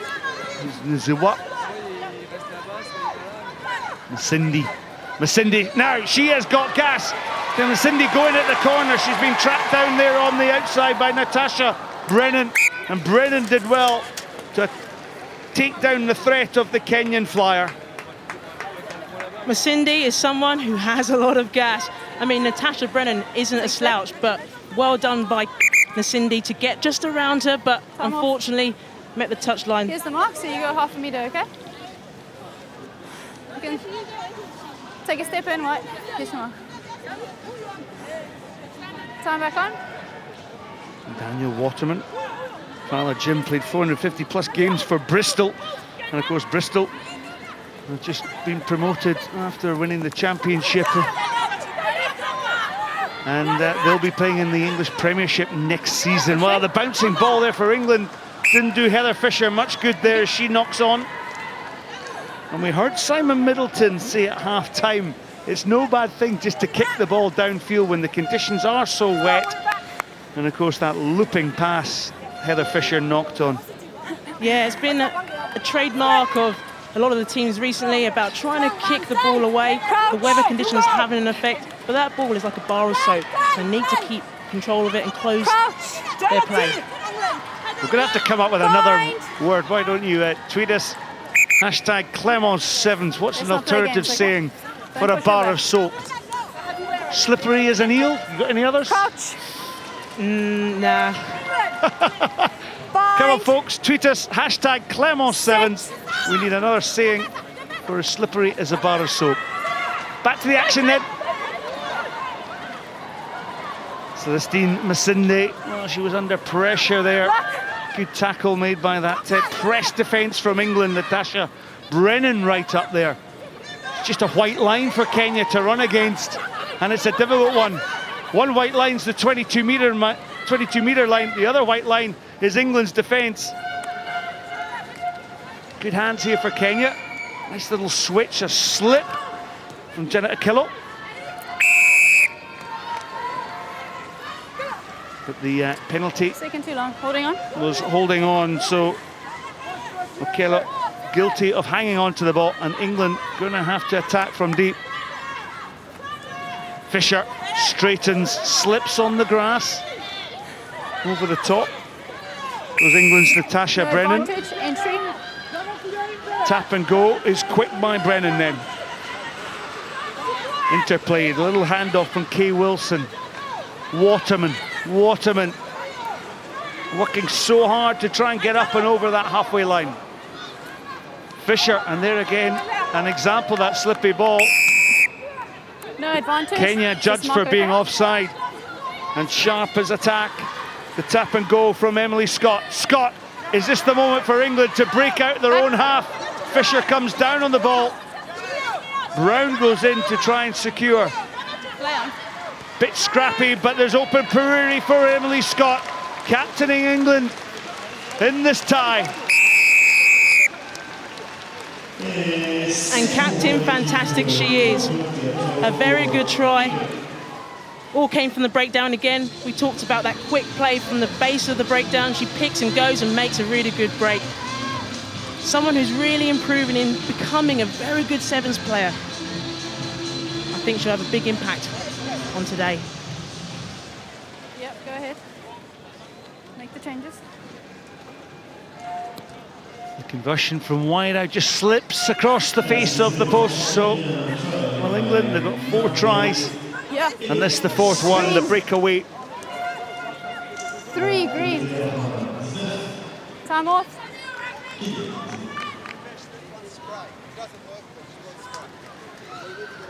So quite a few subs for Kenya. Remember, Kenya have already qualified for Rio.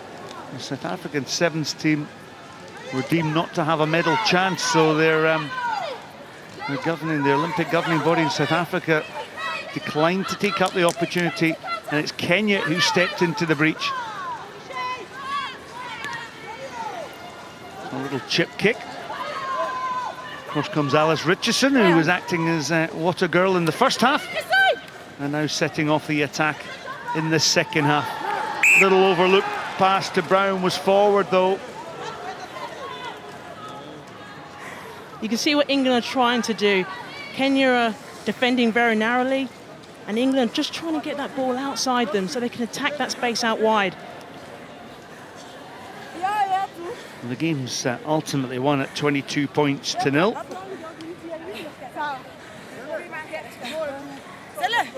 Crouch.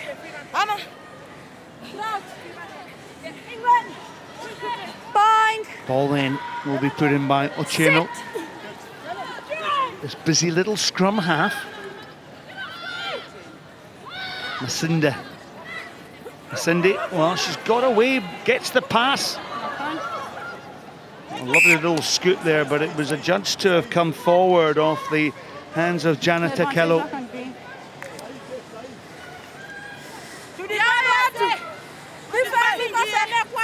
Well, we've all been there before, haven't we? Playing rugby, the handling game in wet conditions and knocking the ball on, just a occupational hazard. In bad weather, you don't normally associate that with sevens rugby.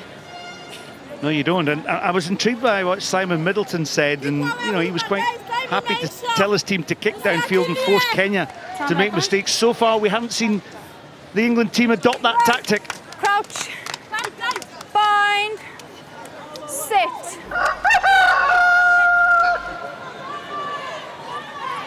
I love that halftime hooter.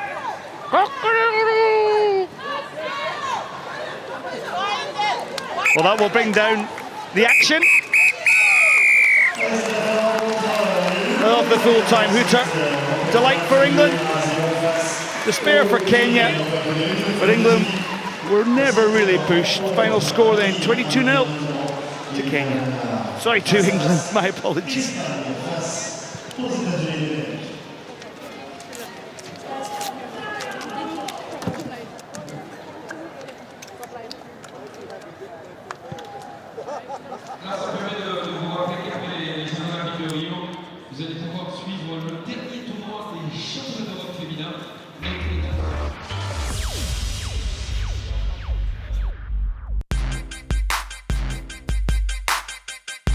I'm Chris Thomas. I play for the USA Sevens team, and this is my 7 and 60.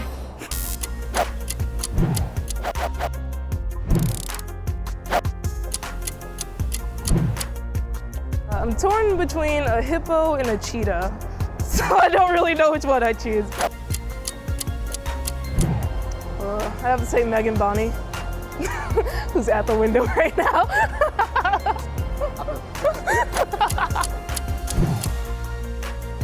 Vic's fly, and she's just so fast, and she's a phenomenal player, so I love playing with her.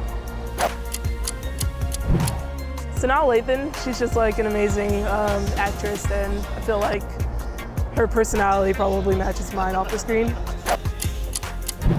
I want to work for the Police Athletic League. They do different programs for schools for the youth after school.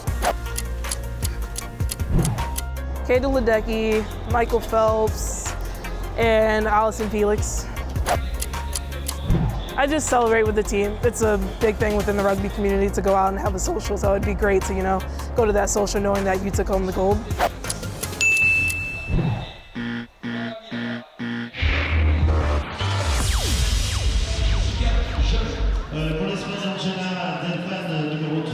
Christian Thomas, absolute start for the United States. Starting off the bench for this one. And Pool A, the second game for both of these teams. Spain taking on the US. Well, the Spanish, they had a good win against Kenya in their first one up 35-5. And well, the number 9, for me, she's been really good. Maria Casado got 2 tries in their first game. And Honkal Tanana next to me is former England international Maggie Alfonsi. And Maggie, well, who are you picking to be a star for this USA team? Oh, well, do you know, Christine Thomas, when she comes off the bench, I think she'll be really key. But my focus is going to be on Barbara Villela. I mean, she's a very strong athlete, very focused on what she does, and she really does lead the team, so I think she'll be influential in this game. Well, this USA team, you can see they're in good spirits. They had a demoralising loss against the English, 26-7. What do they need to do to try and get the win against a very tidy Spanish outfit? Well, I think for USA, out in Langford, they had 2 losses against Spain, so it's a bit of a rematch, really. I think for USA, they just need to make sure they dominate again around the contact areas, but work hard. Here we go. Talk. Eagles Very lucky hat. 1, 2, 3. Maggie Alfonsi next to me. An MBE recipient, a member of the British Empire. How cool is that? It's pretty cool when you get to meet a member of the royal family. So do I call you Dame, Maggie, or what? Well, you're supposed to curtsy, but that's fine. All right, both of these teams pre-game routines out of the way, and we're ready to go. This one should be a good one. Spain v USA. Spain to kick off first. It'll be Patricia Garcia to get us underway.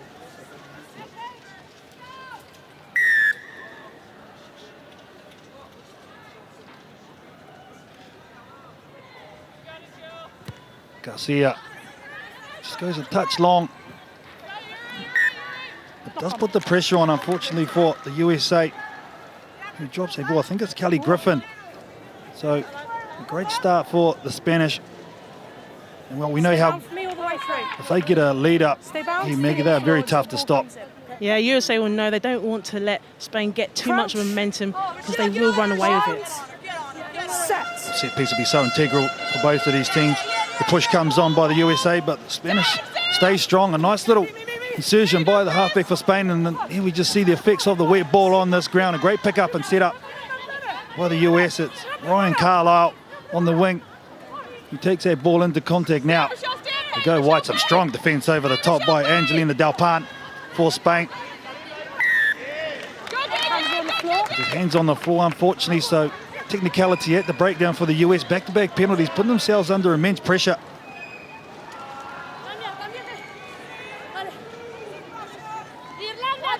Such an integral part to this outfit, isn't she, the number 4 for Spain? Yeah, Patricia Garcia, very committed, very focused leader. Deception in the midfield, behind the back pass. Look for the inside ball. To Vanessa Real, unfortunately didn't go to hand. A timely knockdown by the captains for the US, Gillian Potter. Gillian Potter, a physical unit, you know, has had a lot off the field go on, but is a very committed player to her team. Good pressure here where she comes on, gets a hand in, a little extra hand, but unfortunately the pat's back to Spain. And gets in the passing lane of the Spanish players, didn't she? Potter now Wait. feed into the scrum, and looks like the USA have had a tight here. Good hook by Catherine Johnson, I think it was, to get that ball back. Oh, and again, the USA just stung at the breakdown. Looked like the ball went forward and touched the player, so deemed offside. The Spanish while dominating territory at the moment, Maggie. Yeah, definitely. And USA, they just need to watch their discipline. Sarah Cox is on it, so they need to make sure they stay whiter than white. Ball goes wide into the midfield for Spain. On the far side of the field, where a bit of footwork put on by the number 2, Teresia Busco. And now they've created space. A lot of holes on this right side of the field. The missed pass, I'm not sure that was the right option. Should have went through their hand, so it gives the US defence time to come up, but a nice pop pass on the inside to Angelina Delpan. Set it up nicely. Now, Spain right in the 22, a long bouncing pass, but it's picked up by Maria Casado. Oh, an unfortunate there for the Spanish team, but a timely intercept by Vera Vilala. Like we mentioned about her at the start of the game, she will have an impact. But for Spain, they just got to really make sure they tighten it up, especially with the weather conditions the way they are. But there, that was a one too many forced pass. Should have kept it in there and looked for someone to clear out. And conversely, I think of Bella Vilala commits herself 100%. She takes that ball, she just tried to tap it back and then Crouch. push the ball back. But now Justine going forward, and the Spanish team will mark out to the right-hand side. So they've loaded this near side of the field where they're attacking players. Good push there. Gives Garcia some room to run, which she's done on a couple of occasions. A nice steal by the US. Ryan Carlisle doing extremely well. Nice pick up also. Now the US find a little bit of space on the outside. One-on-one defence is good on the captain, Potter. Second phase is set up, and good take on her feet by Bara Vilala. Is strong too in contact. Releases the ball, plays again, sets it up. Oh, and another mistake by the US, just compounding things at the moment. Ryan Carlisle's done some extremely nice work in the breakdown. And they're on edge, the supporters, but the US just need to execute their core basic skills. Yeah, look, when we talk about sevens, it's all about accuracy, and there they just weren't clinical enough. The ball went to the right place, it just didn't go to hand. The Spanish really do have to start taking one of these opportunities. They've had a mortgage down. And the USA 22, ball goes in. Garcia again goes to the right-hand side, creates the overlap. Oh. Defensive pressure. She gives that ball just half a metre forward. She doesn't have to take the contact, Maggie. Oh, but look, they've got the ball back now. The key thing now is setting up the play to make sure they exploit the outside pace. There is space to the right-hand side. If they can shift it there quickly, the Spanish team, they look for the double pump, and it goes to hand. Good take and determination, and well, Spain get over for their first try. It was a nice one too. I think it was Maria Casado, the number 9 for Spain in the end, but a nice pass also by Angelina Del Pan. Yeah, here Spain were just patient. They worked the ball, they let the ball do the work. And I think what's really good is that they actually got the ball to hand. I think we were talking about the weather conditions having an impact, but there they made sure they got the ball straight to the right person and were accurate with their play. Well, she scored 2 tries in their first matchup, did Maria Casado. She gets the first in their second game.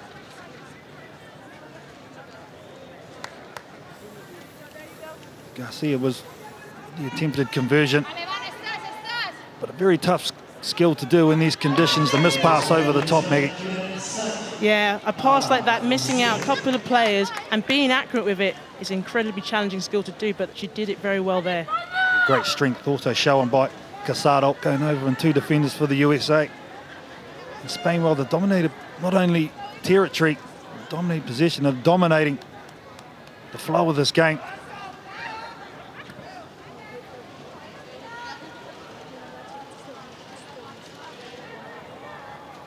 Sent nice and high there by Casado. There's an excellent restart, but equally so nice take. Unfortunately, just a little knock on as she tried to take that ball in.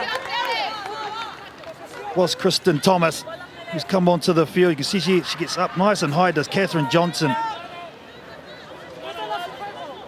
Yeah, we talk about the restart being quite key, and there Catherine Johnson just does enough just to get up in the air, but unfortunately, Kristen Thomas didn't collect it.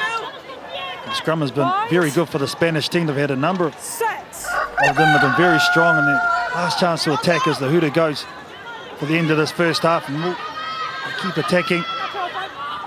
Dummy to kick initially by Vanessa Real. Looping around is Teresa Buesco.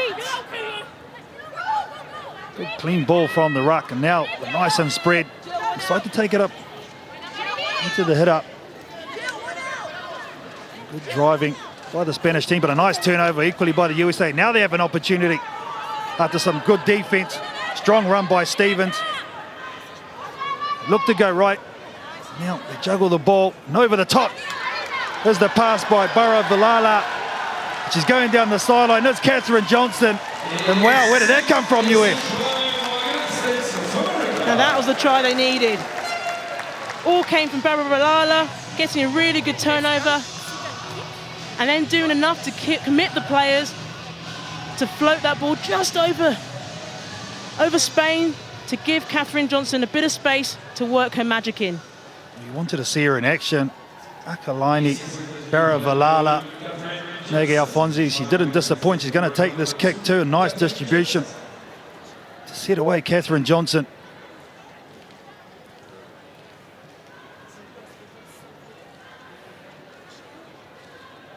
Let's go.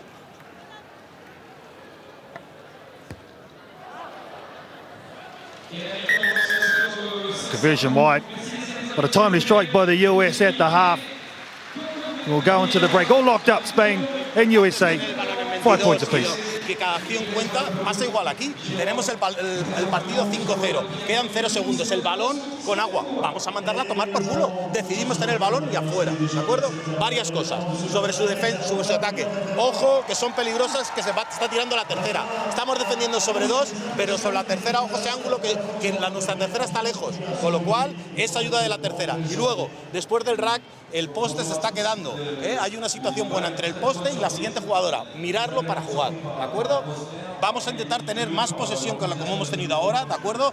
Como está el balón jodido, avanzar un poco más en el contacto, que no sea tan rápido. And then we'll have them. Does that make sense? No tackling high, everything low and down. Yeah, quick tackles, guys. Hey, keep it simple, keep it basic. All right, amp up the communication starting now. Here we go. Fight to the end, fight to the end. Work on 3. 1, 2, 3. Work. You got it, ladies, you got it. Good chat there by Gillian Potter from USA. Really emphasising, let's keep the basics going. Let's keep it simple. Let's not force the pass, especially in the conditions that we have here. You need all the experience, don't you, in situations like this. Such a tough opponent in conditions. And as you said, they've already played Spain, lost to them twice in Langford, but she knows that they're in with an opportunity in this one, don't she?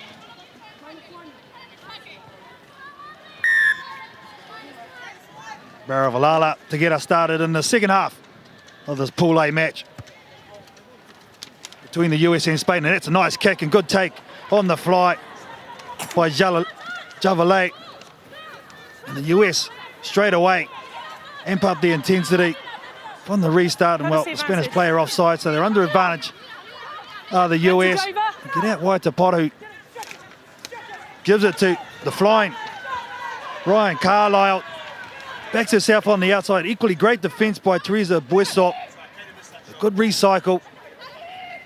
She's starting to get herself involved, isn't she? Baravalala in this game. Well offside the Spanish player. And that's an easy decision by the referee. Yeah, well offside. Have to make sure you get behind the breakdown on the onside position. What you want to do is get the ball into the players with X factor. And this is what this number 8 has, doesn't she? Baravalala has done so well so far. She works hard. Her work rate is just unbelievable. She's keeping USA in this game.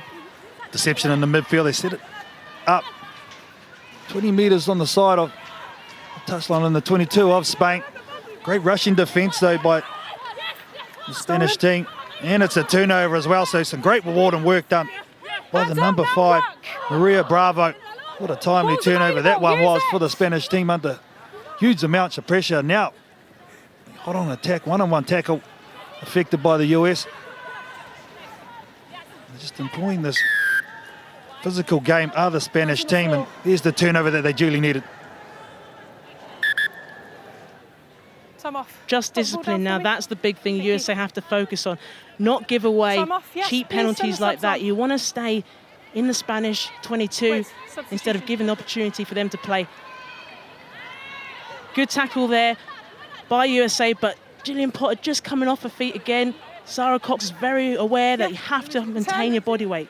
Yeah, you can just see the right elbow just touch the deck as she went down to try and challenge that ball. Unfortunately, Gillian Potter. Now Garcia will look for the relief of the touchline. They've had to make a number of tackles, the Spanish team, to the start of the second half. So this is somewhat of a bit of relief for them. You almost think in the first half it was all Spain, and in the second half it's been pretty much all USA. We always talk about retention of the ball, so whoever can keep the ball for as long as possible is bound to get a try on the scoreboard. Movement in the line out, nice jump, unfortunately couldn't be taken for Spain. Del Pan knocking their ball on, so advantage to the US. She's going across field, willing the player to come on the inside. Was Baravalala, nice inside ball. Back to Baravalala from Javalay. He picks it up again from the ruck, goes the blind side. Really stressing this far side of the field, and now Javalay. There's a little probe, mistake there by the US. It's gone backwards, so play on that one hasn't, so the Spanish rewarded for some great line speed and defence. Yeah, the Spanish again have been very patient, letting USA play with the ball. Just there, just that one bit of error. If USA can just keep that ball in hand, they will gain momentum. It really did hurt them in the first half. The Spanish team spent a long time in the USA 22 before they got their score, and at the moment, as you said, Maggie, the USA have flipped the script and they really are dominating territory in the second half as we wait for some replacements, which will be hugely important in this game. Yeah, you almost think, watching it, they're both working incredibly hard. The weather conditions have slightly changed. The sun's coming out. This is the part where games are won and lost, that last 4 minutes where you really have to work hard. Time on. No. That's fine. Crouch. We always knew this one was going to be a close game, didn't we? Set. USA v Spain. Spain are looking for the quick setup. Nothing much that Patricia Garcia could do with that one. They set it up. Nice little bit of footwork there by Marina Bravo. Switch back the blind, they've created some numbers here. If they can get the ball to hand, they don't. So opportunity lost by the Spanish team. Strong defense by Jillian Potter over the top from the US, and she's gone over the ball and affected that breakdown. That is great work by the USA captain. Oh, we talked about her again as well at the start of the game. Her physicality, her strength. Now she'll go. Okay. She disrupted play there very well to create that turnover.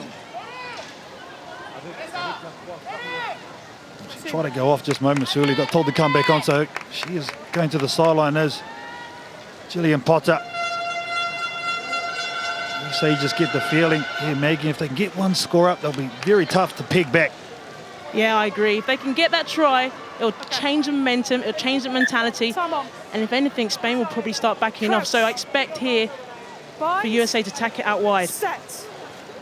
Well, for Liane has come on for the US on the wing.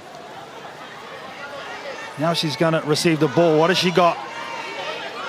Sort of in holding pattern at the moment, and now she uses her strength and power to get well over the advantage line. Great front foot ball for the US. What can they do with it? They take it into the setup, a strong run by Lily Durbin. Stolen. Knock on by Red. Still keep their composure to keep their ball, and she has another go. Because Victoria for Liane stays in the field of play. Now the US finding a lot of greenery. They can shift the ball there. Good line speed just made Catherine Johnson, the try scorer, hesitate, but in the end she gets the ball away to Lily Durbin, and there's the score we were talking about. Finally they take full toll of their dominance and territory and possession in the second half. Could that be the changing point of this game? Good sevens play by USA. They went from edge to edge, but Catherine Johnson committed to play and looked for that little offload, set this flyer in for a try. Lily Durbin. What you want to do is make an impact off the bench, and it's exactly what USA have gotten. Victoria for Liane has done that. This girl has been good too. Started getting her hands on the ball. Bara Vilala. You have to say, Maggie, the USA have had 2 opportunities to score really, and they've taken full toll of them. I think what I like about USA, they don't have to have the ball to make a difference, and when they finally get it, this is what they do. They create the space, they look for the offload, and find the try line.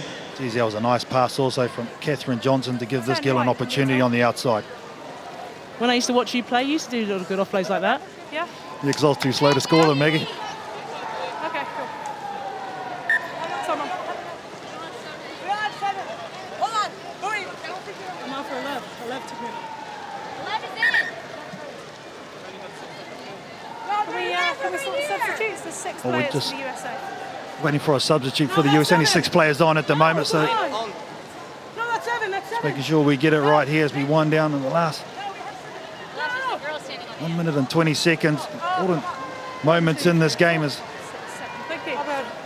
Carlisle has been good in this one.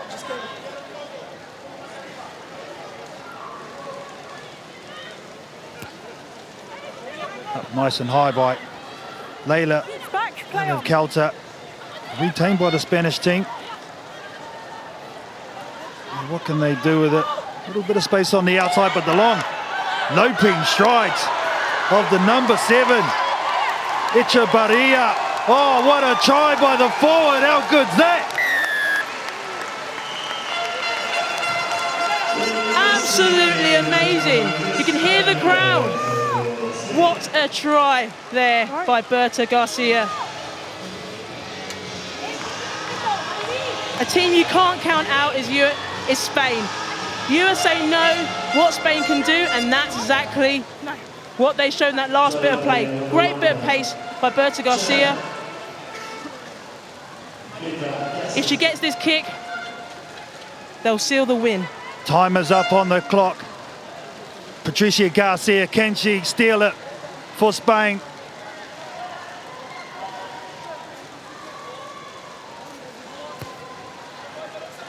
Oh, it's over. She's got it. There is going to be time for a kickoff. There is an opportunity for the US, but individual brilliance by the #1 for Spain. Fantastic work by Berta Garcia. She takes one side, goes left, goes right, and then back to pace. Spain are renowned for doing this. You have to keep an eye on them in the last second because they will create attacking opportunity. Well, now it all comes down to important kickoff. She gets it up nice and high and contested with this Patricia Garcia. USA, who's going to step up and claim this kickoff? It goes up. Nice take there by the #3, Carmen Farmer. Gives her team an opportunity. The US, can they go 80 metres to steal this one? Carlisle gives it out to Forlian, who takes it up strongly, replays the ball. There's nothing wrong with that. She lets it go. The Spanish are just waiting for her to go to deck and challenge for their ball. Garcia has to let her go. Out to the right, other US, the right foot step by Johnson. And there it is, the commitment and the turnover for the Spanish team. It's the #12, Maria Ribeira. They kick it out just. And a comeback win for the Spanish team against the US. They'll go 2-0. But what an exciting game. USA will go down, but Spain sneak a win, 12 points to 10.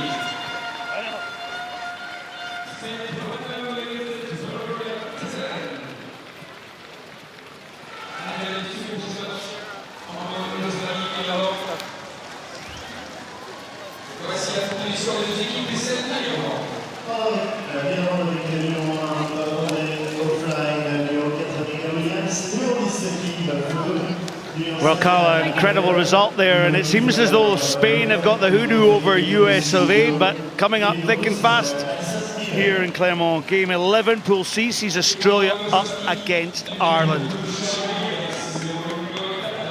And for Australia, it's a chance to turn the team around. So Shani Williams, Chloe Dalton and Turner will go up front. For Ireland, well, Lucy Mahal has certainly given them a go too, but they're languishing at the foot of the table. Lucy Mahal to the right of your picture. Waiting for the teams to come out. Alongside me, your match commentator, Scott Hastings, Carl Tanana. And Carl, we were just talking about the slippery conditions, and there was Maggie Alfonsi, our fellow colleague here, in the commentary box talking about the ball being as slippery as a bar of soap. And we asked a few people to tweet in and come up with some alternative sayings, and there's a couple. As slippery as the Gordon knot was hard, that was William Shakespeare. And someone else tweeted in by the name of Glover, as slippery as a baggie up a border burn. And that was a famous saying by Bill McLaren, the commentator who used to work for the BBC across in the UK. What about a slippery Scott Hastings paying the bill after dinner? So fucking get that mangle up and let's come out firing. Right, actually, is a fellow commentator on the Sevens circuit, on the men's circuit. He calls it the Hastings Haka. And we can't find the cash to go with the bill. Well, for Ireland, they've rotated their squad. Audrey O'Flynn and Megan Williams will start. And so lots to look forward to. Australia, of course, leading the series table and likely to lift the series title here in Clermont-Ferrand.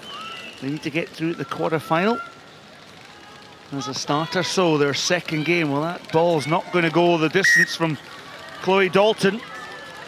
So Ireland, through Kim Flood, will just tap and go and set their possession and their attack. But no, they're just going to get Lucy Mahal, the captain.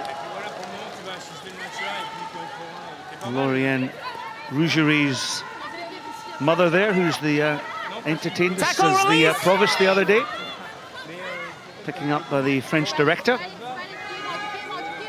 So attacked by Audrey O'Flynn. O'Flynn, gutsy, ball carrying forward. Leah Green goes in for the ball for Australia, but ball retention here good from this Irish team as Alison Miller cuts back against the grain. Miller scored a hat-trick of tries against Scotland in the Six Nations in the 15s game. Back in the sevens jersey for Ireland. Keep it down. Your arm went around the neck. Keep Mahal it down. tackled high there. Yeah, Amy Turner just creeping up a little bit on the ball and around the head area for Australia. So Ireland taking their penalty. Good kick too, but watch both of these teams. They had a test series in Australia over the February period in sevens, these two sides, and the Irish team looked pretty handy. Just the arm can't go around the During neck. those three competition games, very, very competitive they were too. It's a high tackle, Amy. So Aoife Doyle. There's Amy Turner. As we look back to the action, left of your picture there, Aoife Doyle with the throw-in. So up in the middle, Megan Williams retains the ball. Doyle comes back, throws a little dummy. Good attack here. The Lucy Mahal, the Irish skipper, goes to deck. Route one for Kim Flood. Big tackle. Came in there from Amy Turner. Amy Turner, who, well, she packs a punch for her size. A couple of good little tackles there. Audrey O'Flynn for Ireland. Ireland will be pleased with this positive start and another penalty against the Australians. Quick tap and go. Mahal just looking for the space down that left-hand side. But first arriving player, as you heard from Rasta Rashimengi, went over the top, sealed off. And it meant that Ireland couldn't get the ball back and Australia couldn't compete for the ball on the deck. That's where the penalty I think Lucy Mahal would want that tap kick over again. She just needed to slow the play down and set it up. Try to take the quick tap and get Australia offside. An ambitious play here for Aussie, going wide early, deep within their own quarter. Charlotte Caslick get two hands and Shani Williams, the Australian captain for this match, shrugs off the contact.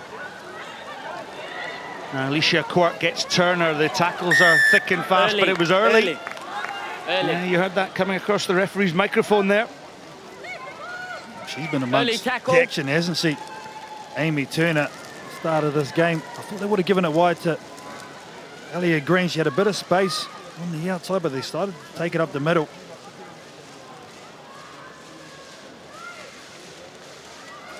So tap and go, Charlotte Caslick. Ball in two hands, always teasing the defence as she attacks. Elia Green. And Nicole Beck there as well as Williams goes in to support Green. And Green looking so strong. Elia Green breaks out, tracking down though with a superb covering tackle is Alison Miller, but it's too late because Green had the pace on the outside.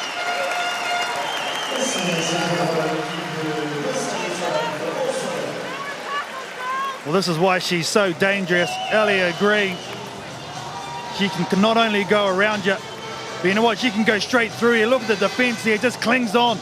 There's Kim Flood, but she can't hang on because of the power of Elia Green and the speed to finish.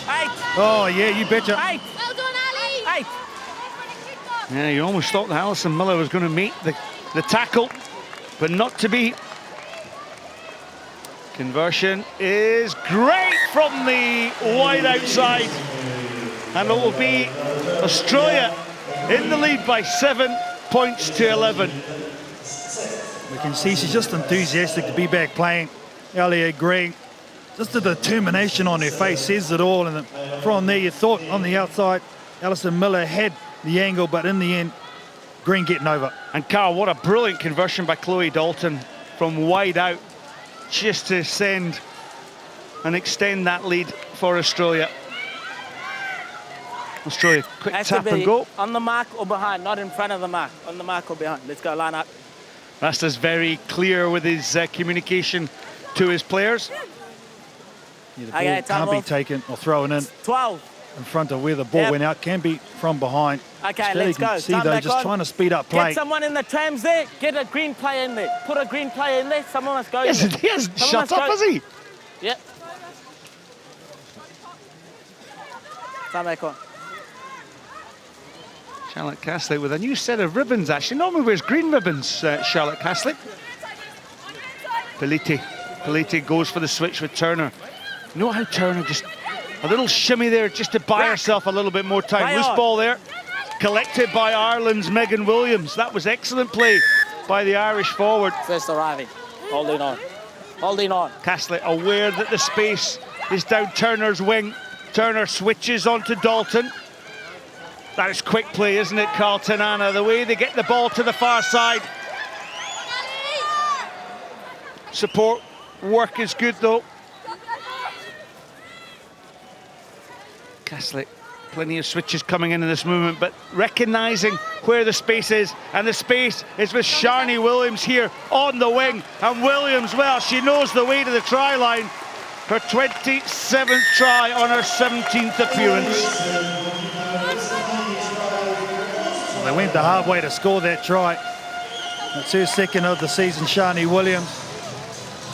But in the end, just the crispness of the passing from this Australian unit too good, and when she changes the angle, no one was ever going to stop Sharni Williams.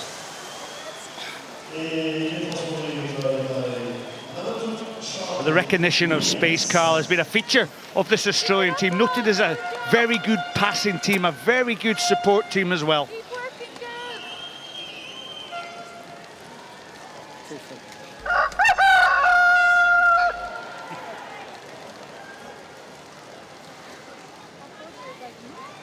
So the instructions given by Chloe Dalton.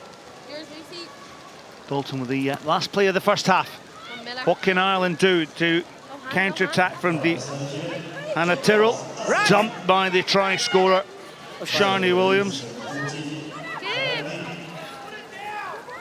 Route number 1 for Kim Flood takes the ball on, and Ireland have had enough possession. Little step by Lucy Mahal. Good turnover. Well, we thought it was a turnover, but Ireland has retained the possession. Aoife Doyle trying to escape the clutches of Charlotte Caslick on that far side. Advantage. All offside. Penalty advantage.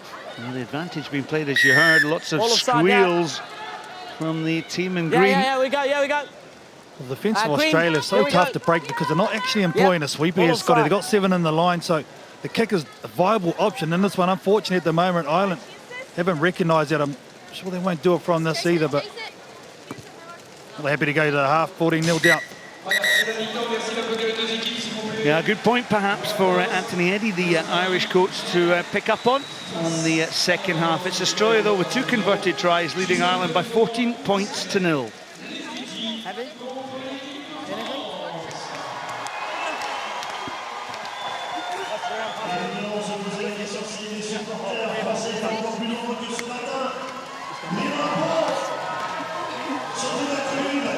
Du stade de Clermont-Ferrand.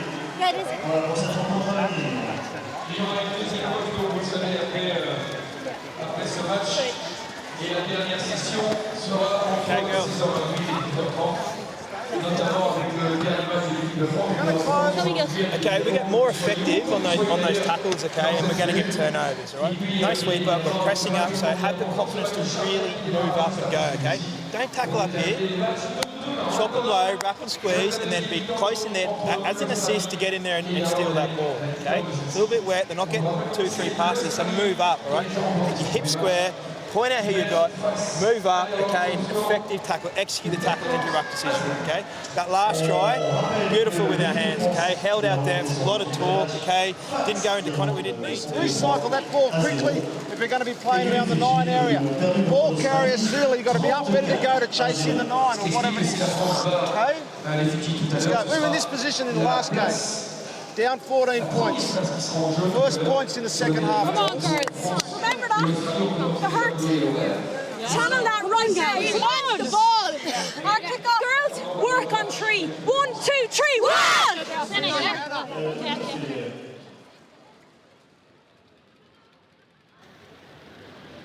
So the Irish girls there work on 3. Or was that 3? The Irish accent. Couple of changes at half-time. A change for one change actually for Ireland as they pop on net. Seni Na'aupu. Sorry. One thing you know about this Irish team, Scotty, though, will give everything Okay. they've been given. Australian coach Tim Walsh just highlighting that there are opportunities for turnovers, so take out the legs of the Irish attackers and try and go for more turnovers. These two teams last met in Sao Paulo when Australia won by 19 points to 5. Ireland have beaten Australia in the past in the plate semi-final in Guangzhou back in March 2013. They won that one, a close one. You went around the shoulder. 15-14, so they were able to get 3 tries, Ireland, on that occasion. But that was 3 years ago. Australia have progressed greatly since then. Move, tackler, no, leave it! Advantage. Got the tackler there for Ireland. Aoife Doyle had an opportunity to play the ball. Tackler's right. Advantage over! Ball then switching to the near side. Nicole Beck decided to take it down the short side, though. Sharni Williams, she's so strong, manages to get the offload and the return pass. Sharni Williams. Dalton has to go in, and then Beck comes in. But Ireland, well, in from an offside position, and Aoife Doyle penalised there. Nicole Beck took a quick one. Caslick always reckons where the space is, and the space is always on the outside. Tiana Benitani in for the try, and well, isn't that supporter happy there? Happy as Larry the Wallaby, but a nice taken try by Tiana Benitani, beautiful work done on the right side of the field, and all they needed to do was get the ball through their hands, the Australians, because they'd sucked in all the defence of the Irish, taking a quick tap. Easiest of tries. Dalton, super kick, isn't it? That's a great skill to knock over the conversions. That's their second one from out wide, and just classy try. And the old adage, let the ball do the work. It passes in front too, Scotty. That's the thing in these conditions. Very tough to do, slippery ball, but to be able to put it in the bread basket, players running forward, you don't lose any momentum. Yeah, this feel for Australia from their coach Tim Walsh, it has a feel of an Olympic selection. 6 changes from Langford, with Williams, Green returning from injury, joined by Tonigato, Pelete, Caslick and Quirk. It's quite a lineup Australia have gathered together. Susan Vaughan just took her eyes off that ball. Not behind the last feet.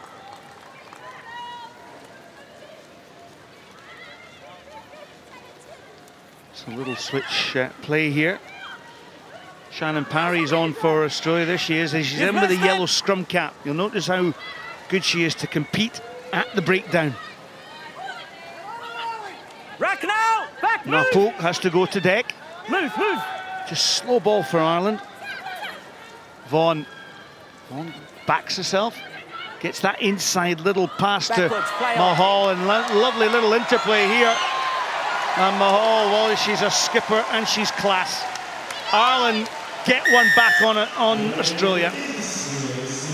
We always felt that Ireland could break this Australian defence, and finally, when they did, there's no sweeper employed, so it was a free run in by Lucy Mohal, but a well-constructed try by the Irish. They were one person down. You can see there in the background, Aseni Naupu, who's just come onto the field, but to show them what they can do when they get some go-forward ball. Ireland, a very dangerous team. It doesn't look good for Naupu, unfortunately, here, Scotty. Yeah, she looks in a little bit of pain there as the 2 points from Mahal for the conversion is missed, and she'll jog back into place. Well, just looking at, I don't know if you're picking up the pictures at home, but it's absolutely teeming down with rain. Lovely try for Mahal. Nice little wraparound, wasn't it, by the captain. And merci beaucoup to Fabrice, who's looking after us here in our commentating position, and he's got the tissues out because I can tell you there's a lot of rain falling in our commentary box at the moment. He'll be a wee bit concerned that his equipment is getting a little bit wet.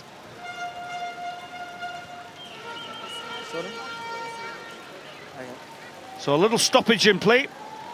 Well, Napu gets some treatment. We hope that she recovers well, but great medical facilities here. Well, I'm Scott Hastings alongside me. Let's have a wee look at the series table, because I was just about to ask Carlton Anna. Australia with 3 wins on the series so far, and topping the table. Can you see them go on and secure that victory? Because New Zealand also have got a top selection here in Clermont-Ferrand. Yeah, well, it's all on. That's what the main goal will be for both sides. I'm sure a lot of the teams that come here, England and Canada also, you've got to get the win here to be any chance. Australia well out in front with 12 points, so they'll be very tough to pull back in terms of the World 7 Series. But I think, first and foremost, they want to win Clermont Sevens. And of course, points available here. We'll see, first of all, if you win the cup competition, you get 20 points. The runners-up at 18. And really the crucial score in that is the runners-up of the plate. If Australia ended up as runners-up of the plate and New Zealand won, there's still enough differential for Australia to pick up the series title. But at the end of the day, you've come all the way through the season, you still want to pick up a cup title, Carlton Anna. Yeah, that's the whole aim, isn't it? All of these teams here just erring on the side of caution. Here from Sinino Upu. We've had some good tries this season, haven't we, Scotty? Oh, absolutely. And there's a Cherry on the top in Emily Cherry. Tagged by Portia Woodman. Well, she got a hat-trick, Portia Woodman, in New Zealand's opening victory with Russia. And, well, there's a couple of names there. Emma Nagato, she ran up her 50th try in her 7 series. And Heather Fisher also looking strong for England. But these players are going to go down in history as the top try scorers in the series.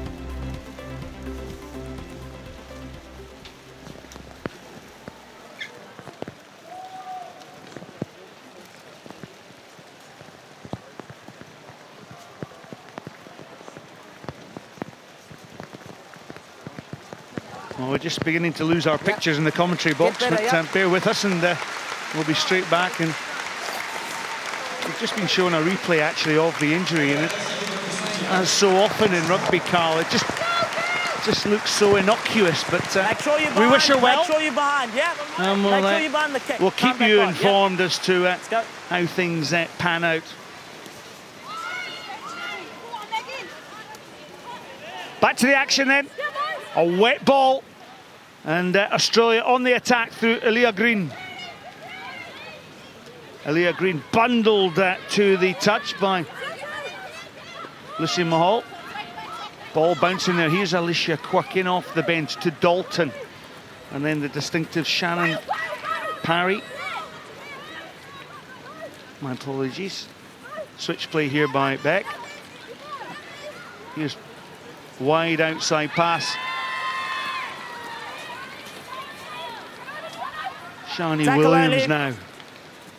And Australia just trying to keep hold of this ball in those wet conditions. And well, they're so used to handling the Australians. And Cherry unceremoniously brought to the deck. Little show on the inside. Dalton picks up, and it's Dalton for the line. And Dalton, momentum try, will take her over the line. Thank you, madame. She gets there in the end, does Dalton. Nice chase, though, you'd have to say, by Emily Murphy-Crowe, I think it was. Try to sneak up on behind Dalton and stop that try, but great interplay, great handling also. And Dalton scores with a couple of metres. That's the way that Shannon Parry actually created the space to then offload the pass as well. So very much aware of what was happening as Chloe Dalton adds the conversion. Yeah, the inside ball, good hands. It was down low too. Momentum getting over, she'll stoked. Sheer delight there for Chloe Dalton. There's a little signal. And the kicker. Of course, the try-scoring team, great change to the law of variation within sevens rugby. Then, unlike 15s, when the scoring team scores, it's usually the opposition who then kick off, and in sevens, it's the scoring team who kick off, so that possession is retained by the opposition. Unless, of course, you have a great kick and you retain the possession, which is such a feature of the game. Oh, ball spilt, playing footwork with the ball is Emily Cherry. Green is in for a try as well. And Elia Green, I think that's well, that's over 100 tries for Australia on the series itself. And Green high-fiving all over, her 19th this season. Well, a tough pass to take in the midfield. It was a long one. Susan Vaughan couldn't take the handle, but the green boots of Elliot Green, she punches it through and she dives on it. Nice try. No replacement for speed in this game.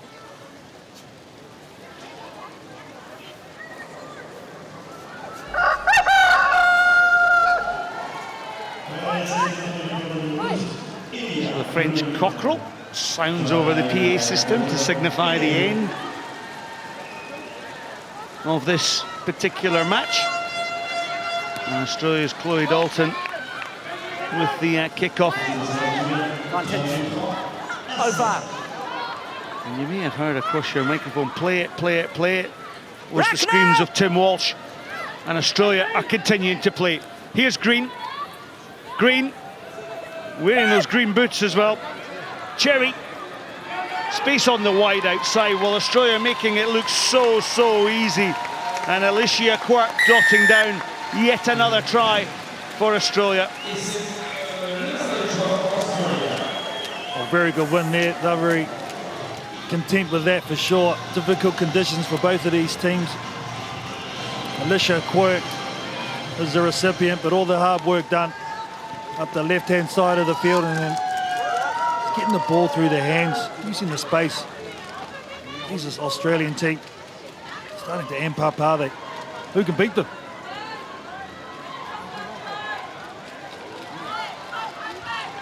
Australia will play France next up, and Ireland will face Fiji. But the final score here in this Pool C game, match 11, sees Australia win that one by 40 points to 5.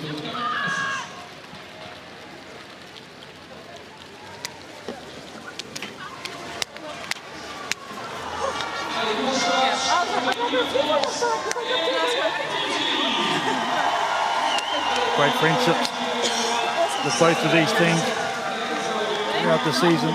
These sides live together in the same hotel, travel together, play against each other on the weekend. And now we have a goodie, game 12 Pool C. The home nation, France, taking on Fiji. The French team, well, their captain Horta, she has been a star player. I'm Carl Tanana, with me, former England international Maggie Alfonsi. Maggie, who do you think, or who really stood out for you on the Fijian side? You know, a player who I've respected for a long time is Rebecca Tavo. She's very committed when she's in the midfield play. She controls it, and I think she'll have a big influence on this game. I've just gotten it through that if the home team wins, then Australia will win the World Series for 2015-16, so a big match. Now, Maggie, you have played the French on home soil a number of times. What's so tough about playing them in here? Well, the French, when they're at home, they really get lifted by the home crowd. If you hear them now, as they run out, Allez les Bleus, you hear that quite a lot. And if you're Fijian, you'll be thinking, you've got to try and get into the game early, silence the crowd, and not let France get any momentum. Well, there is that flip side, isn't it? I know when I was playing, sometimes when you come into a cauldron, that does bring us closer together, and sometimes it can work, but you've got to use the energy of the crowd against them. Well, it'll be interesting to see how the Fijians aim up in this one. They'll be disappointed with their first up effort going down, but they know that physically they will have to match this French team. Will look very composed, they have to stay running out onto the park here in Clermont-Ferrand. What I really love, they're so parochial, aren't they, the French crowd? The French love their rugby, and whether it's men or women, they'll support. And the French with Jade Lepesque about to get us underway. Nice high kick. There's going to be a lot of knock-ons in this game because of the condition. It has subsided the rain somewhat as their ball is taken up. A 50-50 pill, and Fiji will get first rights to this ball. Yeah, great effort by Fiji, trying to get in there, but you do think this weather's going to make a big difference on how the way Fiji play. You know, they like the offloads, they like to give to supporting players, so this weather could make a big difference in the game. Ball just coming out of the same channel there for the captain for Fiji, Anna Maria Rongitha. She really hasn't gotten into this tournament. She's such an integral part to this Fijian setup. is the halfback. Gets the ball out. Now Tavo sees an average pass, so she's under pressure straight away, slides down and does brilliantly to keep hold of that ball. Lee White gets over. Nothing they could do there. The captain kicks it downfield, but now it's given possession away to France. The Pest is the one that receives it, but good defence by Fiji, forcing that knock on. Picked up by Satala. No advantage. And we'll come back for that first infringement by the French team. Yeah, the weather having an effect again. You see here, look for try and make the offload, but just can't get the ball away, and then France come in and try and make a bit of pressure in that area, forcing Fiji to make a play, but it's got to be more aggressive in that area. Stay behind. Yeah, Rose Thomas was the one for France trying to get that pill, and now Tavo comes on the inside, so strong with her footwork. She's isolated, but Fiji get it back, and they loop around. But Nagasao take the ball into the head up, so strong. Knock on. Good contest, but another knock on by the home team. On. Fiji at the moment, Maggie, just can't get out of their own 22. No, France are really putting the pressure on Fiji, and Fiji trying to do everything they can. We saw earlier on, Ragitha tried to make a kick out, but France have got very good defence. Even if the ball is kicked behind them, they have sweepers in place and they run it back. Some strong forwards. Set. Here France as well. Tremiliere, Graciano and Thomas on the right-hand side. Pick up for Fiji. Going across field, and now they're under pressure. Great line speed by this French defence. They challenge at the breakdown, but Fiji doing great work over the ball, and now it opens up in the middle of the park. They try release it, they chuck it over. Tavo was there. Bounces off her hands, unfortunately, so it is an advantage for France. There was just a little hint, though, Maggie, of a Fijian breakout. Yeah, you almost feel like it's coming. If Fiji can just get the ball to hand, you'd know that they're going to make a lovely break here. But as you can see, they're trying to make the offload, but you can't force it in conditions like this. Yeah, exactly right. Just trying to get their ball back, wasn't she? Tisolo needed to wait for her support players. Try to force their pass now. France on the attack. Feed into the scrum. The Pest does well, but great defence here by the Fijian captain, Nwatha. Rongitha, sorry, she's at the base of this ruck. Looks to go left, then goes right to Tavo.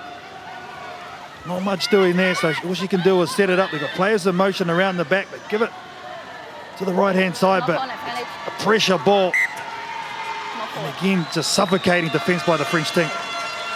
Yeah, Fiji's still been stuck in their 22. France are doing well just to pin them in their 22. Here, Rose Thomas does well just to put the pressure on. Rebecca Tavo. You can't take the foot out, wait for the ball, okay? The French team very spread with their backline setup. Crouch. Bind. Annie Horta will come into the first five. The Pest is the one that feeds the scrum. Now it's out to the captain. Delivers it.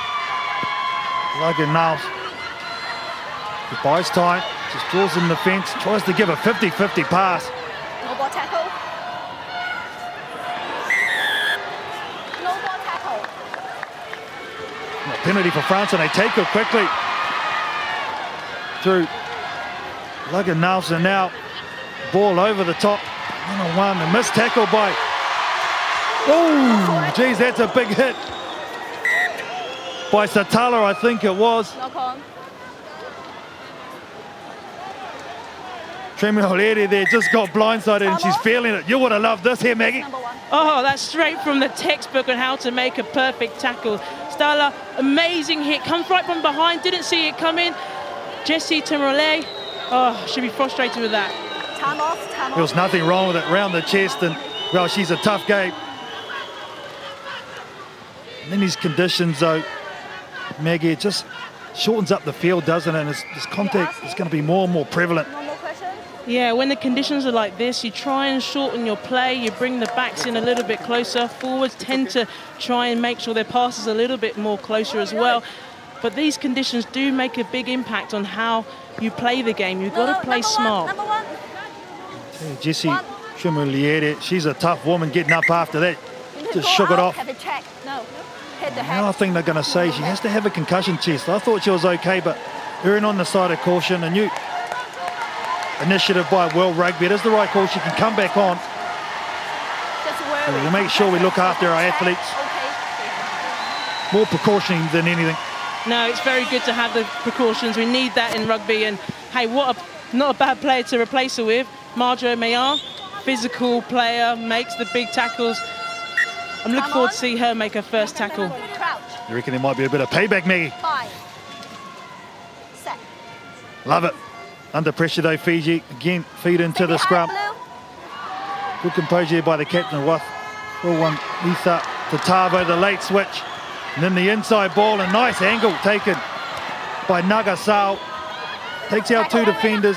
Get quick, clean ball too. A lazy runner by France. Still backwards by Fiji. The stop and go, and a tackle that needed to be made by France. They get it out to Fiji. Finally outside of their own 22. Tavo with a decoy on the inside. 2-woman tackle on Riwai. Oh, and there's the mistake, unfortunately, for the Fijian team. It was a nice pass by Nagasao. You see they're out on their feet at the moment. This Fijian team had to do a lot of defending, Mickey. Yeah, I mean, France are making them work, but Fiji did very well to come out of their 22, initially set up by Rebecca Tavo. If they can just get out of their 10-metre area, I think they'll be definitely maintaining this momentum and putting pressure on France. Very vocal crowd here and watching their home team playing some great rugby. And now some big defence again, but it releases the ball and they find some space. These little offloads starting to take great effect for this French team. Aragnals is the one that took it in. The ball is out, so play on. Tavo's the one that gets over that ball, and she gets the penalty for her side as well. Good reaction there by Rebecca Tavo. Fiji. Get it to the left-hand side. Nice footwork there by Tisolo, who's out in the clear.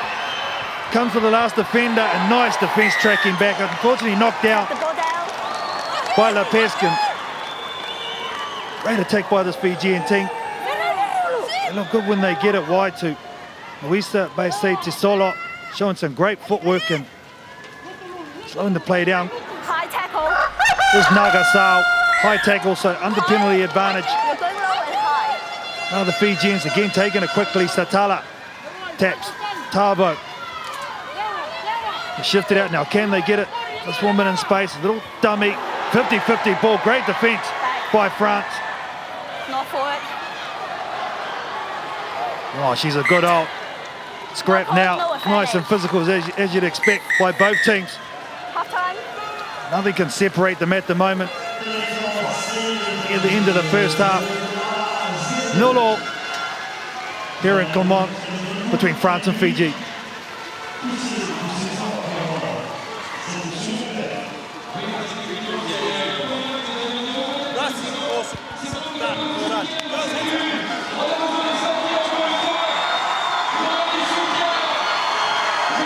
Parce qu'on s'en volera pas ça. Bon. Vous m'écoutez. Bon. Qu'est-ce qui est très pénible là avec le temps? Le ballon. Alors en défense, vous aimez quoi? Des gens qui vous attendent ou des gens qui vous pressent?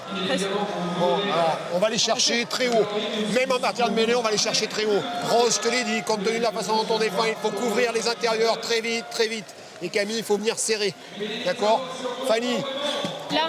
Fanny, surtout, ne te laisse pas embarquer comme ça sur la mêlée. Il y a juste ça. Ensuite, on va les chercher en défense. On avance beaucoup plus vite, en mur, ensemble. Et pareil, on va taper au bassin très fort. D'accord? On tape au bassin. Si elles franchissent, au sol et la gratteuse. Après, prenez de la profondeur et déplacez-moi ces ballons. Jouez vos duels à distance. Envoyez les ballons dans l'espace. Allez, allez,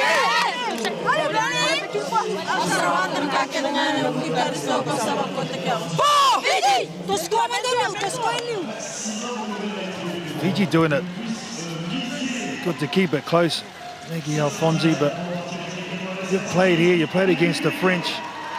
What's the thing they need to do to get the win on home ground? For the French, they need to play to their strengths. So the defence is one of the things they're very good at. So put Fiji under pressure. Fiji are looking to keep that ball alive, so stop Fiji from trying to get that offload. Great to have the expert comments of former England international, Miguel Alfonsi. As we kick off for the second half, Fiji versus France. Fiji. The long restart, France taking it nicely. Going across field. You can see by Tavo up top, and great challenge at the breakdown. Causing a 50-50 ball, and now Fiji with Satala release that ball, just slowing the play down. A little goose step by Nagasao. Takes it in and she releases the pass, and is it Anna Maria Rongitha with the first try in this game for Fiji. What a start. Fiji were very pleased with that start to the second half. All came from a lovely offload there from Nagisa. Through to Rogitha. Good to see her get into the game. We were talking about her at the start of the game, not being so involved. But what a way to receive an offload and then put a name on the scoreboard. We'll all come back to that breakdown where they got the turnover, wasn't it?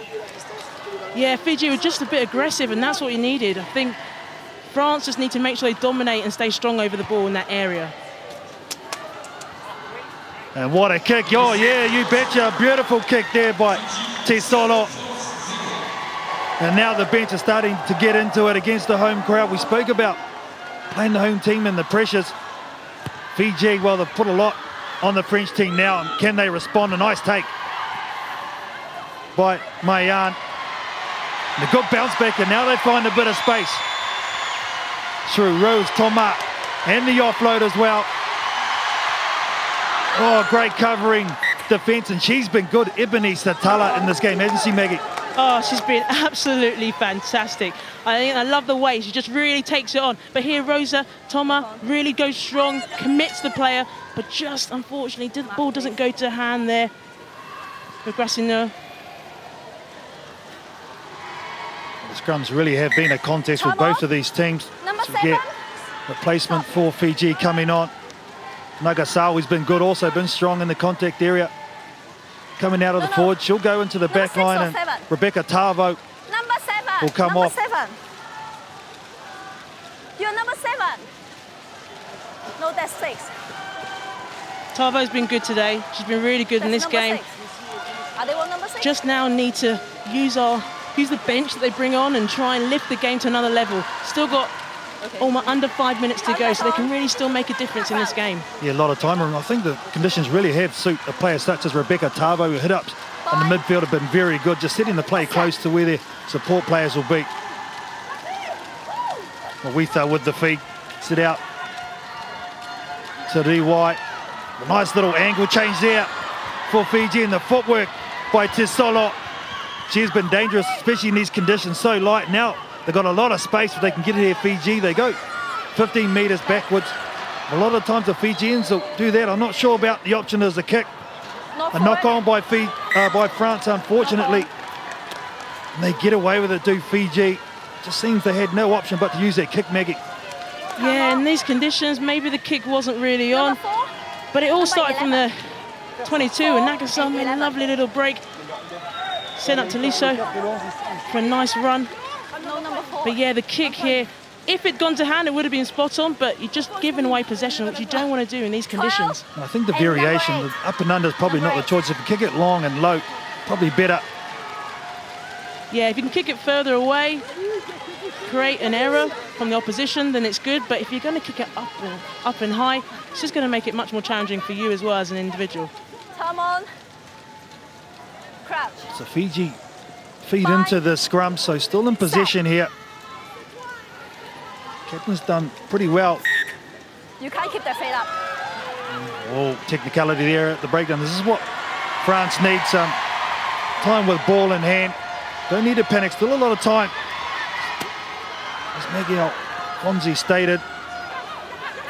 Look at the defence, it's just so dogged by the Fijians at the moment. They can smell a huge victory. It's still a long way away. The French team will come back, that's for sure. And they're under penalty advantage. The French team want to speed the play up. Tap and go. Not 10.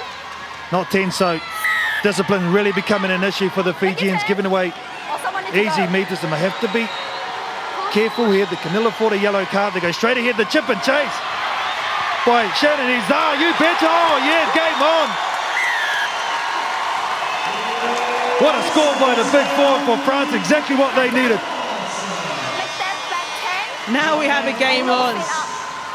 Shannon Izar. We were talking about the kick and trying to make sure you go long. Now that was a lovely chip and collect. She spotted that there was no sweeper, went for the chip. Lovely bounce back into her hands. Great try. Conversion to tie it all up. Looks nice off the boot. Unfortunately, just goes to the left. But France finally getting some enthusiasm. As you said, going forward, no sweeper in behind. Good option. Very good option. She saw it, she used the vision, and then it just bounced up just right enough for her to collect. France going a little bit longer with their restart. Awkward lift there, but the captain takes it nicely, and Satala bustles through. She has been strong in this game for Fiji. Quick recycle too, and they've got a bit of space on the outside of Fiji, can move it. They decide to take it back in. Does Thumu. Bouncing ball, look at the numbers for France there. 4 in and around that one ball, nice. Offload, and she's in the open. Is Luisa Baseti Solo. And she will score the second try for Fiji, puts it down there. And what about the distribution by the number 7 Nagasao to put this woman away? Fijian play to its very best. We know they looked for the offload and did it very well there. Nagasao took the ball in, really committed. 1, 2, 3 French players, and Toulouse on the end for a breakaway try.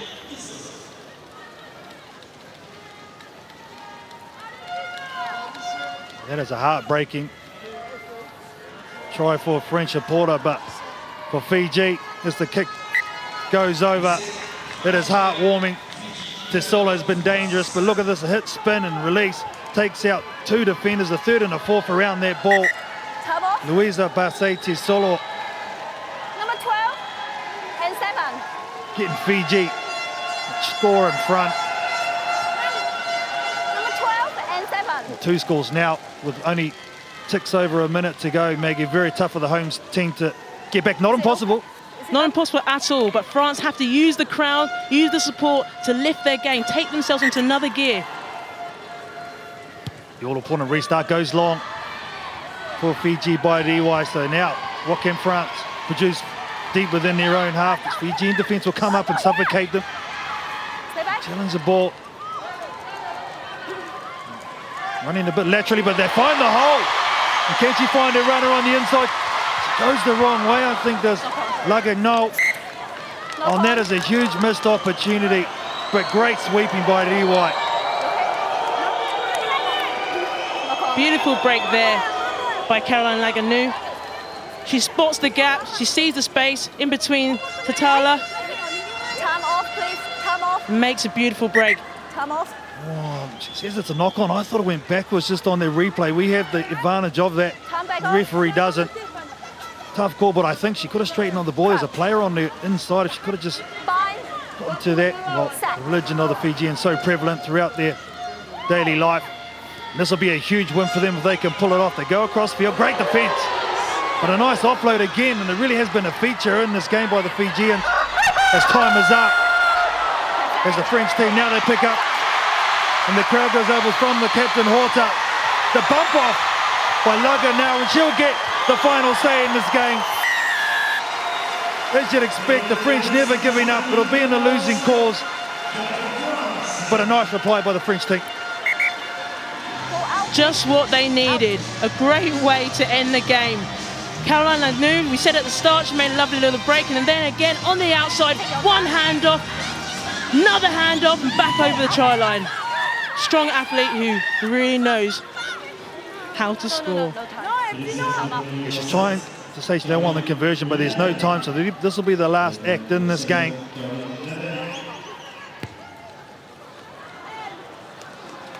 Nice attempt, but in the end, the French will go down to a gallant Fijian team. And a famous win for them on French soil as Fiji get up over France, 14 points to 10.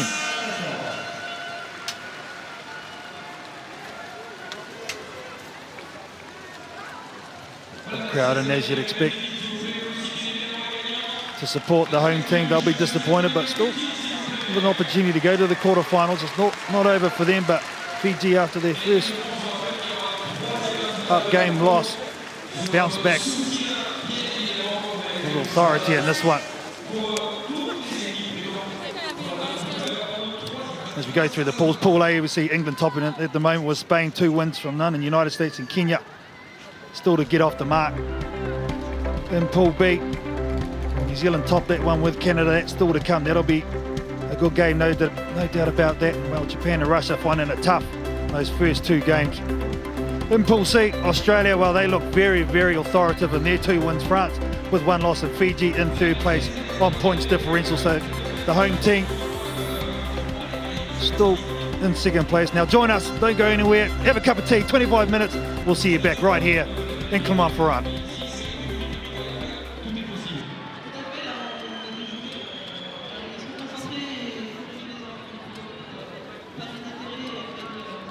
On l'espère, bon match en tous les cas.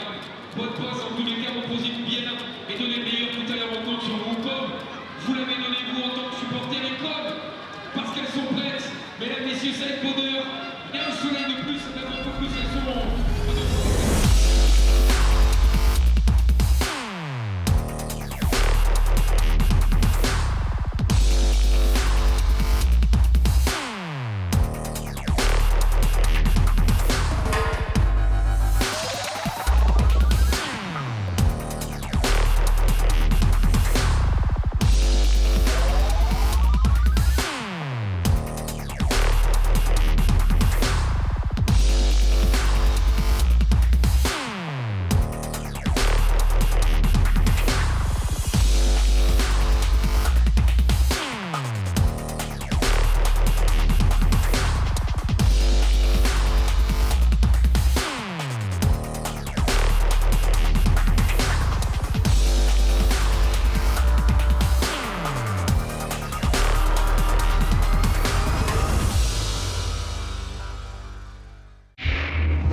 tout à l'heure à 16h20 pour la suite de cette grande journée du seul ici à Clermont-Ferrand.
dans 5 petites minutes maintenant la prochaine rencontre. Mesdames, messieurs, on va vous demander si vous voulez revenir tranquillement place. Vous êtes peut-être du côté de la fan zone, vous profitez de toutes les animations proposées à l'occasion du 7 ici à Clermont-Ferrand. Donc venez commencer à amorcer votre retour.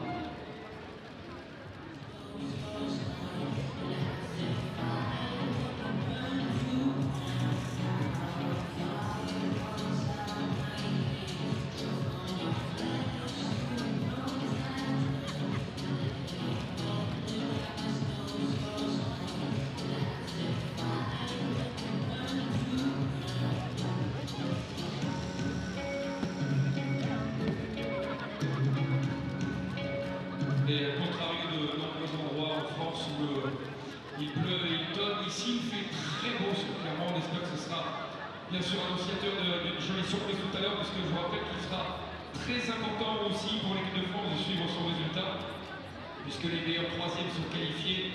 Et donc on a besoin de votre soutien tout à l'heure, on aura l'occasion d'en reparler, puisque le premier match auquel on va assister à 16h28 opposera la Nouvelle-Zélande au Canada.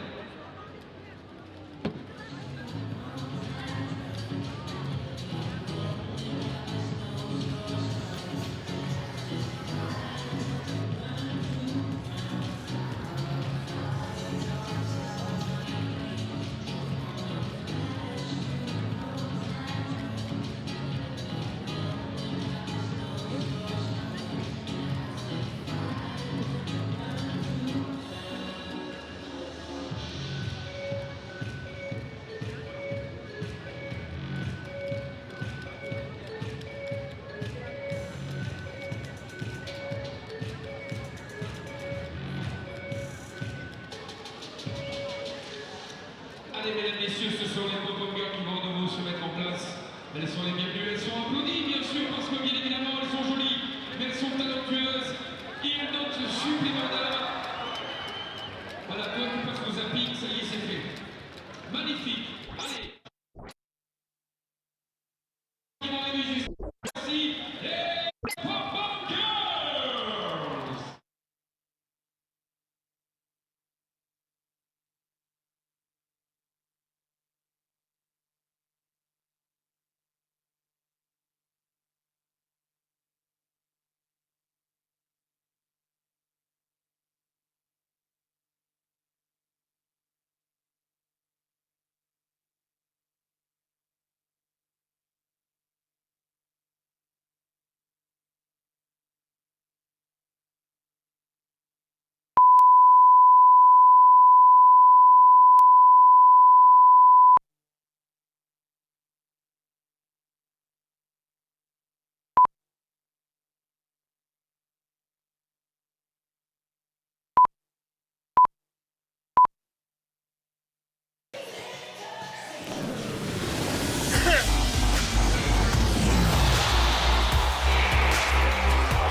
Well, welcome back to the World Rugby HSBC Women's 7 Series here in Clermont-Ferrand. This is the final tournament on the series circuit this season. We'll just have a look at the pools. Each team have played 2 games. England topping Pool A at this moment in time with their next game against Spain. In Pool B, it's New Zealand 2 from 2. They haven't conceded a point yet in this tournament. They top Pool B. And in Pool C, Australia top that one, the current series leaders. Game 13 then, 6 more games to come. Pool B sees New Zealand take on Canada. This should be a really tasty encounter, this one. Well, for New Zealand, Shakira Baker wearing that number 2 jersey starts once again. The team is captained by Sarah Goss. and it's the old double lap. Woodman and McAllister, watch out for their pace in this game. Canada, though, they are very, very good, and they're a well-drilled team. John Tate selects Karen Paquin to start up front with Kelly Russell, and in the backs, watch out for McGilly Harvey and Ghislaine Landry. So the two teams take to the pitch. Canada in their traditional red, New Zealand in the black, and there the first sight of Karen Paquin, one of the forwards in this Canadian pack. My name's Scott Hastings, I'm your match commentator. Alongside me, Carl Tanana from New Zealand, the former captain of the New Zealand men's sevens team. And Carl, we've had a fair bit of rain floating around, and of course that saturated the pitch a wee bit, but suddenly the sun comes out and the temperature rockets up. Oh, most definitely, Scott, and well, rugby's played in all conditions, and both of these teams will have to adapt to that, no doubt. And a big one for Canada, their captain Jennifer Kish is out for this match, failing the head concussion test, so someone will have to step up for them in terms of their brazeness at the breakdown. New Zealand, well, they've gone with their top lineup. Well, these two teams last met in Sao Paulo when New Zealand lost that one by 10 points to 19, so I'm sure as Katrina Latta-Simpkins kicks off that they'll want to maintain their 100% record. And remember, it's New Zealand who've yet to concede a point in their two opening matches. At the base, throwing the ball away was Megan Lucan, looking into Kayla Moleshki. High tackle, judged by Rasta Rashenbengi, so advantage being played. And Farrella down that far side has got a bit of space. McGilly Harvey, in fact, and Harvey has all the pace for Canada. Harvey all the way to the line, showing excellent pace. That's her 23rd try on the sevens series, and look at the delight from the Canadian bench. Well, that was well worked by the Canadian team. Harvey with noted speed, and what they did is they took it to the midfield and they bounced it back where they found the mismatch in Shakira Baker, one of the forwards for New Zealand. Well, a fast player on a power play, well, there's only going to be one winner, and in the end it was Mowgli Harvey. Kelly Russell with the conversion. She's kicked some beaut conversions in her career, but not on that occasion. But what pace from Harvey on the wide outside. You spoke about the defence of New Zealand. Well, I got exposed on that occasion in the first points by anyone in this day one against the women in black. So how do they respond? Ghislaine Landry with the kickoff. Long and high onto that far side, and the ball is in New Zealand's hands. Kelly Brazier to Goss. They just set their lines so well, and Goss just took her time to find Portia Woodman on that outside as Brazier loops round. This is McAllister. McAllister picks up, skips up to the halfway line, shrugs off one, but held in the tackle this time by Megan Lucan. Brazier at half-back. First look in the game at Huriana Manuel, who offloaded the ball there to Shakira Baker. Manuel playing scrum half, captain New Zealand to that famous Rugby World Cup sevens win in Moscow 3 years ago. Tackles on there. Taking up space, yeah, taking up space. Just a technicality at the breakdown. They're taking up space. You can't get in the way of the halfback once the tackle's effective, and it's become a ruck. Canadian player did, and now New Zealand go to their set piece tap. Katarina Latta-Simpkins, this is Brazier. Manuel on that switch. Look at the way she found her space, but lost possession as she tried to go for the offload and the support of Sarah Goss. It's what we call a late cut in New Zealand, where you try and affect the switch. And Manuel was actually looking to offload it to Sarah Goss, who had ran the wrong line. Didn't respect the ball in contact, and well, timely turnover by Canada. And a subtlety within the game, just reading the right line. Brittany Benn made the tackle though. Dan, crouch. Looking, let feed the scrum. Landry right behind the back of the scrum. Steady, steady. Oh, high pass, so Ghislaine Landry had to go back under pressure from Kelly Brazier and eventually has to dot the ball down. You're right. Carried back by the Canadian over the line, so that will mean that New Zealand will have an attacking scrum. It's a tough ball to take there from Landry. You can see well over her head, and Kelly Brazier just pounces on it, speeds up and affects a tackle. Great line defence there by Kelly Brazier, number 8 for New Zealand. Fata Simpkins with the feed into the scrum. Bind. Set. Steady. Bianca Farella switches round to that blind side. Fata Simpkins goes for the line, but on the outside it was Ghislaine Landry who got sucked in, and that created all the space for New Zealand to score down that blind side. Well, if you get a clean heel from the scrum, it's just such a tough place to defend a midfield set piece, because the halfback has to stay on their side. You can't follow around. You can see there's no way she's able to get around, and Fata Simpkins just goes to the gap, and it leaves Landry in two minds, and she ends up in no man's land. And McAllister again gets another try on day one. And in the sevens game, you feel so exposed when that happens to you. Conversion is superb from wide outside.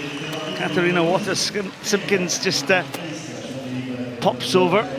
Yeah, usually, sorry, Scott, and usually the hooker will come out of there for Canada, Waleshi, but there was no way she had time to do that because the push from New Zealand was well timed. Karen Paquin looks on. Paquin from the Club de Rugby de Quebec. But great chase from New Zealand, and they get the ball back. So crucial, the possession within the game. McAllister, strong support from Vata Simpkins. Portia Woodman goes into challenge ball. Good. And look at the strength of Woodman. Fighting to get to the deck. Release red. Tackle now. Tackle was effective to Goss. Stepping Shakira Baker on that wide outside channel. She just cuts back a little bit now. Plenty of space for New Zealand down the short side. We've seen this so often. A kick for Manuel from Kelly Brazier, but read by Kelly Russell. Turnover's good. Rack now. Big turnover there for New Zealand. Huge pressure coming on. Superb footwork there. McAllister. But Paquin's in with a tackle, wearing that number 3 jersey for Canada. She's still got her hands on the ball. It's a fair contest, says referee Rasta Rashinvengi. Tackle now, release Black. Kanarak is good. Every ball being fought for Carlton Anna. On your feet. Oh, Jesus, brutal at the ruck area. There was a number of turnovers from both teams in that sequence of play. Look at this fireman's carry. You do this in training. Look at that Portia Woodman.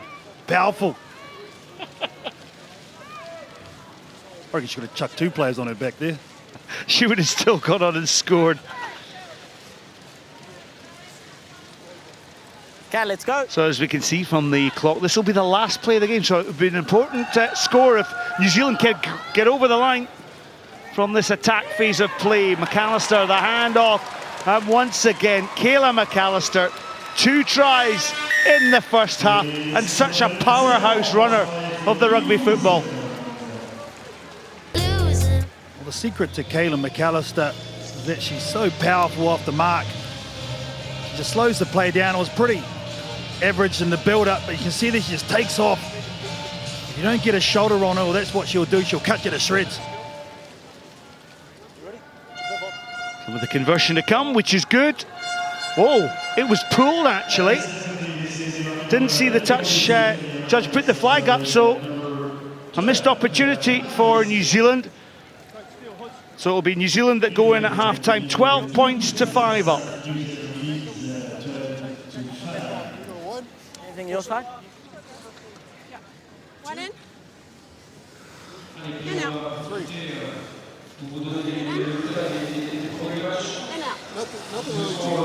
Okay, so we'll make those 3 changes. Kelly, we can't stand off. We got to get in there and latch when we get or any ball, right? Whether we turn it over and we're supported or whether it's just open play, we got to get in. One goal for this time is we don't reach in the tackle. Right? We've got to get in. Our first movement can't be our hands up. We drive onto them and put them under pressure. Okay, drive the legs, commit to the tackle and go for it. Okay, people are on both sides, so have a go. Right, have a go and go after that tackle. Same thing. Just back off. Keep coming forward. in defence, get our shoulder on, pop up, okay? Our energy and our reaction will beat them, okay? Go get them. Girls, those subs that are coming on, you lift us up and you bring the comms, okay? Let's go, girls. Stronger three skills. Sisters on three, 1, 2, 3, sisters! We score first. Both coaches just highlighting the need to get a shoulder on in these conditions, and Sean Horan talking about popping up, so he wants them to get the player on the deck and then pop up and contest for that ball.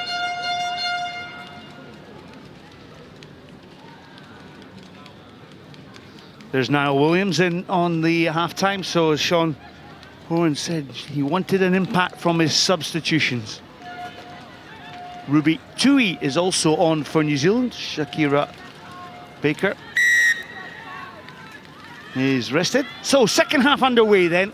Switch kick-off here from Ghislaine Landry to that far side. This high imposing stand here. Tackle line lead. Great stadium here at the stand. Gabrielle Montupet. Williams timed the pass perfectly here to Tui. Tui, who scored a hat-trick in the last game against Japan, and Ruby Tui, well, you're not going to discount the possibility of her scoring more tries this weekend. Goss on that wide outside channel. There's Portia Woodman. Tackle only, tackle only. Potter Simpkins just takes the direct line, and look at the way she just held up the ball for the support of McAllister, sorry, not McAllister, it was Kelly Brazier. As Tui cuts in once again. Canada being stretched in the defensive chores. Dipping pass, but well recovered here from off a red hand. The New Zealand team. Off a red hand, yeah. Good pressure on defence, though, Scotty, by this Canadian team, really not allowing New Zealand to get their attack going. Yep. I think Wycliffe there under huge duress, and also was Fata Simpkins.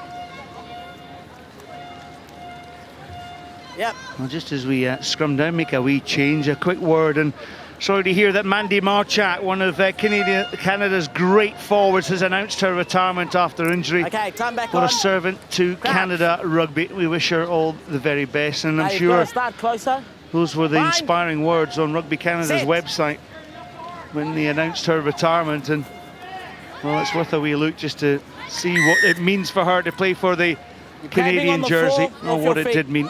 On your We wish you well, Mandy Marchak. There we go, 12, 12, come back, 12, 12.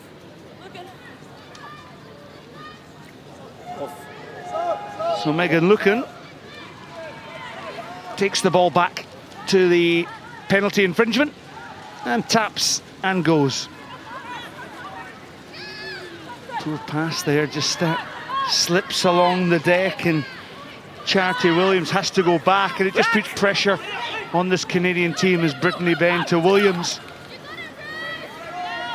And one Williams, Charity tackled by another in Niall.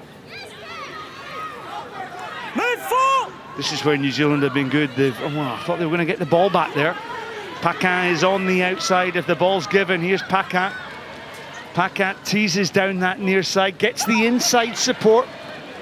Megan Lucan, and Brittany Benn has popped up from nowhere. Brittany Benn in under the post, and that's brought Canada right back into this game. Well, it's just such a hard worker, isn't she, Brittany Benn? Got a double in the first game for Canada. Didn't get many opportunities in the second, but great timing by her on the inside. Kelly Russell for the conversion. Well, we saw Vata Simpkins for New Zealand miss one from in front to the post, but it's Canada's Kelly Russell who evens things up, and Brittany Benn taking a great angle in under the post. A lot of tries to be had in support play in the game of sevens, and Brittany Benn is one of the best exponents of that. She's just a player that you always need in your side, who does all the dirty work that no one likes doing, all the hard graft. Great shots. Support like that. Sorry, Scott. Yeah, great shots of Brittany Benn, and chasing was the New Zealand skipper Sarah Goss. 100%er every time she pulls on that jersey. Look at this score. 2 tries each, 1 conversion each, 12 all. 3.5 minutes on the clock. Plenty of rugby to come. As Tui, route number 1 for her. No panic in this New Zealand team. Oh, just the pace there from Renee Wycliffe. Wycliffe has really shone in her return. She last played in Amsterdam in 2013, so good to see her back in a New Zealand jersey. Simpkins up the middle once again. All offside, yeah. Yeah, we go. Yeah, we go. All offside. So offside, New Zealand will just slow down, set their play. They've practiced these moves so many times on the training paddock. Well, have their touch move here. They got Fata Simpkin, who's played touch rugby, Brazier as well, and Niall Williams on this near side of the field, and Renee Wycliffe also. Brazier, the playmaker, was that pass forward. Goss cuts a line, tries to get the ball away to Renee Wycliffe. Oh, well, the ball bounced out there and knock on for New Zealand. You don't often see that. Great competition though at the breakdown by Megan Lucan, I think it was. She's still on the deck. She just made a nuisance of herself. Yes, she is driving through, gets blown out and just clips the ball as Brazier picks it up. Forces the error there, Carl. Bind up. Good sevens. You enjoy this standard of sevens too. Great, well-drilled teams. Both teams coached. Bind. John Tate of Canada, Sean Horan. But ultimately, it's the players that need to deliver. Ball pops out the side. Picked up by Canada now. Canada. Off the foot, they're going to have to go from their own 10-yard line, but it's New Zealand with turnover ball. Is the game going to be won in this moment? Woodman, it is! Portia Woodman in under the post. And Portia Woodman, her 5th try already on day 1 here in Clermont-Ferrand. Well, turnover ball, there's so many opportunities. In New Zealand, they pounced on that one. They recognised where the space was. They had their 2 ultimate weapons, and McAllister and Woodman in tandem on this near side of the field. It's nigh on impossible when they got space like that. The little late cut between McAllister and Portia. The end result is 7 points for New Zealand. Yeah, the conversion was good and just power running, sucking across the defence. Yeah, Brittany Ben was the one that got caught on the inside, waited for the defence to help, but in the end it was effective beautifully, and in the game of sevens you can do a late cut, very tough to defend.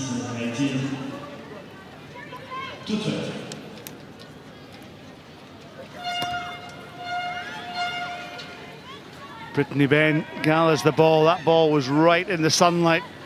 She did well. Overlap here with Charity Williams if she can get the ball out wide. Kelly Russell has to go in and support.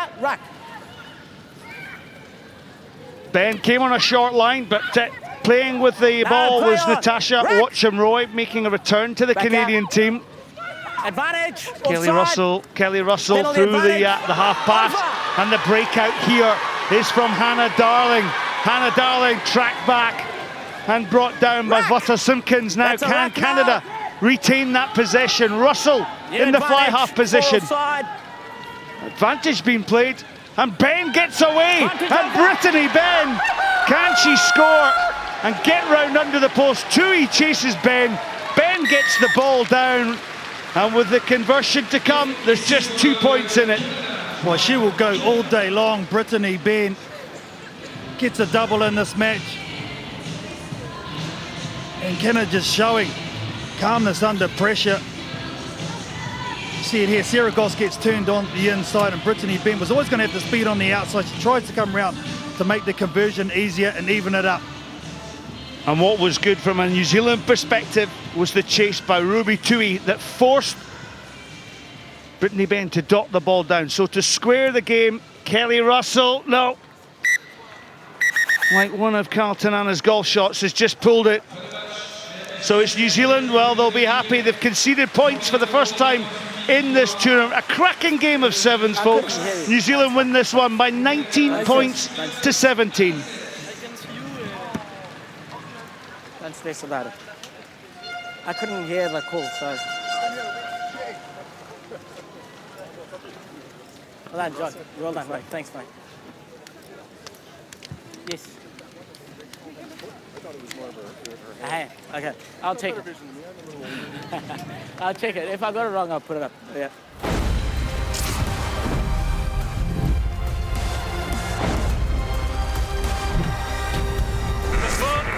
Under-20 Championship. The hero of South Africa, Jan Serpentine. Jack Noah, away goes Clifford. Watson is over! Pablo Matera has done the business. A little step through from Pollard, and this is going to be another try. Too easy for Ringrose. Jesse Graham. It's a perfect finish. The man is so powerful.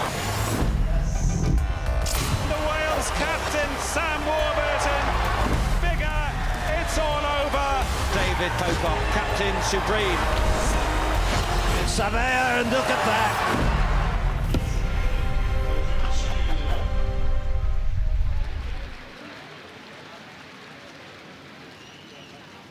Et dans quelques instants, on va vous donner la composition du match suivant entre la Russie et le Japon. So games coming up will feature Russia versus Japan, England, Spain, USA, Kenya, and Australia taking on France. The final game will see Fiji play Ireland. So all these teams going for spots in the quarter-final knockout phase.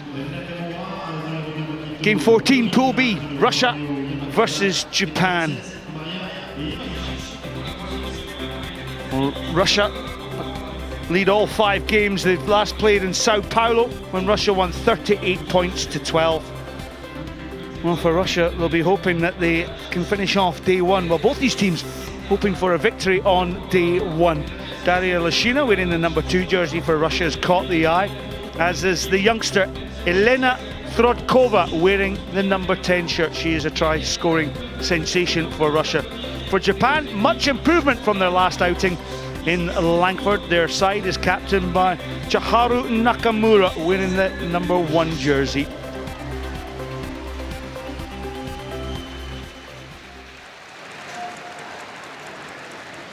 So Nakamura on your right of your picture, Anna Minizlasmova leading out this Russian team. A warm welcome from the crowd here at the Stade Gabriel Montpellier here in Clermont-Ferrand. Lovely setting. The rain that was affecting play a couple of hours ago has thankfully drifted into the centre of town. We're on the outskirts of town, about 15 minutes drive from the centre.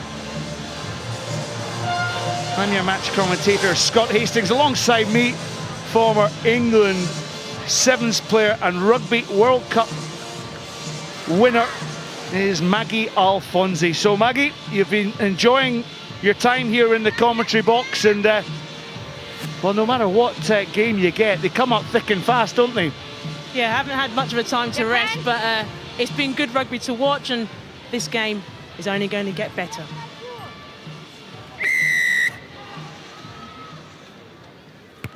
So the kickoff is made by Daria Lushina, playing for Russia to the left of your picture. To the right, the Japanese playing in those distinctive white jerseys, gold numbers on the back. And the possession is key in sevens. As Lushina comes away with the ball. Ball in 2 hands, you'll notice. And Bobkova spins out the tackle, gets the ball back. And down the blind side, Russia squeezed out there. Good defence from Japan as Daria Lushina went for the line, but going for the line and getting over the line is Yurala Guzeva. Very good start there by Russia. All came from a lovely line from Bobkova. When it comes to sevens, you want to hit that line just off the ball to create that dummy break. So here we say Bobkova comes through, creates an opportunity for Guzeva to score a try. Conversion unsuccessful, but Russia starts sprightly. Russia, who lost their opening game against New Zealand by 32 points to 0, but improved in terms of their play, and against Canada, 12 points to 29 they were beaten. But 5-0 in the lead over the Japanese here. Russia, of course, have yet to qualify for Rio, so all eyes on this Russian squad to see if they can deliver themselves a performance as they go towards the repechage tournament that will be held in Dublin on the 25th, 26th of June.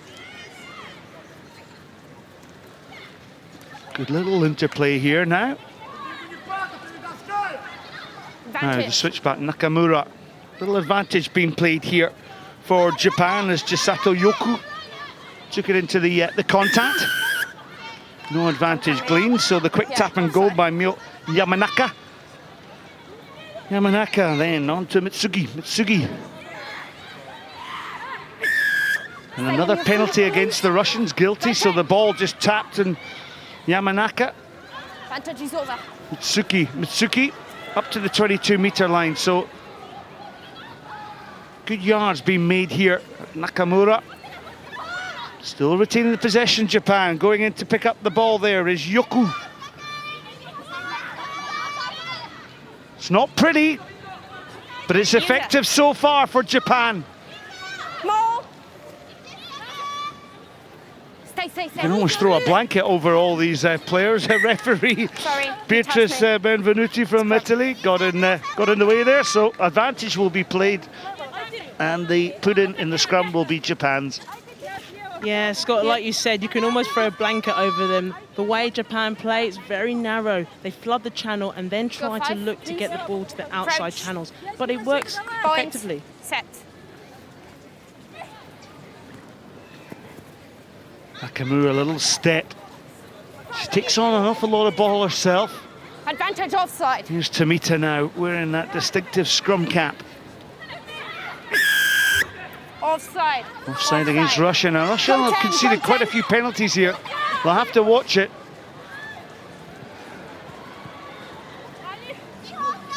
In with the purple scrum cap is Chisato Yoku. It's fine for me. Ball away. And then cutting back on the angle, Kana Mitsuki. Good retention here. Now on the wide outside. Try. Oh, stepping back and handing off and fending. Run away. There's Yamaguchi. Good passing here. Good tackle made by Daria Bobkova. Another penalty coming Japan's way. You must give them the plaudits. They'll root one for them. Another big tackle for Russia.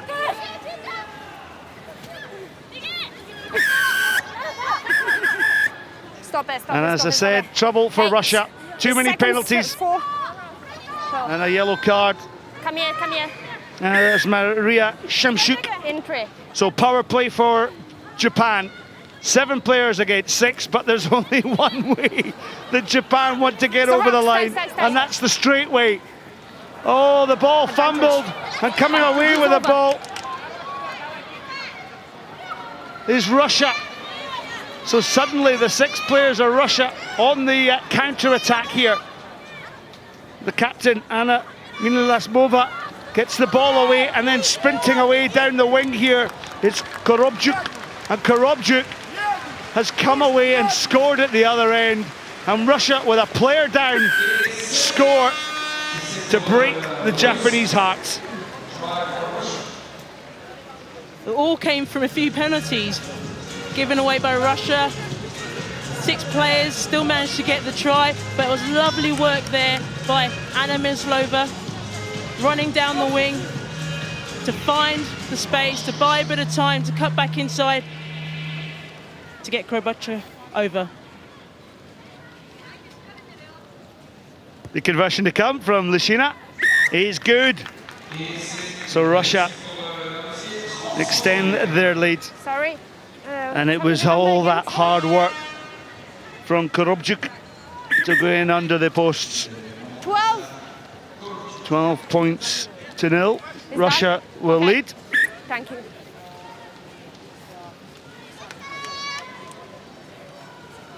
Hey. So the kickoff by Russia is deep. Now what can they do from deep?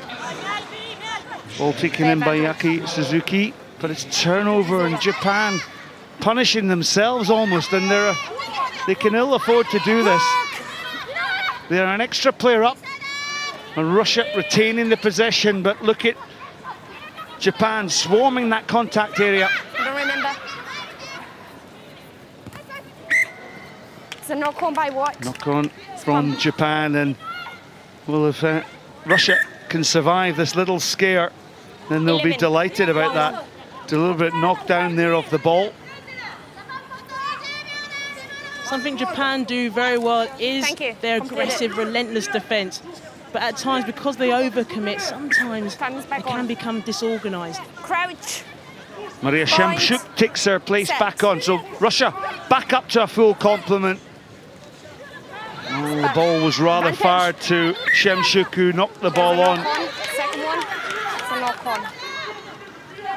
So Japan will have one last say in this game. Was the time gone? Crouch. Bind. Set. Nakamura taking the ball on there is Kana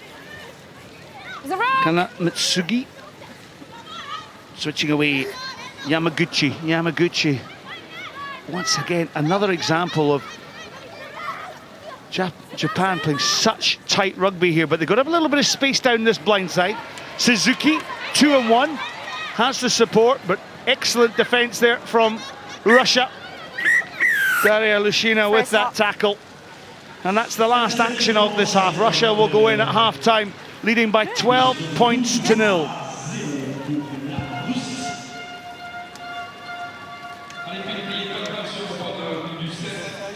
Yeah, no, it was good.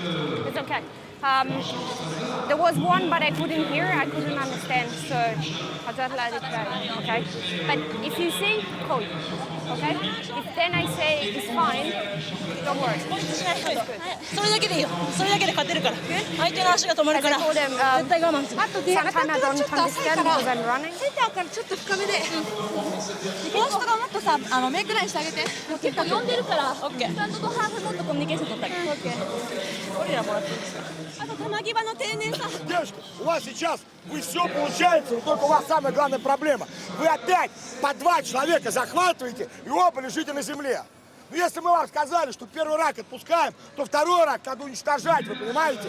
Вы отпускаете первый рак, а второй рак надо захватывать и передавливать рак. А вы теперь все раки решили отпустить. Вам чуть попытку так не принесли. Нельзя вдвоем захватывать. Один захватывает, другие пятятся назад. Первый рак отпускаем, второй рак уничтожаем, передавливаем, забираем мячи и жираем. Дальше начните играть рядом. Маш, тут от тебя должно это идти. Ну, если она подбила мяч, и ей удобно пойти поперек, ну уйди к ней в крест. А что не понимать? Если неудобно, она тебе отдаст. Если на тебе 9 висит, отдавай. Если не висит, начинай сама давление. Ну, уходи к ней в крест. Well, we hope our Russian viewers are enjoying that half-time talk from Pavel Baranovsky. He is such an enthusiast for the game. And a great insight, isn't it, to what happens on the half-time huddles.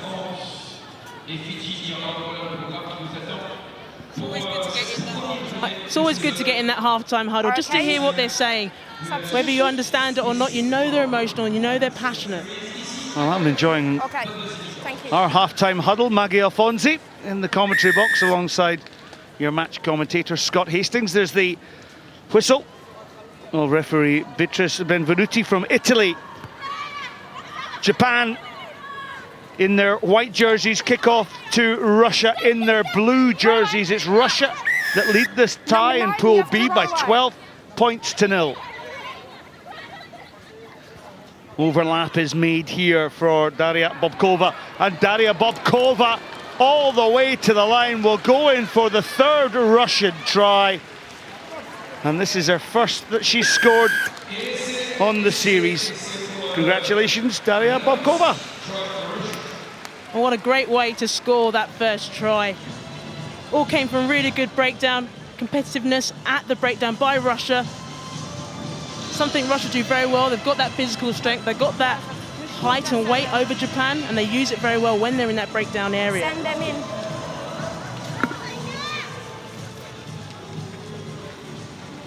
So Lashina adds the conversion. Is it completed? It's okay? Volkova there, just stretching her legs. Okay, thank you. It's been very influential in this game. I don't know if that's what you call a low five or a high five or whatever, but it's sheer delight for the Russians.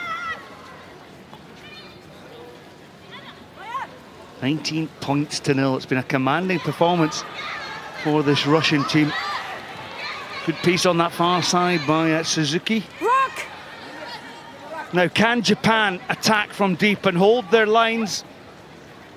Straightening up the middle is Tomita. Suzuki. Yamaguchi. Bundled to the touch.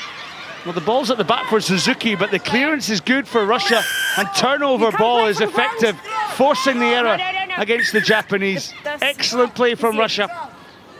Yeah, I said beforehand about that contact close area. Russia just did enough just to make that drive, big old clear out, and once that ball's free, you're able to play and use it properly. Wait, we have one. Russia actually have an extra player on the bench, and the substitution comes in, Maria Shemchuk, who was yellow carded in the first half, will get rested for the rest of this second half. Well, there's a big gap there for the Russian number 11, Korobukchuk, to get in. Rock. Down that blind side then goes Guzeva, who scored the try earlier on. Minislavova. And now it's Russia's turn to get a little bit bunched in their attack. Pokudina, well, she went for an offload. And Japan come away with the ball. Now this is the long striding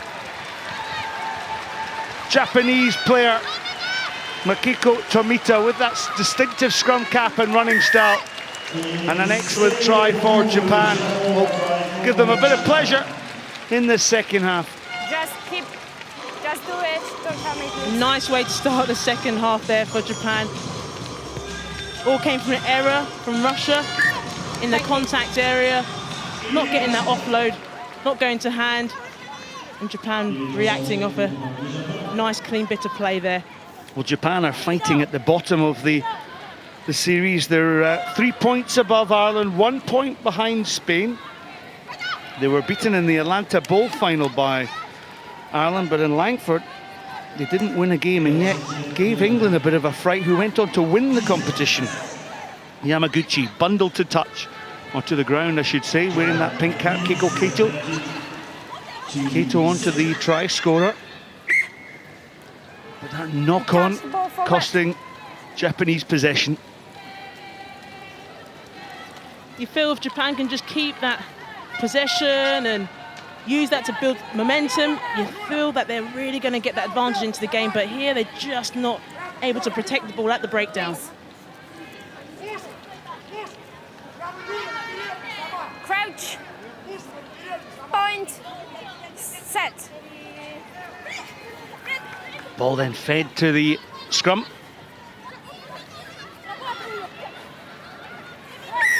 Slow ball there, and Russia just guilty of hanging on to the ball. Quick tap and go. Little pop pass here.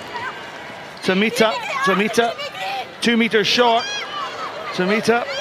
This was Yamaguchi, and on the outside channel, in for the try is Taniguchi. And Japan coming back into this game. Yeah, we know what Japan can do. They put pressure on Canada early on in the day. They also put pressure on England in Langford. They're showing the ability to make a comeback. The conversion unsuccessful, and that was the challenge. Let's have another look at this try. Good pass there from Yamaguchi to Taniguchi on that wide outside channel. And you mentioned, Maggie Alfonsi, that game in Langford where they came back to score 4 tries, but they could only convert 1, and it was England who went through won the game because they converted all 4. So the converting of tries is a bit of an issue for this Japanese side.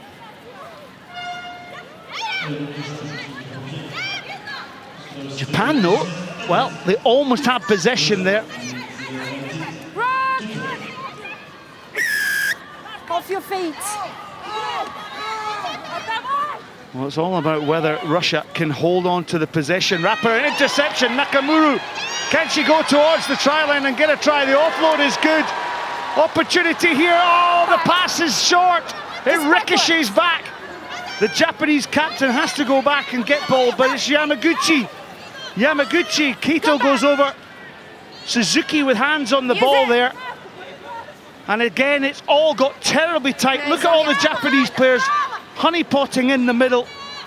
Opportunity though, Keito gets the offload. Japan, Suzuki, great hands for Nakamura. Try for Japan. They've done it once again. They've come from behind. They've scored 3 tries to give themselves a lifeline. And with a conversion to come, can they draw the game? So this conversion would mean everything to Japanese rugby. Japan are showing their skill again. They did it in Langford. They did it almost against Canada. But that lovely offload, the support play, the back in inside. Great work by Japan there. Yeah, it's tight 7s. It's not expansive 7s. If you enjoyed that one, why don't you tweet us at worldrugby.com or at hashtag Clermont7s.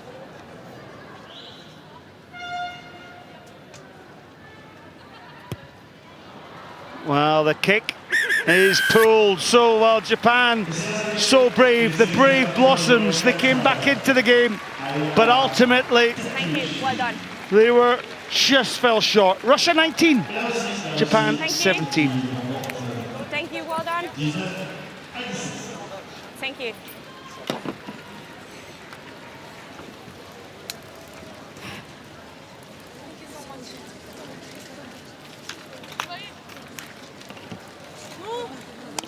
Девочки, спасибо за игру, но такие замены так входить нельзя.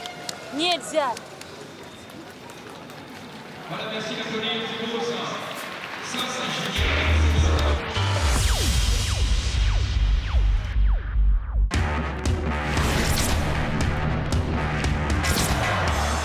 Scarrett ducks, weaves, turns. Leading from the front, Emily Scarrett for this England team. Scarrett, what a tackle! Scarrett stretches those long legs.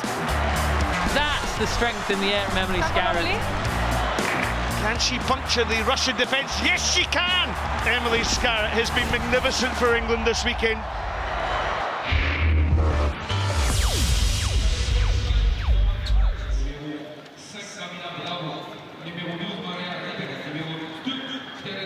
Next up, game 15 in Pool A is the battle of the unbeatens. Both teams having stingy defence in their first 2 games, only allowing 2 tries between them in pool play. Well, England dominant so far, never been beaten by the Spanish team with 1 tie. Must be in Dubai. With England winning a close one, 14-7. For me, the Spanish team, well, everything revolves around Patricia Garcia, real organiser in this team. And next to me is former English international and great Maggie Alfonso. Who are you picking for England? Highlighted there, Emily Scarrett. We saw her on the one to watch. She brings real leadership to the team. Came back into the squad out in Atlanta and really showed direction, helping England go on to get a 3rd place there and then a win out in Langford. Yeah, this England side in their first 2 pool games looked very, very assured. Scored a number of tries, over 40 in fact, and well, the Spanish team had to come back at the death to beat this Japanese side, so they're a team that won't go away. You see these beautiful sights of Clermont-Ferrand. We really have been treated very well since we've been here. I know you've really enjoyed your time here in France. Thoroughly love being out here. Conditions have been great, apart from the odd bit of rain here and there, but no, it's been a lovely place, and the French are so welcoming. You see there Emily Scarrett just waiting for her opposite, Elizabeth Martinez, as the Spanish come in their blue tops on the left side. Nice little gesture there to shake hands before both teams run out and go to war. That's the thing about the 7s game, isn't it, Maggie, that even though you do on the field do immense battle. Off the field, there's so much respect between all the teams. Especially in sevens, you find most of the teams tend to stay in the same hotel, and after the tournament they all have food together, so you're constantly getting to know players from other teams, and you learn to build this relationship, this friendship, and it's so good to see in sevens. You've been such a great player for such a long time in this English side. What does it mean to have that red rose on your chest? Oh, such an honour. You know, whether you're representing England, just representing your country, it means so much. And for those girls about to play now, you know, every time you run out wearing that shirt, you want to fill that shirt with that pride, and I know the girls will do that today. There will be a slight breeze into the face of the Spanish team. We're going to kick off first through Patricia Garces. She does have quite a deliberate style with her kicks, gets them up nice and high. Emily Scarrett should be the one to claim the ball. Big physical ladies, tall ladies in this English outfit.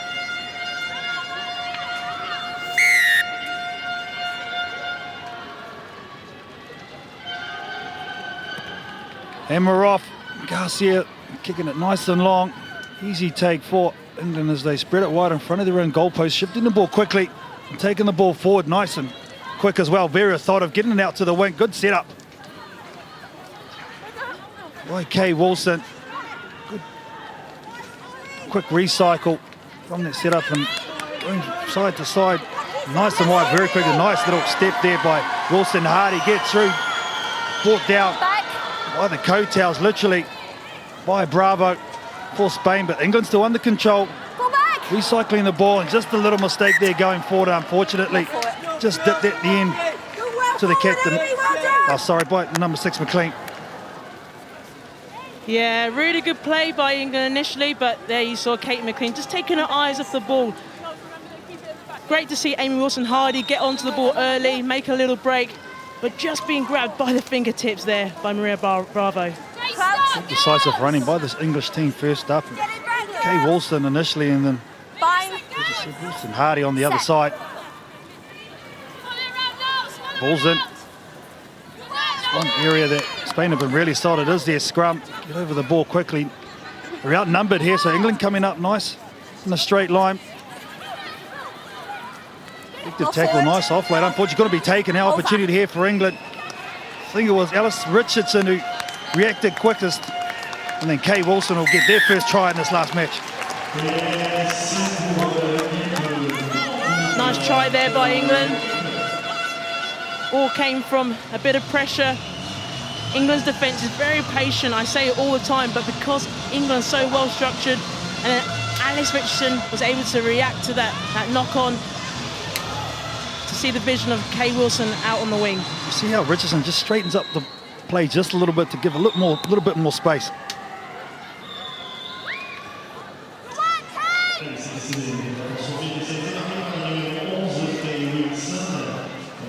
I think Alice Richardson also made the big tackle as well, which led to that knock-on. But Alice is so committed in her ability to engage the defence that it just gives England a bit of time to release the ball.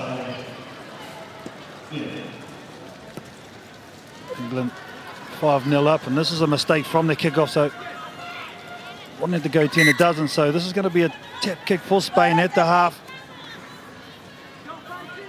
A team mega that just like to slow the play down. They never seem to be in a rush to do the Spanish team. No, they're not, no. I guess you can also make sure you do a very good play to make sure you score off it, so that's what Spain do, take their time.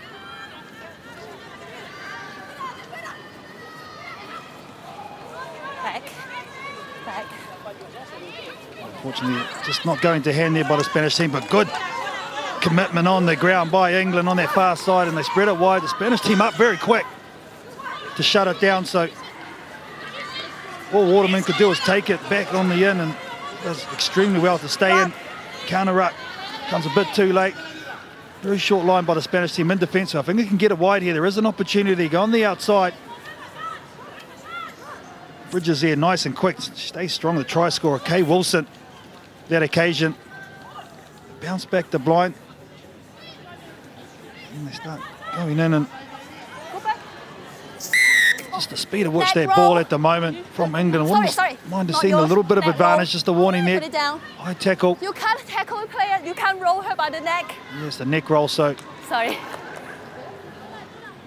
No, good refereeing. It's an area which have to be careful with, especially when it comes to tackling in rugby. You've got to look after the player. Yeah, zero tolerance in that area. Isn't anything near the neck or head will be penalised. So Spain, ball going forward, passes in front, and now someone going to straighten it up. A lot of nice inside pass by Bueso.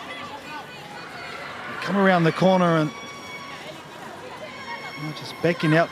Decide to take the defence. Little offload to Casado, and again another one. A nice palm off. England being tested here on defence. They're staying strong. Bueso again. Teresa set their ball up. Nice long wide passing. The option to go on the inside. Berta Garcia bounces back to blind again, and now they have some space here. Spain decide to come back in again. Amy Wilson-Hardy taking the player down. Just a bit hesitant with their passing at the moment, the Spanish team, and now they decide to go forward through Garcia. English defence, though, not troubled whatsoever at the moment. Very much side to side from the Spanish team. Roll. And now, do they take it quickly? Tricia Garcia does. Only getting some momentum going forward. They had a player running onto it, decide to come back to the blind again, change the direction. And the little chip ahead's going to be a bit too strong, is it? Yes, it is. Right idea, wrong execution. Oh, right idea, because there was the opportunity was there, the space was there, but Kate Wilson had it well covered. Just had a bit too much weight on that kick by Maria Gastado. Well, you highlighted the defence of this English team. At no stage really did you feel like they were going to get broken by the Spanish attack. No, something that England do very well is they just wait. They let the team have the ball, let them have the possession, wait until they're able to make that engagement and then make the tackle and then steal the ball. There's no point engaging when the opportunity isn't there. It really is a skill and a discipline, isn't it, to be able to keep your structures and bide your time and when to go for that ball, isn't it? You're one of the best exponents of it. Crouch. I love my tackling. Fine. You've got big enough shoulders. England with the put in under Drewsy, gets the ball away. This is a good option. There's a nice wind in behind it. It's a good kick too, and a healthy chase by Kate Wilson on the edge for England. Slip and pick up, but she does well, does Maria Casado. Look at the numbers they're pilfering from this England team at the breakdown. Unfortunately, they won't get the turnover and rewards. Look where the Spanish team are, deep in their own half. Advantage is over. They have to be careful here. Looked like she was isolated for a moment, but it was a good clean out by Maria Ribeiro. One thing about the Spanish team, they do hold on to possession. A nice little inside pass, a little gap, and there's the second one as well. Not for it. And there's that English defence again, causing another turnover and the kick across field. One-on-one. Awkward takedown by Patricia Garcia, and she'll just take it over the sideline, and they're pretty happy to be only 5-0 down with England dominating that first half with their defence. The only try in this first half, and they lead 5 points to 0.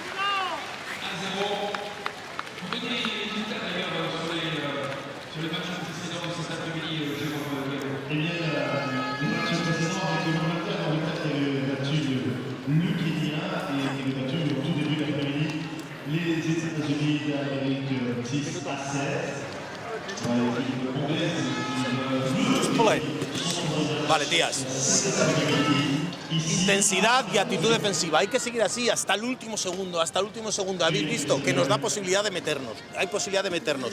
Clarificar el rack y a partir de ahí, con defensa de ayudas, no dejamos, cerramos el sitio del pase y tienen que volver ahí sí tranquilas, ¿de acuerdo? Y tenemos que mejorar dos cosas. Una, insisto en lo que os he dicho en el descanso, hay dos cosas muy claves. El balón, cuando estemos cerca del punto de encuentro, no lo soltéis tan pronto. Tranquila, ganáis el combate. Y luego, Casado, ha habido una clarísima. Se están abriendo, en la tercera hay hueco. No vayáis dando de segunda. Jugamos a 3 más que nunca, que la tercera defensora se está cerrando. Hay un hueco, hay una autopista. Coger este ángulo y atacar. ¿De acuerdo? Venga, solo un cambio. Vanessa por Teresa. Okay, not going to make any changes. 2 minutes and then we'll start making some. Okay? Yeah, listen. That's the last thing, right? We've knocked a couple of kicks in, absolutely fine. All right? We'll probably drop off a little bit now. So let's keep ball in hand, a bit more patient with ball, yeah? Let's go. Like we said in the first half, England's patience, discipline in the defence. Simon Middleton mentioned that again. Just be patient. Let Spain have the ball, let them work the ball, and wait for your opportunity to make that tackle. How good is this England coach, Simon Middleton? Yeah, Simon's really good. I've worked with him in the 15s game more so, and yeah, he's come from a rugby league background, so knows how to defend.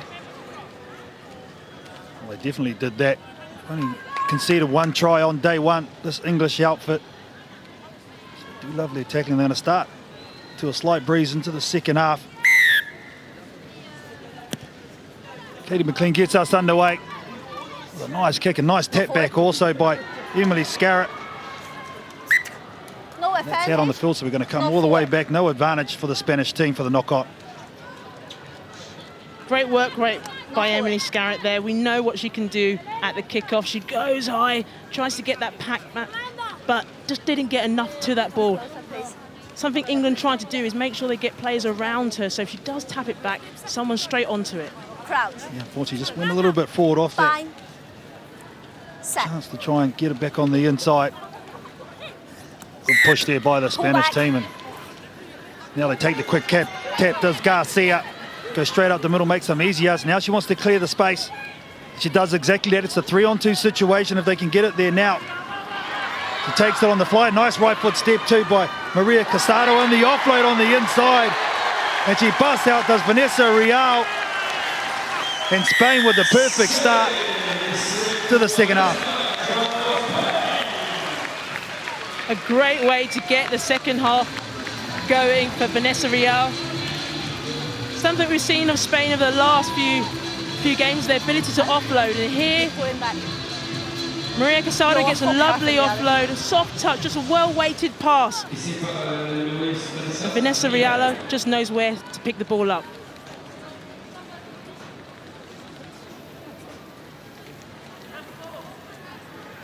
Such a tough skill to defend that offload off the deck as the conversion is successful from Patricia Garcia of Vanessa Real's try.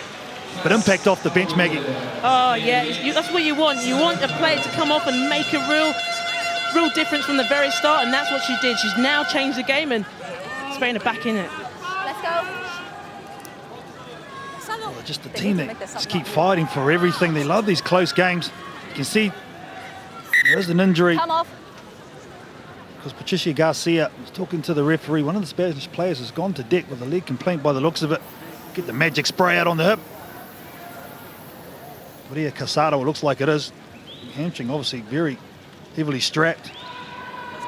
Nice to lose a lot of that magic spray. Unfortunately, he didn't do very much. But yeah, Maria Casado has been excellent. We saw on her offload for that last try, she's had a real impact, so they wouldn't want to leave a player like that out of it due to injury.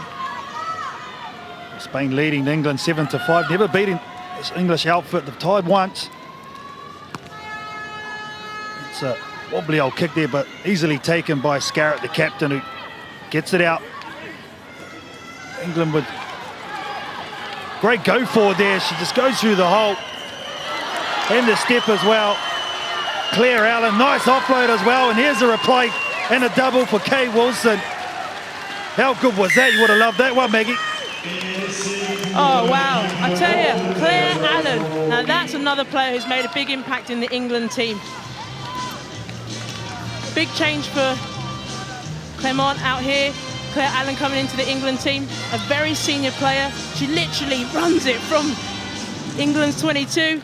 And Kay Wilson does a little bit of hard work to get off the shoulder of Claire Allen. And the conversion is good from Katie McLean. Oh, you would have loved that. Slices through. Oh, Claire Allen makes it look so easy, almost like she's gliding. But she does well to keep the ball in both hands and then look for that offload. Yeah, you're exactly right. You can see there on that shot, the way she's able to change the ball into the other hand and give that offload to a trailing Kay Wilson. Very impressive.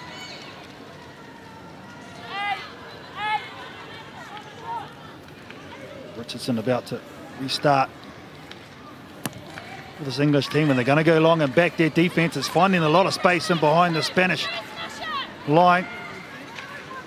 go back and collect. And, well, that's the forced pressure, isn't it? Good take, though, in the air. Entry.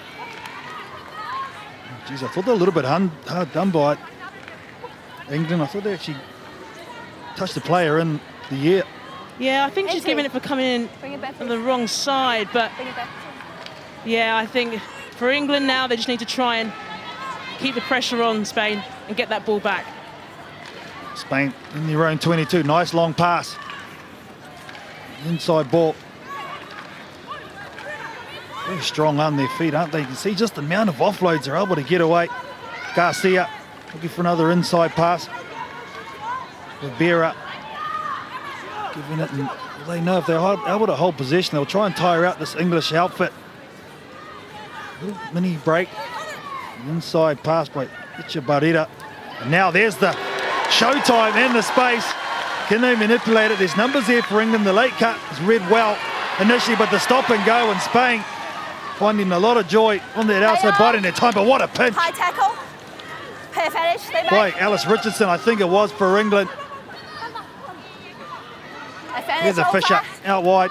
Got an overlap here, England, with the captain, Emily Scarrett. Biding the time, stop and go, draws in two Spanish defenders, takes it to the sideline close, and inside pass from the right hand, a missed tackle, and wow, that's all too easy from Amy Wilson-Hardy. That try really came from Alice Richardson. Her ability to get into the breakdown, get her arms around, textbook stuff. Good turnover. Send the player in. Send the player in. And then we saw Emily Scarrett staying strong, buying time for Amy Wilson to come in on that support line. Good try. Those long levers of Emily Scarrett taking out two Spanish defenders to be able to get the ball away. They went too low. And a nice conversion, and everyone by Natasha Hunt. She's going to get 30 seconds from the time the try is scored to slot the conversion. But here's this turnover you're talking about, Maggie. Yeah, a great turnover, but also great work by Spanish player Garcia. Lovely flick through the legs. Very talented athlete. Number 8. Don't you love it when these players express themselves like that? They were hot on attack, weren't they, the Spanish team? But as you said, a nice turnover by Alice Richardson. To a team, well, 55 seconds left. England, you'd have to say, be very tough to pick back now.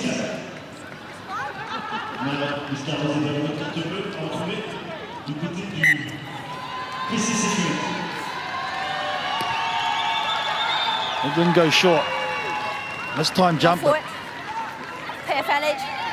Unfortunately, Maya Urbina just distracted with the English jumper in front of her, knocks it on.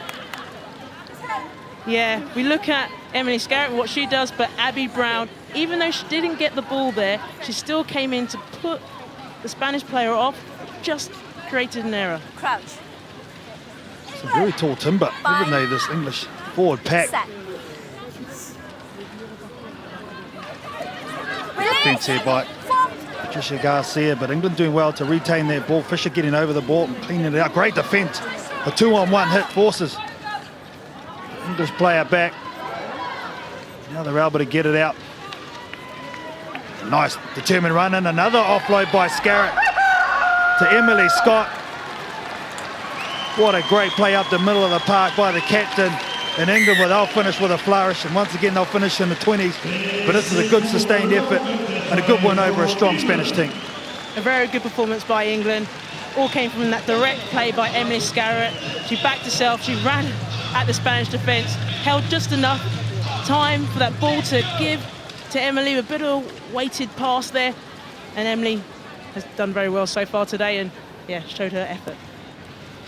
And she'll slot the conversion easy as you please, and England will march on unbeaten into day 2. So a good day at the office for this English women team as they beat Spain 26 points to 7.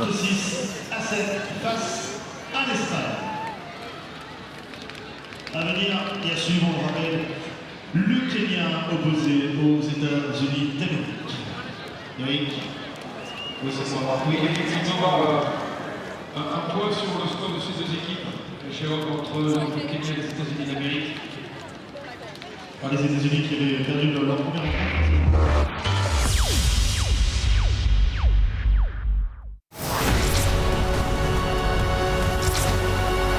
The gap is there this time for Lyon. She'll go all the way here.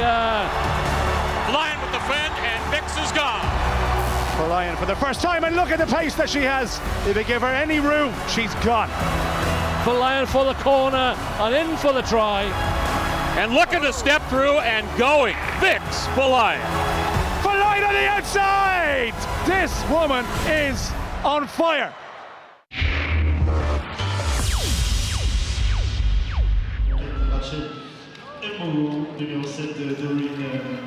Game 16, Pool A sees United States take on Kenya, the newcomers on the Sevens World Series. Well, the United States, Gillian Potter will captain the team. It's a settled-looking forward pack in Carmen Farmer and Kelly Griffin. And it's the 17-year-old Lily Durbin who makes her first start for the United States. 17 years of age. For Kenya, well, they've certainly added some colour to this tournament so far. Stacey Otieno caught the eye in the forward pack, and Celestine Masinde wearing the number 11 jersey is one to keep an eye out for. She's the gas. Catherine Abila takes the Kenyan team out onto this wonderful arena here, the Stade Gabriel Montpellier, here in Clermont-Ferrand in France. Believe in yourself, believe in each other.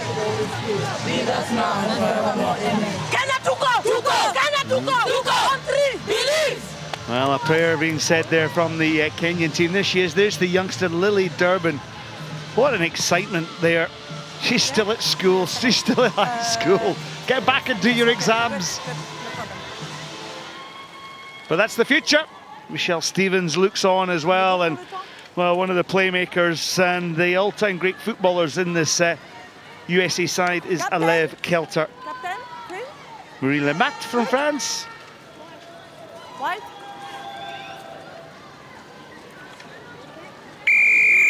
So the whistle gets us underway. USA in their white jerseys, Kenya in those distinctive green with their red and white shorts as well. So lots of pressure on this young Kenyan team to deliver. Of course, they have qualified for the Olympics. The tackle comes in, Janet Owino. Ball retention is good from Kenya. Now, can they string some passes together as Nzewa to the flying machine on that outside. Okello up and over the 10-yard line, tackled by Lily Durbin. Masinde was waiting, but there was a penalty coming. She knew that. Number? Yes, speed on speed, wasn't it? And unfortunately, Victoria for Liat is the one going over the top. But this Kenyan team have had some good efforts in their first two games, even though they've been beaten. Go down.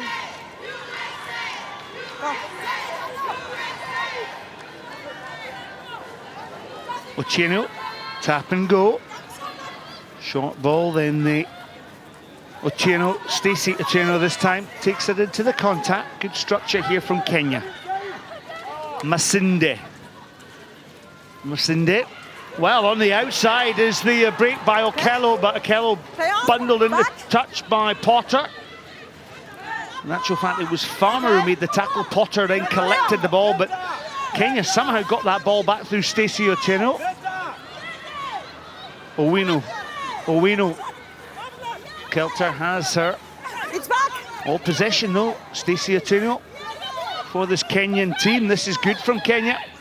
Cindy came back on the switch, but Janet Okello. Ziwa. All a little bit bunched for Kenya. They wanted to stretch it because they do have pace.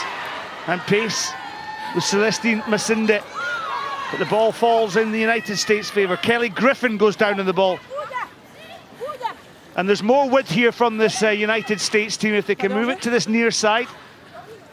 Kelter steps back in. Well, the ball was delivered, but unfortunately for the United States, Victoria Lyon couldn't actually connect with that pass. commit 100% to this line. A little bit confused. He had to do a lot of work on defense as Time off. for Layan. They do a lot of tackling too, this United States team, so excuse these girls, their third game to be a little bit tight. Time on. Crouch. Irene Otieno, they're wearing the number 9 jersey for Kenya. To the right of your picture, this shows. So the scrum half, they'll deliver 3-on-3, the forwards, the scrum. Ball goes back, hook back, and as simple as that, it pops out. Masindi looking for that switch play on the outside channel with Janet Okello. Janet Okello goes out. Great tackle came in from Victoria Falayan, and Falayan had to be at her absolute defensive best to nip Janet Okello on that wide outside channel. Thumbs up from the supporters, but you're right, look at that, just uses their left arm to drag down Janet Okello. I like the battle on the edge. Two speedsters. Scrum. Good. There. Excuse me. I don't saw it. Jeez, there's some tough defense there. I think it was Alev Kelter coming in for the US, just smashes Masindi. It's okay? Substitution or not? Yeah, Masindi, who okay, good. shone in that Let's go. opening game for Kenya. They played against Spain. Time on. And it was Janet Okello who got tackled into touch there on that far side, who scored the first ever try for Kenya, their first ever appearance here on a Sevens World Series tournament. Number 6 offside. Otieno. Now ball, 2 hands. Good skill level. Masindi gets the wraparound play here. Oh, little show there from Doreen Ziwa. But slightly got isolated and coming away with the ball is the United States team, and Gillian Potter just took her eyes off it, but it spilt backwards, so it's play on. Lion to Kelter. Well, there's pace out there on the wide outside channels, but Kelly Griffin had to go back of the ball. Look at Griffin though, steps back in now. Has she got the pace to go all the way? Chasing back there is Irene Otieno. Otieno tracks down Griffin. So up in support comes Lily Durbin, and Lily Durbin, the 17-year-old, will score a try for the United States, and she'll remember this moment for the rest of her life. The future's bright for Lily Durbin and USA Rugby.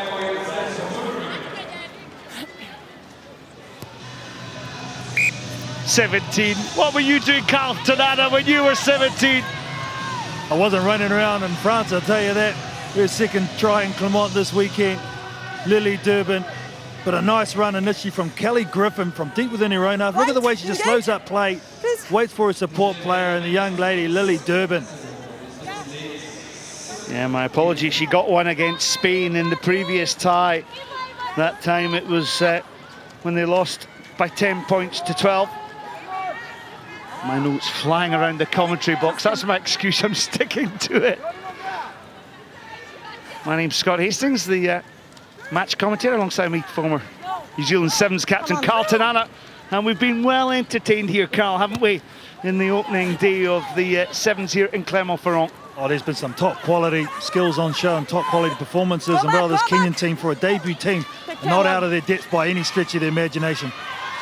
Falayan, flying Falayan down that side, well tackled by this Kenyan team. USA have retained the possession though. Potter goes for the gap. Kelter in support, and Kelter, well, there's only one way for Alev Kelter, and Alev Kelter extends the United States lead. They're trying to speed up the play now. They think they've got an advantage with their fitness. Layla Alev Kelter, she's such a strong runner, low centre of gravity. When she does run the offload, you see her in support play. A strong left-hand fend, doesn't get much better than that. Look at this low centre of gravity, please. get that in you. Ladies, we're waiting for you. Thank you. More quick, please. Well, some support, United States support in the stands. Surrounded by a few French supporters. Keep on thinking it's 5 o'clock in the morning when that half-time hooter goes off. The cock-a-doodle-doo. Gillian Potter takes the ball. Good switch play. Here's Kelter. Just stood up and delivered the pass to Clermont-Ferrand, but it was a forward pass. And that will bring down the curtain on this opening half. USA lead by 14 points to 0.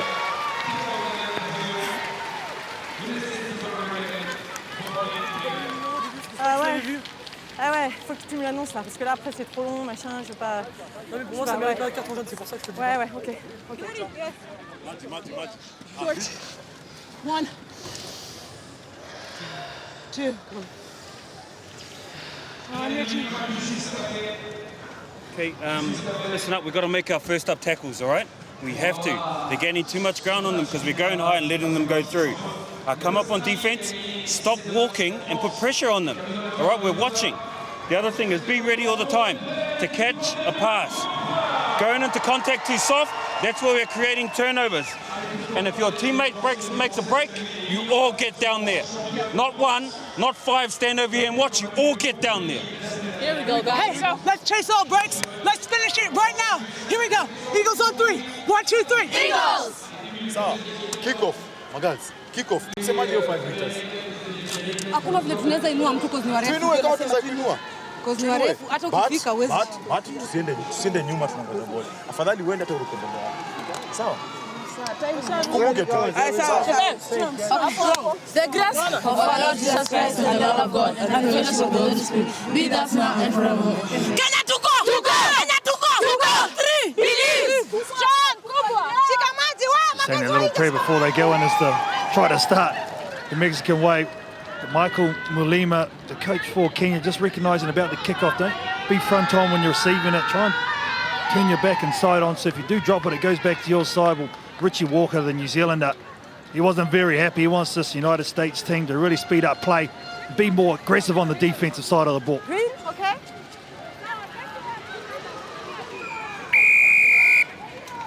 Second half underway of this Pool A game between the USA and Kenya.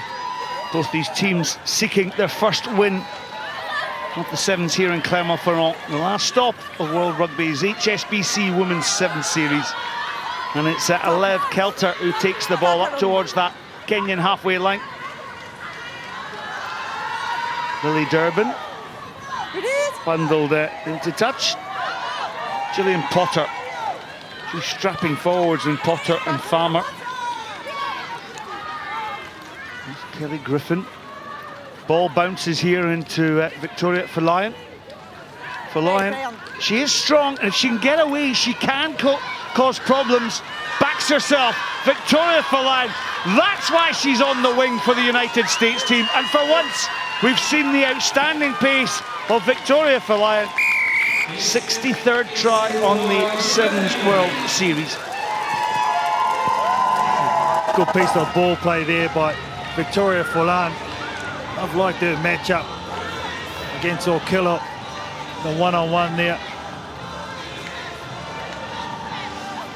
Just smooth across the ground, a little bit of footwork as well. Just going to get outside of a defender and, well, the speed to finish. Michelle Stevens with the 2 points. Is it off? Oh no, it just came back.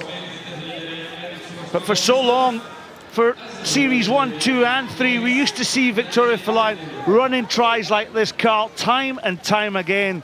And it does your confidence so much good to get the ball in your hands. She has had problems with injury, but Richie Walker's got her back in the starting lineup.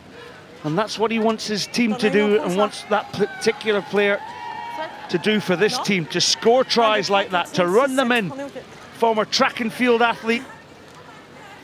The Rolls Royce is back, and this girl has a set of new wheels to match. Advantage. No advantage. Rochelle Stevens just knocked the ball on there from the kickoff. It was Rochelle Stevens. Just a little bit hesitant at kickoff time where the Kenyans team, they let it bounce, and well, Americans just knocked it on. See right there. Unfortunate for the USA. 6, right, and 10.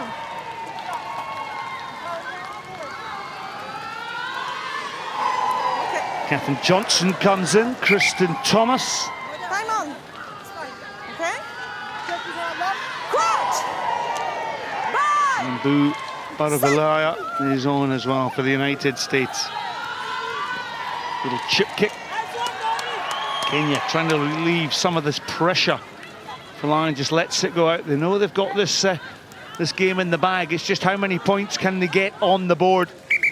Okay, great. Easy concession of position by the Kenyan team. It didn't go long. It was more of an up and under from their own 22. Please, wide. At 10, at 10. Look. Well, I thought Kristen Thomas was on the field. And natural fan is Ryan Carlisle, who sits up in the midfield. So the ball thrown to the middle of the line out. The return from Stevens. Baravilaya, here's Carlisle. Well, Carlisle, it wasn't the best pass to receive when you just come off the bench. Falayan, but a high tackle adjudged against the Kenyan team.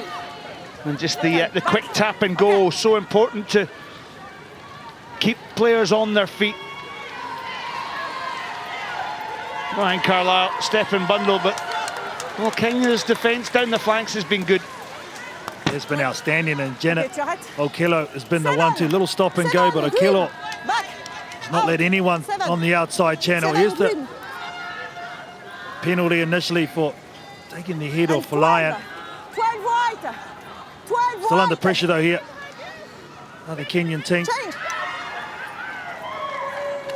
So Victoria Falayan swaps places with it. Jessica Javeley. Very pacey player.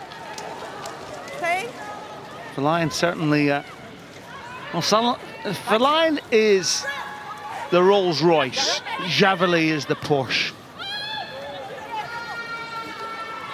Ball taken there. And the 22. I can't afford either of them.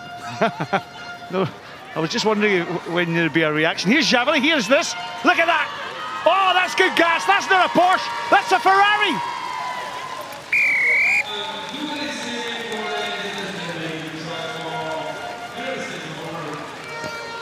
You see, she's saying, let's speed it up. You get rid of Falayan and then you get replaced by Javeley. So there's no respite on the wings. But well. Good jump, wasn't it? Hit the line out. It was a nice steal from the USA. And in the end, well, as you see, get it to the speed, Scotty. Michelle Stevens missed the conversion. Still the slimmest of chances that the USA may qualify for the quarterfinals. It depends on other results. But Javeley showing great pace and determination to dot the ball down.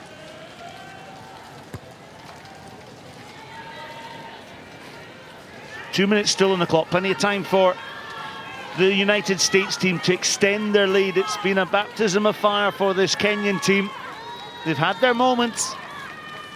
And just straightening up the middle there. Nice step is Ryan Carlisle. Johnson to Javeley. Javeley cuts back. Gets the support of Baravilaya. Now better play here. Kelly Griffin to Gillian Potter. And Potter cuts back up to that 22-metre line. This is good sevens play here.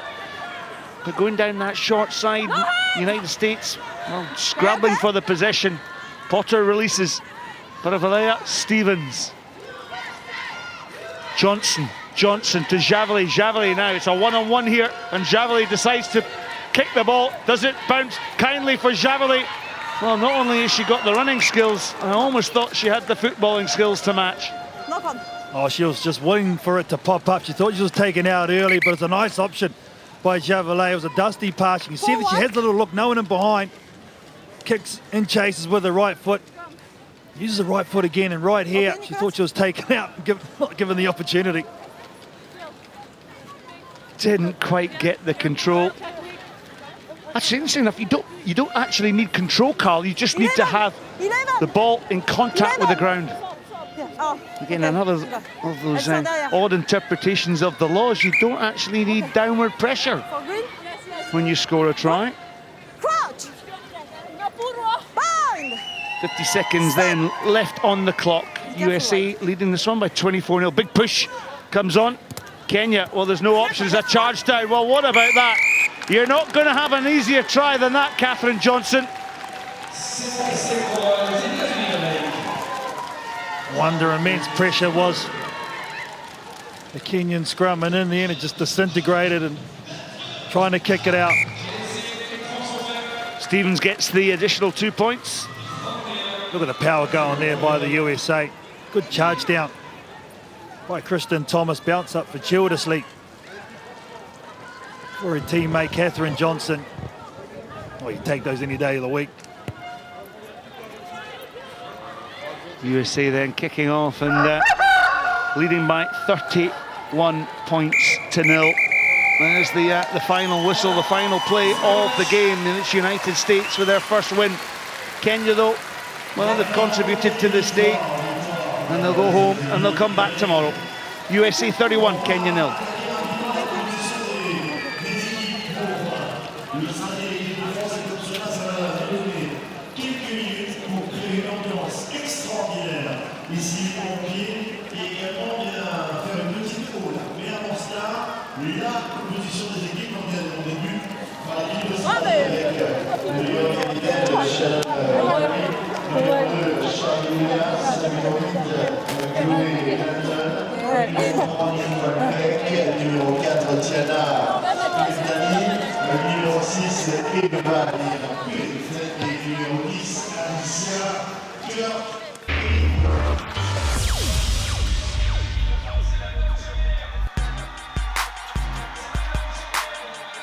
Bonjour, je suis Fanny Horta, capitaine de l'équipe de France à 7 et bienvenue dans le 760.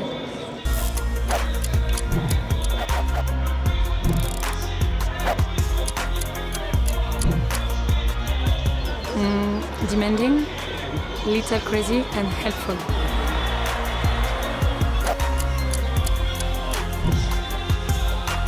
The physical challenge and the technical challenge.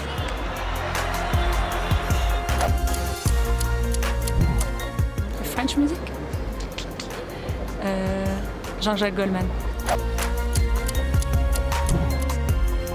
My friends, my family, and the foods. Canada, because the people. Yeah.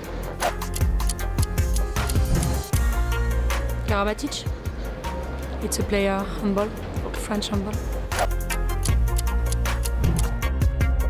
Asian Bolt, because he's very, very fast.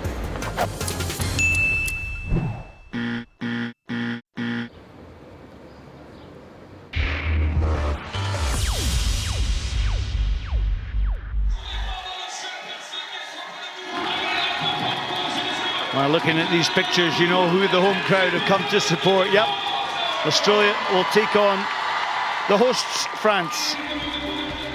Well, for Australia, great to see Shannon Parry back captaining her team. Real quality in Quirk and Beck in the halfbacks. For France, Marjorie Meehan has been great wearing that number 3 jersey. The team is captained by Fanny Horta.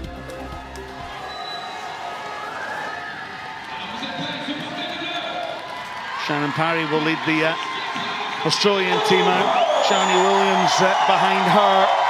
Great cheer as the French team take this field. Well, it was a bit quieter when Fiji beat France by 14 points to 10 earlier on today, but the French got themselves off to a winning start by 40 points to 0 over Ireland. Well, it's been one-way traffic for the Australian team. 40 points to 0 they beat Fiji, and 40 points to 5 they've beaten Ireland. Can they keep this run going? Of course, the series champions at this moment in time. They've already won 3 tournaments in Dubai, Sao Paulo and Atlanta, and they'll want to finish off the season with a high here in Clermont-Ferrand. Chloe Dalton will wear the number 8 jersey. Caroline Ladonou will wear the number 7 jersey as Shannon Izar looks on, one of France's top performers this season. Can France respond from the disappointment of being beaten by Fiji? Or will it be Australia that will take the French to the guillotine?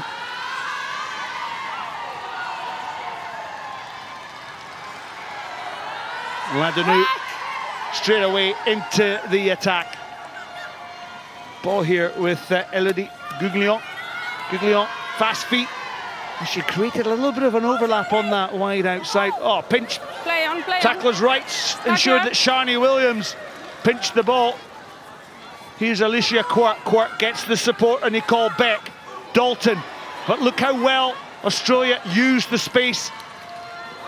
Superb quick feet there from Viviana Paletti. Oh, wonderful overhead pass. Superb sevens, Nicole Beck. Tackle comes in though from Camille Gracineau. Try though, backed up by Alicia Quirk. That is one of the best sevens tries that you'll see in World Rugby.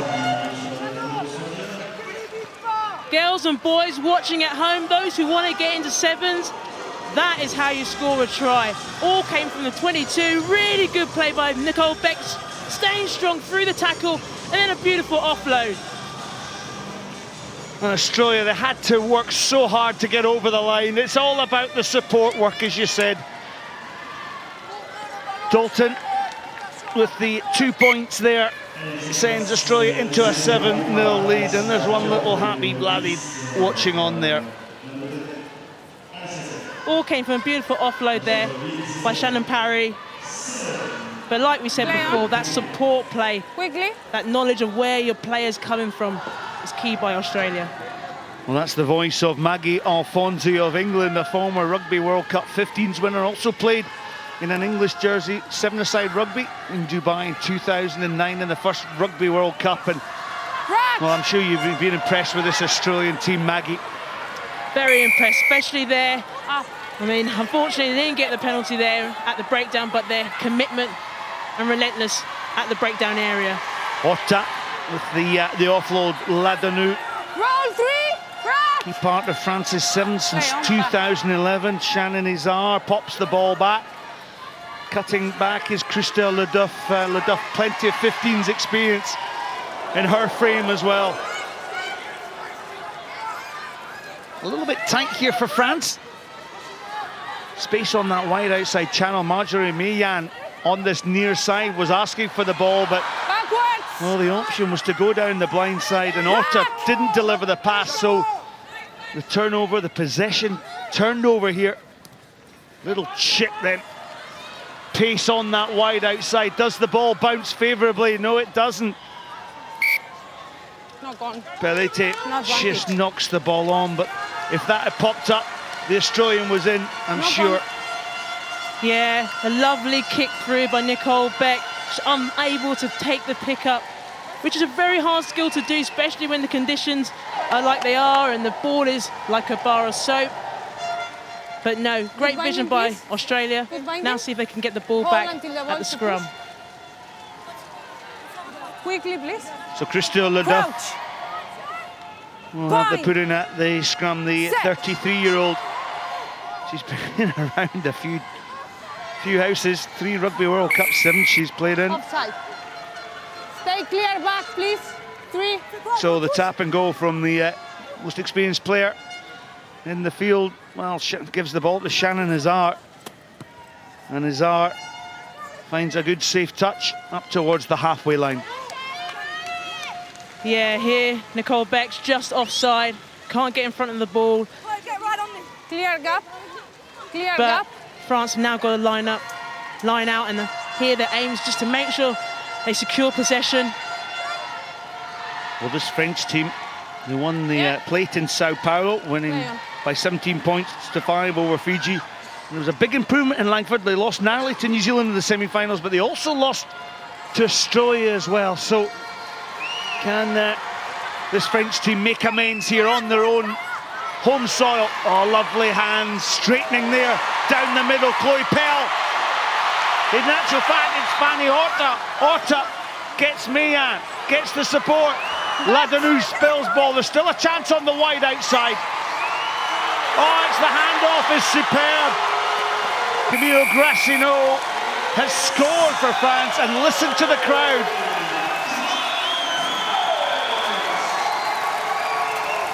Fantastic try there by France.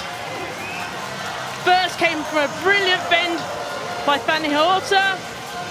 Please move. And then a second one by Grassigneur. Ball goes out wide into Grassigneur's hands. Sit down. What strength by France. What a handoff. Camille Grassigneur, 5'5", 1 metre and 65, and can hand off like that. Well, Christelle Ledoux, she's not had her kicking boots on. Yeah, very impressive. For 5 foot to get that powerful handoff is a very good skill to have. Australia, though, with the slender 2-point lead. No panic amongst their team quite yet. Release, Roo!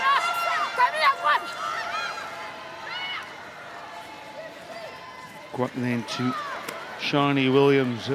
Elia Green steps back in. Oh, superb tackle there for France. Turned the Australian. Nizar goes in. But it's a French ball, so the quickness of Fanny Horta. No, Horta decides to just set the play up with Christelle Ledoux acting as scrum half. So France, can they finish this first half strongly? Horta in that fly half position. Here's the Ledoux, scrum half to fly half. Wider ball to Meyan, but Meyan was a little bit scrappy, the accuracy missing. But what can they uncork? Well, it starts here with Caroline Ladounou. And Ladounou to Ledoux. Izar with Green. Well, there's a battle and a half. Ledoux tries to protect ball over the top. Well, ball shot out. And the beneficiary is Australia's Nicole Beck. Nicole Beck gets the support. Dalton plays football with it. Tremendous cover came in from Fanny Horta. But it's Australia with numbers up here. It's just a simple pass on the wide outside. And Shannon Parry scores for Australia right on the death at half-time. End-to-end stuff.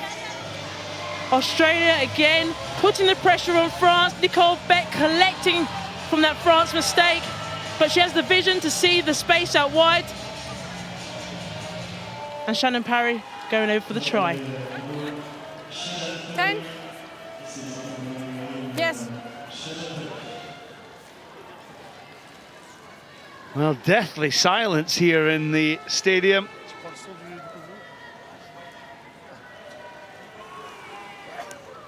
Australia with the additional conversion. It's missed by Chloe Dalton. So half-time here just takes some of the edge out that French huff and puff. Australia leading by 12 points to 5. Soufflez, soufflez, on se laisse encore 20 secondes. Et non, il faut passer à autre chose. Il faut passer à autre chose de suite. On veut gagner, il faut passer à autre chose. Du calme, du calme, du calme, du calme. C'est maintenant qu'il faut être sereine. Du calme. Vous m'écoutez bien, Il faut, on est dans le match, ça y est, on est dans le match. D'accord? On s'applique juste sur les transmissions. On se parle, on communique. Et vous allez raccourcir un peu la première passe. On va venir attaquer les 2 premières petites fenêtres s'il le faut. Ensuite, vous soignez le repli offensif pour qu'on puisse jouer les retours. Et si elle ferme comme ça, souvenez-vous, on a des cuts, on a des redoublés, on a du pied. Il faut se coller aux fesses chaque fois qu'on rentre. Et chaque fois que vous faites plaquer, on tombe marque, on se relève et on refait 2 mètres de plus s'il le faut. D'accord? Juste ça. Ensuite, défensivement, c'est très bon. Il suffit juste de fermer à la fin. Et encore une fois, si par hasard on tombe un ballon, qu'elle le récupère, il faut se battre dans les couloirs avec elle. Il faut se battre dans les couloirs avec elle. Si tout le monde fait ce que Camille fait, les ballons ils seront encore pour nous. On peut l'éviter celui-ci.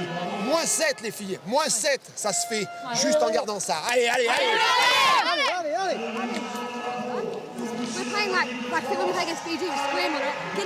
Very passionate talk there by David Corteg.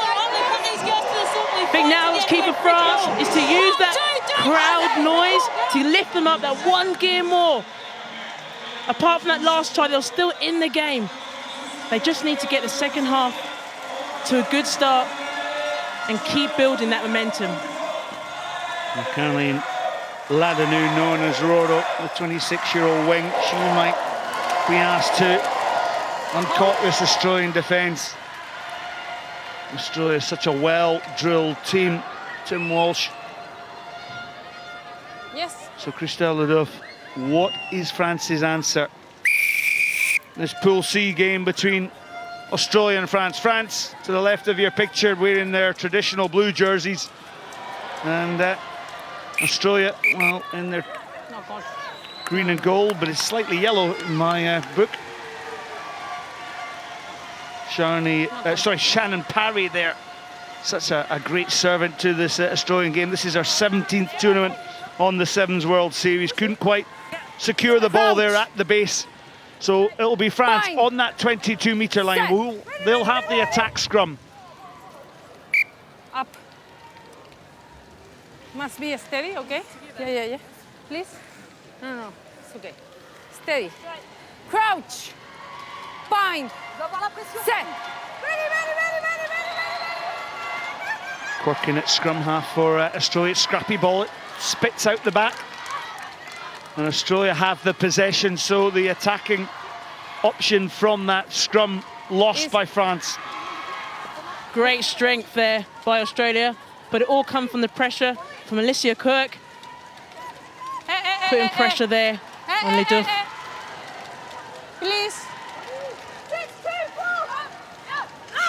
Playing scrum half then, Nicole Beck overcooks that one, Mayat, but it was knocked on.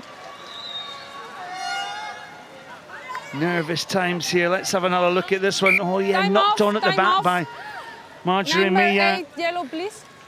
Time is off. Started playing as a 10-year-old because her brother was playing rugby and thought, oh, I'm going to join him. Amy Turner comes on for Australia. It's complete. And it's Chloe Dalton Time on. who receives the high fives from her teammates. Bind. Set. Scrum half then. Pelite to Quirk. Little step in the middle is Nicole Beck, and this is Elia Green. Green well tackled by Fanny Otto on that far outside. Holding on. In fact, the tackle was Camille Graciano. Going in to play the ball, Elodie Guglion. Oh, was that a wee knock on there? Advantage. Mayat comes down there. Advantage over. Blind side, little pop pass. Mayat back again. Received the ball from Guglion. Here's Ladanu. Ladanu still controls the ball, so it wasn't forward. France in with a hunt here. Guglion. Ladanu. It's all a little bit scrappy, and it was adjudged to have gone forward. Frustration for France. Frustration for Christelle Leduc. Time off. Beautiful play by France to start off with, though. Number, please. Offloads, but then Number. just took her eyes off the ball 7 and blue. 7. lost the ball in possession. Stop. 7. Time is off. Well, this crowd have been very vocal here. They've stuck around all day to watch some great sevens. Time is here, The please. Stade Gabriel Montpellier here, here in Clermont-Ferrand. Sorry. Of course, a rugby hotbed, isn't it? 4 yellow.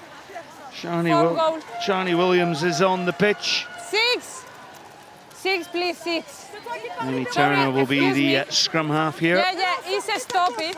It's 6 yellow, please. 6. 6. Vanya Pelite. Dual International has been asked to leave the field. There she goes, off she goes. Time on. Well, it's a tight old affair, isn't it? 12 points to 5. France with pressure on the Australians.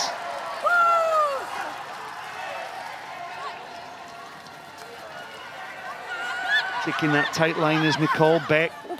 Shannon Parry, I should say, on to Shani Williams. Amy Turner. Now Turner breaks away. The sweeper to beat is Jade Lepesque. Turner, though, tracked down there by Elodie Guglion. Green goes in, but did she go over the top of the ball? The ball's at the back. Play on. Alicia Quirk to Beck. Williams. She's managed to get to deck. No panic here for Australia. Oh, lovely little footwork from Penatani on that far side. And Elia Green, this will be her 4th try today, day 1 of the 7s here in Clermont-Ferrand. And that will be the try that takes the game away from France. A well-worked try there by Australia. All came from a really good breakdown, where Elia Green and Panita drove the player off, but Panita using some lovely footwork to fix the France defence and set Elia Green up.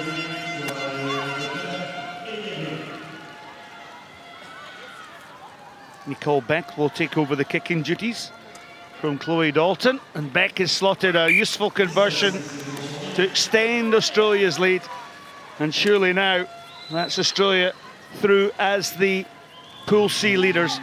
3 wins from 3 games. Time off. Time off. 1. I mean, look at Elia Green go.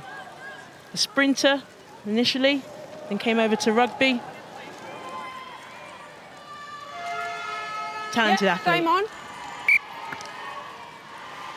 19 points to 5 then. It's been quite convincing. No panic, as I mentioned, in this Australian performance.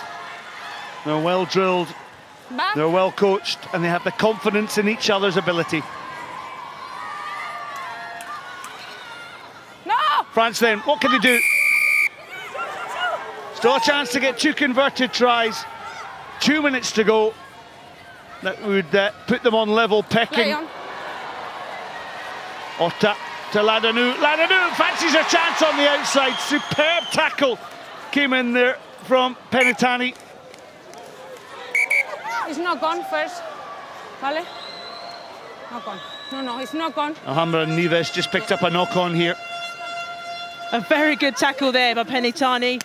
Been very impressed with Australia's attack, but Australia's defence there really showed what class team they really are.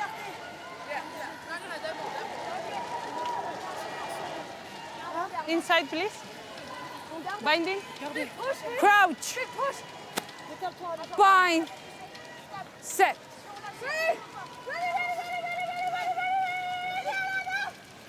Stay 10. Stay 10. The ball at the back then. Otta. Ladanu, while she lost the ball, Tornicato came across to make the tackle. Frustration for France once again as Shani Williams hits the line. Of course, Australia looking to wrap up the 7s World Series title. It'll have to go to day 2, although they'll go through as pool winners. They've still got a job to do tomorrow. Play on. If they win that quarter-final, they will win the series, though. But that's all to come tomorrow on day 2 here in Clermont-Ferrand. The white kick is collected by Caroline Ladanu. Go! Emma Tornicato put pressure on. There's a few tired bodies out there. It's been a long day. It's been hot conditions. Release 8!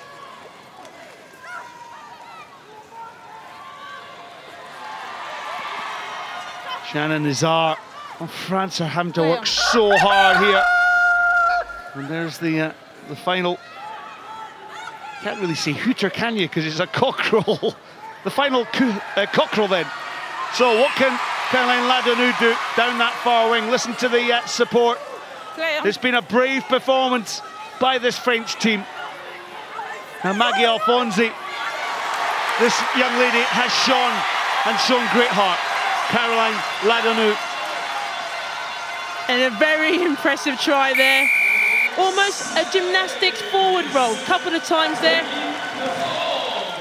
The Australians weren't able to hold her, but she had the mind and the speed to get back on her feet to work towards that try line. Caroline Ladanu, the 4th try for her on day 1 here of the HSBC Women's 7 Series. Yep, take a breather. You've done well. A few of the fans enjoying the action here. And Camille Gracineau with the additional 2 points. It's a superb conversion. Sorry, Jade Lepesque with that conversion, I should say. And that brings out the last play of this game. Confirmation then of the final score. Australia 19, France 12.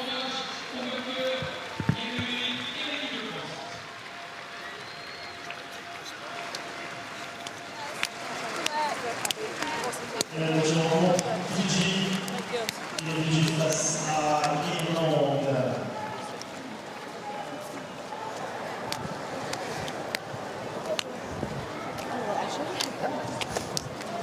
Rendez-vous tout le monde demain délicatement parce que le tournoi se poursuit sur les 2 jours.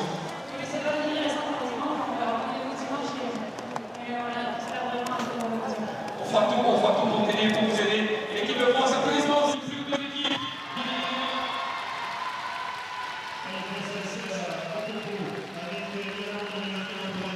Time to finish with a bang. The last game on day one here in Pool C sees Fijiana, the number 8 seed, taking on Ireland. Well, Fiji, after a heavy defeat versus Australia, 40 points to nil, bounced back with a hard win against the home team, France, 14-10. And well, it was on the back of some great play by Satala and their captain, Waritha. But Ireland, Maggie, Alfonsi, they won't go away easily. No, definitely not. Ireland lost to Australia prior to that. They're going to want to finish day one on a high. This will be a tough game. Fiji are going to carry that momentum from their game against France, but Ireland have just got to keep them under pressure and stop them from creating that offload. One thing I was really impressed with the 2 Irish games previous to this one was the way they're able to use their physicality. They have threats on the outside. Mulhall, the captain, always leads from the front. This Fiji team, wow, they really did stun the home crowd with an outstanding effort, and it came on the back of a lot of their offloads. So the question is, can Ireland stop those offloads and get possession?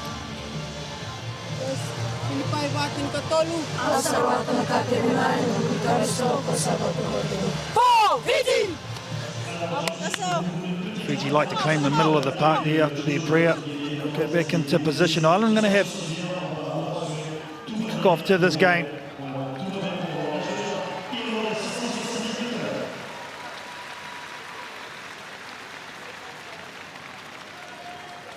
Lucy Mulhall is the one who's going to get us underway.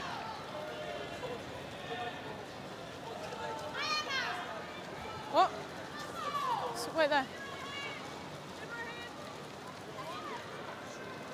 I think just swapping sides here, so Ireland are going to come to the right-hand side, Fiji to the left, so a bit of confusion from the kick-off. But really looking forward to this one, Maggie. Yeah, I'm really looking forward to seeing what Ireland can do to end the day. They put Australia under pressure. They just didn't get the points. They'll probably be targeting this game as one they can probably try and win. What I'm interested in is whether Fiji can back up after their last effort against France was a very physical encounter. And we're underway, and mistakes right from the kicker for this Irish team. We can ill afford that. And now Fiji will just take it to halfway for the tap kick there. Captain Githa is the one that will organise the play. All set up to the right-hand side, 2 to the left, so they'll fake to go left first and then bounce back to right. Lee White passes it on. No. Nice defence here on Nagasao though, Maggie. Yeah, I think Ireland are fully aware of the threat that Nagasao poses. You've got to close down early. You know she's going to get the offload. Like we said at the start, Fiji are going to want to try and get that ball out of the contact area. Crunch.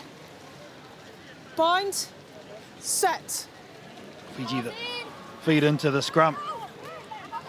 Advantage. Coming out wide and fakes to go left as a captain, and they bring it back to the open. Tavo, the inside ball, is very good with that deception. And setting up to play the offload as well, right behind. And again, as they try to find space. And this girl, well, she's got some quick feet. Tosolo scored 2 nice tries in their last game to win it for them. Now Fiji setting up some nice plays, great continuity. They go through the hole.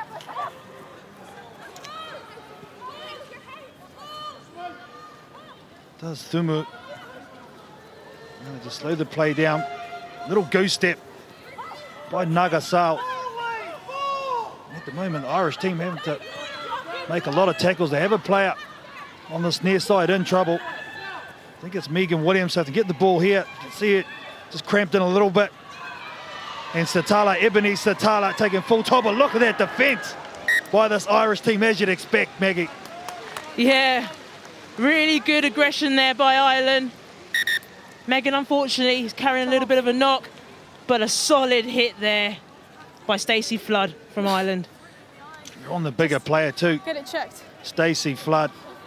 And Ebony Satala, very famous name in rugby circles in Fiji. Time's Satala, off because it's head, okay? It's 2 seconds. he's been good all 3 games. Ebony Satala, but just taking out Time some off. nice Head. defence. Okay. I think we're just having a little check here with the head.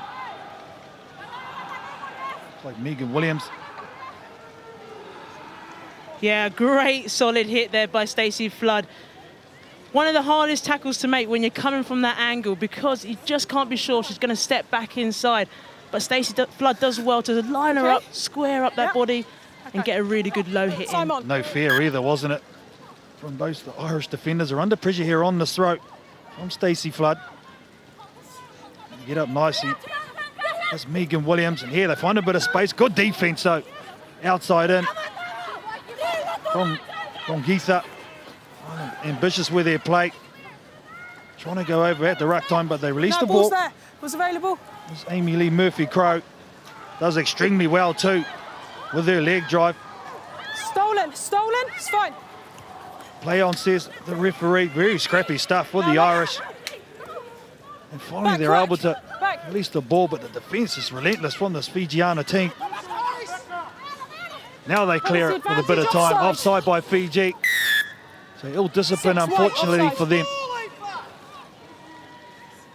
Yeah, very ill discipline.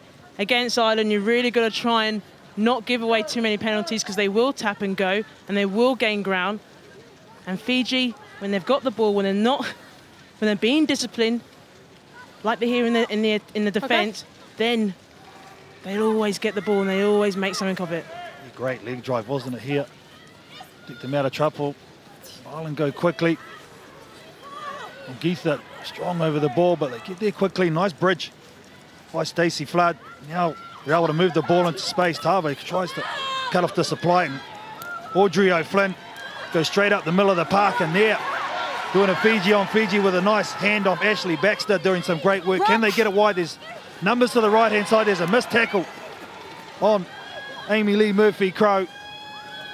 Phase after phase after phase, but that's great timing by Nagasao to create the turnover. Tavo's the first one to react. Looks for his speed.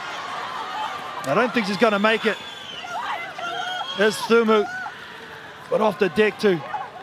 Tisolo knocks the ball on. Desperate defence in both teams at the moment. Just a little bit unsure when they're going forward. Just these little offloads. Need more respect for the ball.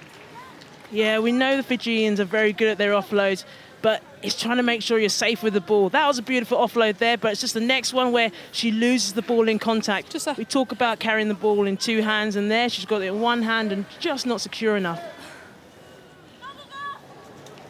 Crouch. Brittany Coates here, waiting for her boarding pass onto the field for Fiji. Set. So hard to just get that continuity, isn't it? When you have these turnovers, Ireland, though, been heavily on defence. Now one-on-one tackle there, great shot Back, play on. by Tisolo. She's only small in stature, but she plays above her weight, no doubt about that, on defence. Entry. Referee giving that side entry there. Marks here, please. A couple of occasions, the Irish team Yes, please. Yes, please. been down to 6 players just because of the physicality from the Fijians, as well, just Time full off. time, and it looks like Murphy-Crowe is in the background struggling with a hip complaint. Top side of your screen, but she's tough. She's very tough. Taking a big hit from a Fijian, you've got to be strong. Nice little leg up, and there you're saying you've got to take a hit from the Fijian. I could hear that from up here. Oh my gosh, I need a Panadol after that. Nagasao, watch her reads the late cut, get some in ya. You could hear it, I could feel it. Lid on, okay? She does well to line her up and gets a cracking shoulder hit in there. There's nothing wrong with that shoulder, right on the chest. Oh, nothing fires you up like a bit of contact. Bind. Set. Tough place to defend here, midfield scrum. No, stay there. Oh, look at the patience there shown by Rongitha. Gives it out. It's a 2-on-1. Unselfishly, Liwai gives it to Tavo. She returns the favour and gets the first score in this game, and it was a nice one too. Viniana Liwai. Beautiful play by Fiji there. Lovely offload there by Rugitha. And the vision there by Rebecca Tavo to give that offload, to know where her support is. She cuts back in, frees her hand out, and sees the space. I thought Liwai could actually go on herself on the first occasion, tried to give it to Tavo for a score, but kept herself in a nice supporting role. But it all came down for the captain, Anna Maria Rugitha, just so composed at the base of the scrum.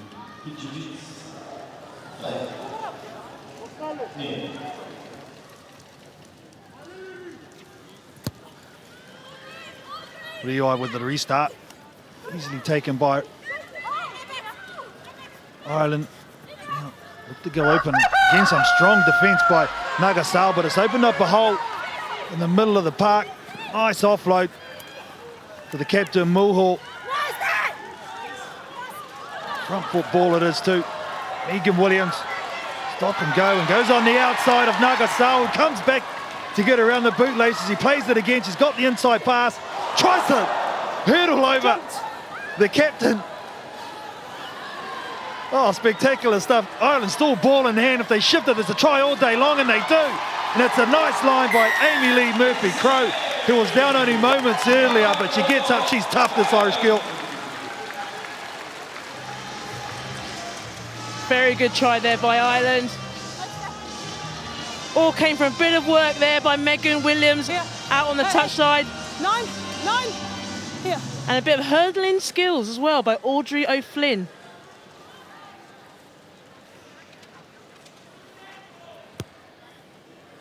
Conversion is good by Mulhall, and Ireland sting Fiji to take the lead, but I know it's the Olympics, but hurdling. Very good effort there. Unfortunately, didn't land on her feet. But she gave the opportunity for the ball to go out wide and Ireland to get over for a try. What a time to score. It's a nice outside-in line by Murphy-Crowe. They just stick around you, Ireland. What a time to score. Okay. Ireland lead Fiji at the half. 7 points to 5. Tough side. Okay, you've got to give them more respect. I want to see the smiles on the face, and I want to see us playing rugby. All right. But Anna, taking the ball too far. You've got to move the ball. As Tanny said at the beginning of the week, trust the pass. Talon are outside. Move the ball to space, and we attack the space. We go forward. Yeah. You? Yeah. I said to you at the beginning of the day, I'd see in the first 2 minutes of every game whether we wanted it or not. All right. You've got 7 minutes now to show to me. You've got to move the ball to space when it's on. People on the outside have got to talk. I know I'm barking at you, Leaf, but there's times when you've just got to throw an extra pass. All right, well, listen, we'll throw an extra 2 passes. There's no one out there. We can continue to go up through the middle at them, all right, but then when the ball goes, it has to go. And we've got to support. We should have had a try early on in the first half, and you're standing back watching line breaks from people. You've got to support, you've got to chase in. It's our best opportunity to go and score tries, okay? So any line break, we've got to convert into points straight away. Okay? Let's go. Our kick-off reception, okay? Let's make sure we get the ball back. 1, 2, 3, Ireland! Kim's on. Really good chat there by Anthony Eddy. He's talking about letting the ball do the work, making sure they support the player. So if the player goes into contact, there's someone else there off their shoulder. Quite interesting, listen to Chris Cracknell. Said exactly the same. Let the ball do the work. He wants to see Fiji work hard in the next 2 minutes. Let's see what they can do. Take a step, just a touch. Yeah, perfect. Fiji have some brutal defence in that first 7 minutes. They're going to kick off through Riwai. The start of the second half. Last game on day 1. Back, play on. Here in Clermont-Ferrand. Play on here. Well, the referee really has a scrap at that breakdown area. And Nagasao really has been a beast in that contact area. Tavo also been very good with their opportunities, but penalty here for Fiji. Nagasao especially has definitely been my player of the game so far. Very determined, doesn't accept the tackle and works hard. Yes, please. Yes, she got a big motor on it. Here's Nagasao. The captain, Rongitha, takes it up nice and quickly. Nice step by Riwai. Tavo with the setup. Good bridger there and half back, so they clear the ball quickly. A little bit of space, and watch this girl here, Tisolo. Nice footwork for a slight girl. Look at her here, 2 left foot steps out of nothing. The first try in the second half, brilliant. Fiji obviously listened to what Chris Cracknell said. He said, let the ball do the work, and that's exactly what they did. They've got so many threats on attack, haven't they? So if they can get a one-on-one with a bit of space, and as you see, get the ball to those X-Factor players, well, this is what can happen. Yeah, ball goes out to Solo, and she backs herself. She takes that step and steps again, back inside. 5. Fiji are just very good at their ability to just take players on. Yeah, she just seemed to lull Ashley Baxter over.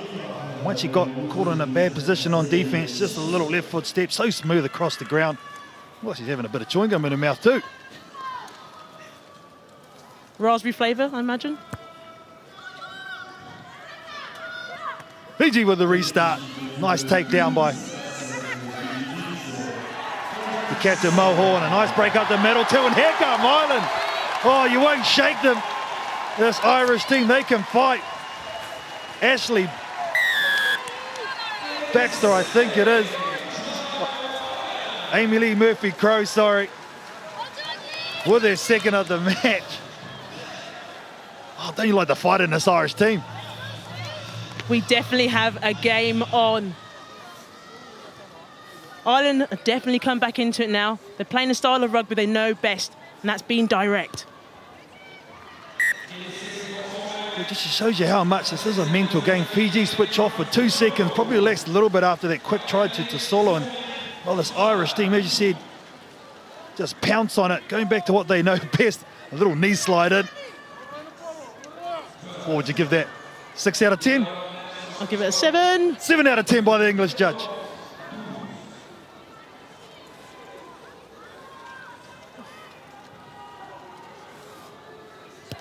Conversion was successful, so Ireland take the lead. Now Fiji under pressure from the kickoff. They take it down nicely though. Tavo takes it into the setup. Lost. Scrappy at the base of that scrum. Fake to go right, then they go left. Now to Solo, ball in hand. Will she go on the outside? Yes, she will. Great clinging defence though by Murphy-Crowe. Nice, come back, play on, play on. Gone back, says the referee. Now here comes the overlap, 3-on-2. Nagasao goes across, use Tavo as a decoy on the inside. Now Satala on that far edge. Look at the Irish defenders all chasing the ball, and if Fiji can release it, there's opportunities aplenty. Well, they could have given it earlier, but to the speed. Thumu was the one that took it into contact. Still got the ball though, Fiji, not panicking. Keeping their structure. Tavo has played a lot of minutes here on day one. And there's the mistake they were looking for. Ebony Satala will be disappointed with that. Tavo actually gave her a bit of time and space, but you couldn't take full toll. No, Tavo just couldn't get that offload away to accuracy to the hand. But Ireland doing very well there. Just kept patient. Okay, you got a choice. Let Fiji play with the ball. We can have a scrum, we can have wait till the error occur. Scrum. Great communication and great structure on defence by this Irish team. Scrum. Something they've really concentrated on. No. Scrum. 2 very heavy defeats from this Irish team in their first 2 games, but they don't look out of sorts here. They know they're in with a huge chance of picking a win up here in game 3. Crouch. Bind.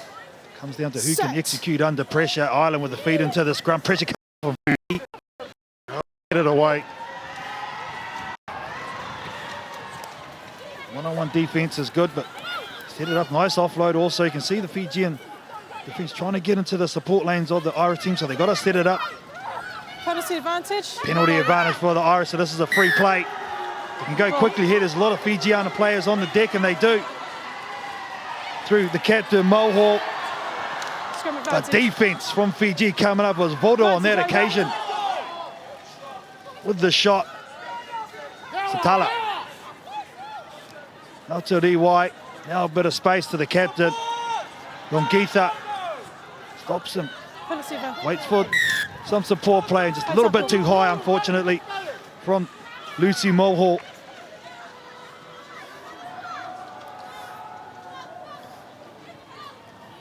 Put your shoe back on, Maggie. That's where it went. Nice little wrap around there from Fiji. You can see just looking a little bit tired, aren't they? This Fijian team making some uncharacteristic errors, and that's the second one for Satala on that far side of the field. Yeah, I'm not surprised. Last game of the day. As you know, last game, you're tired, you're hanging on, you know you need to get a win. Yeah, let's go. And Fiji there, just forcing that last pass and not getting the ball to hand. Well, that makes it all that more impressive. This Irish team has leagued over 80 points in their first two games, and they're beating Fiji, or leading them at the moment, 14 points to 12. They've had a lot of players hit the deck, so mentally it is tough for them to get up, but still they lead this one. Yeah, we talk about this being a physical game, but it's all about what's in the head, what's in the mind, and believing that you can do it. And they've got 1 minute to go, and for Ireland, they can do it. They've just got to believe it. Most definitely, self-belief is a huge thing, as we see the agony on Susan Vaughan's face as she goes across. Hopefully she's okay to go tomorrow. But can Ireland hang on for what will be an upset win still? 45 seconds left, and there's the turnover for Fiji. Great defence there by Rongitha. Nothing, Kane. Pressurising. No, knock on. Now it's going to be a scrum set piece, and this is where all the training takes effect. Oh, there's the hit right there. Crouch. From Susan Vaughan on the shoulder.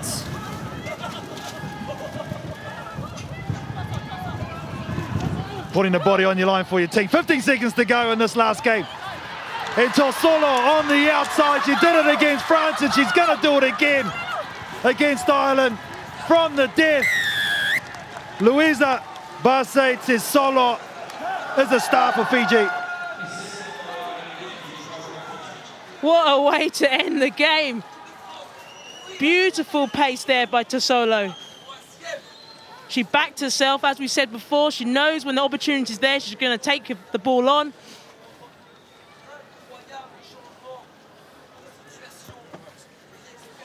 Conversion's over by the try scorer to Solo. And what a way to finish day one. Here we see she's got the ball in both hands. She backs herself, puts the ball underneath one arm, and just takes the space. Well, a spectacular finish to a spectacular day. Fiji beat Ireland 19 points to 14.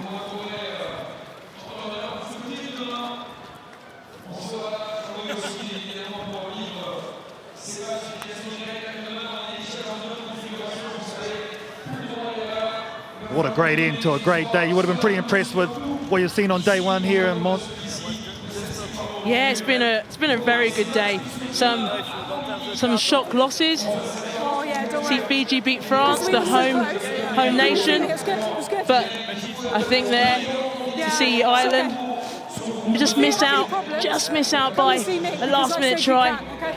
No, it's been a good day. Yeah, and to see Pool A, England top the pool with 3 wins. Spain will take that second spot. United States and Kenya round out. Kenya, their debut tournament here on the Women's 7 Series. Not getting a win, but they'll be back to compete tomorrow, no doubt about that. In Pool B, sees New Zealand in dominant form. Top in the group against Canada. Take 2 wins and a loss into day 2. Russia and Japan round that out. Japan, unluckily, didn't get a win on day 1.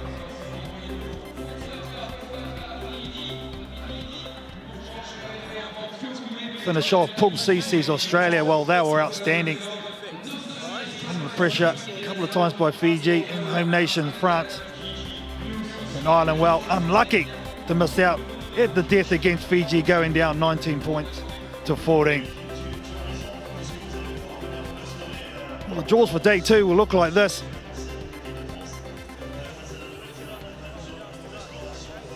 As we head to the bowl semi-finals, Russia will be taking on the debutants Kenya, and Japan will be taking on a very valiant Ireland team.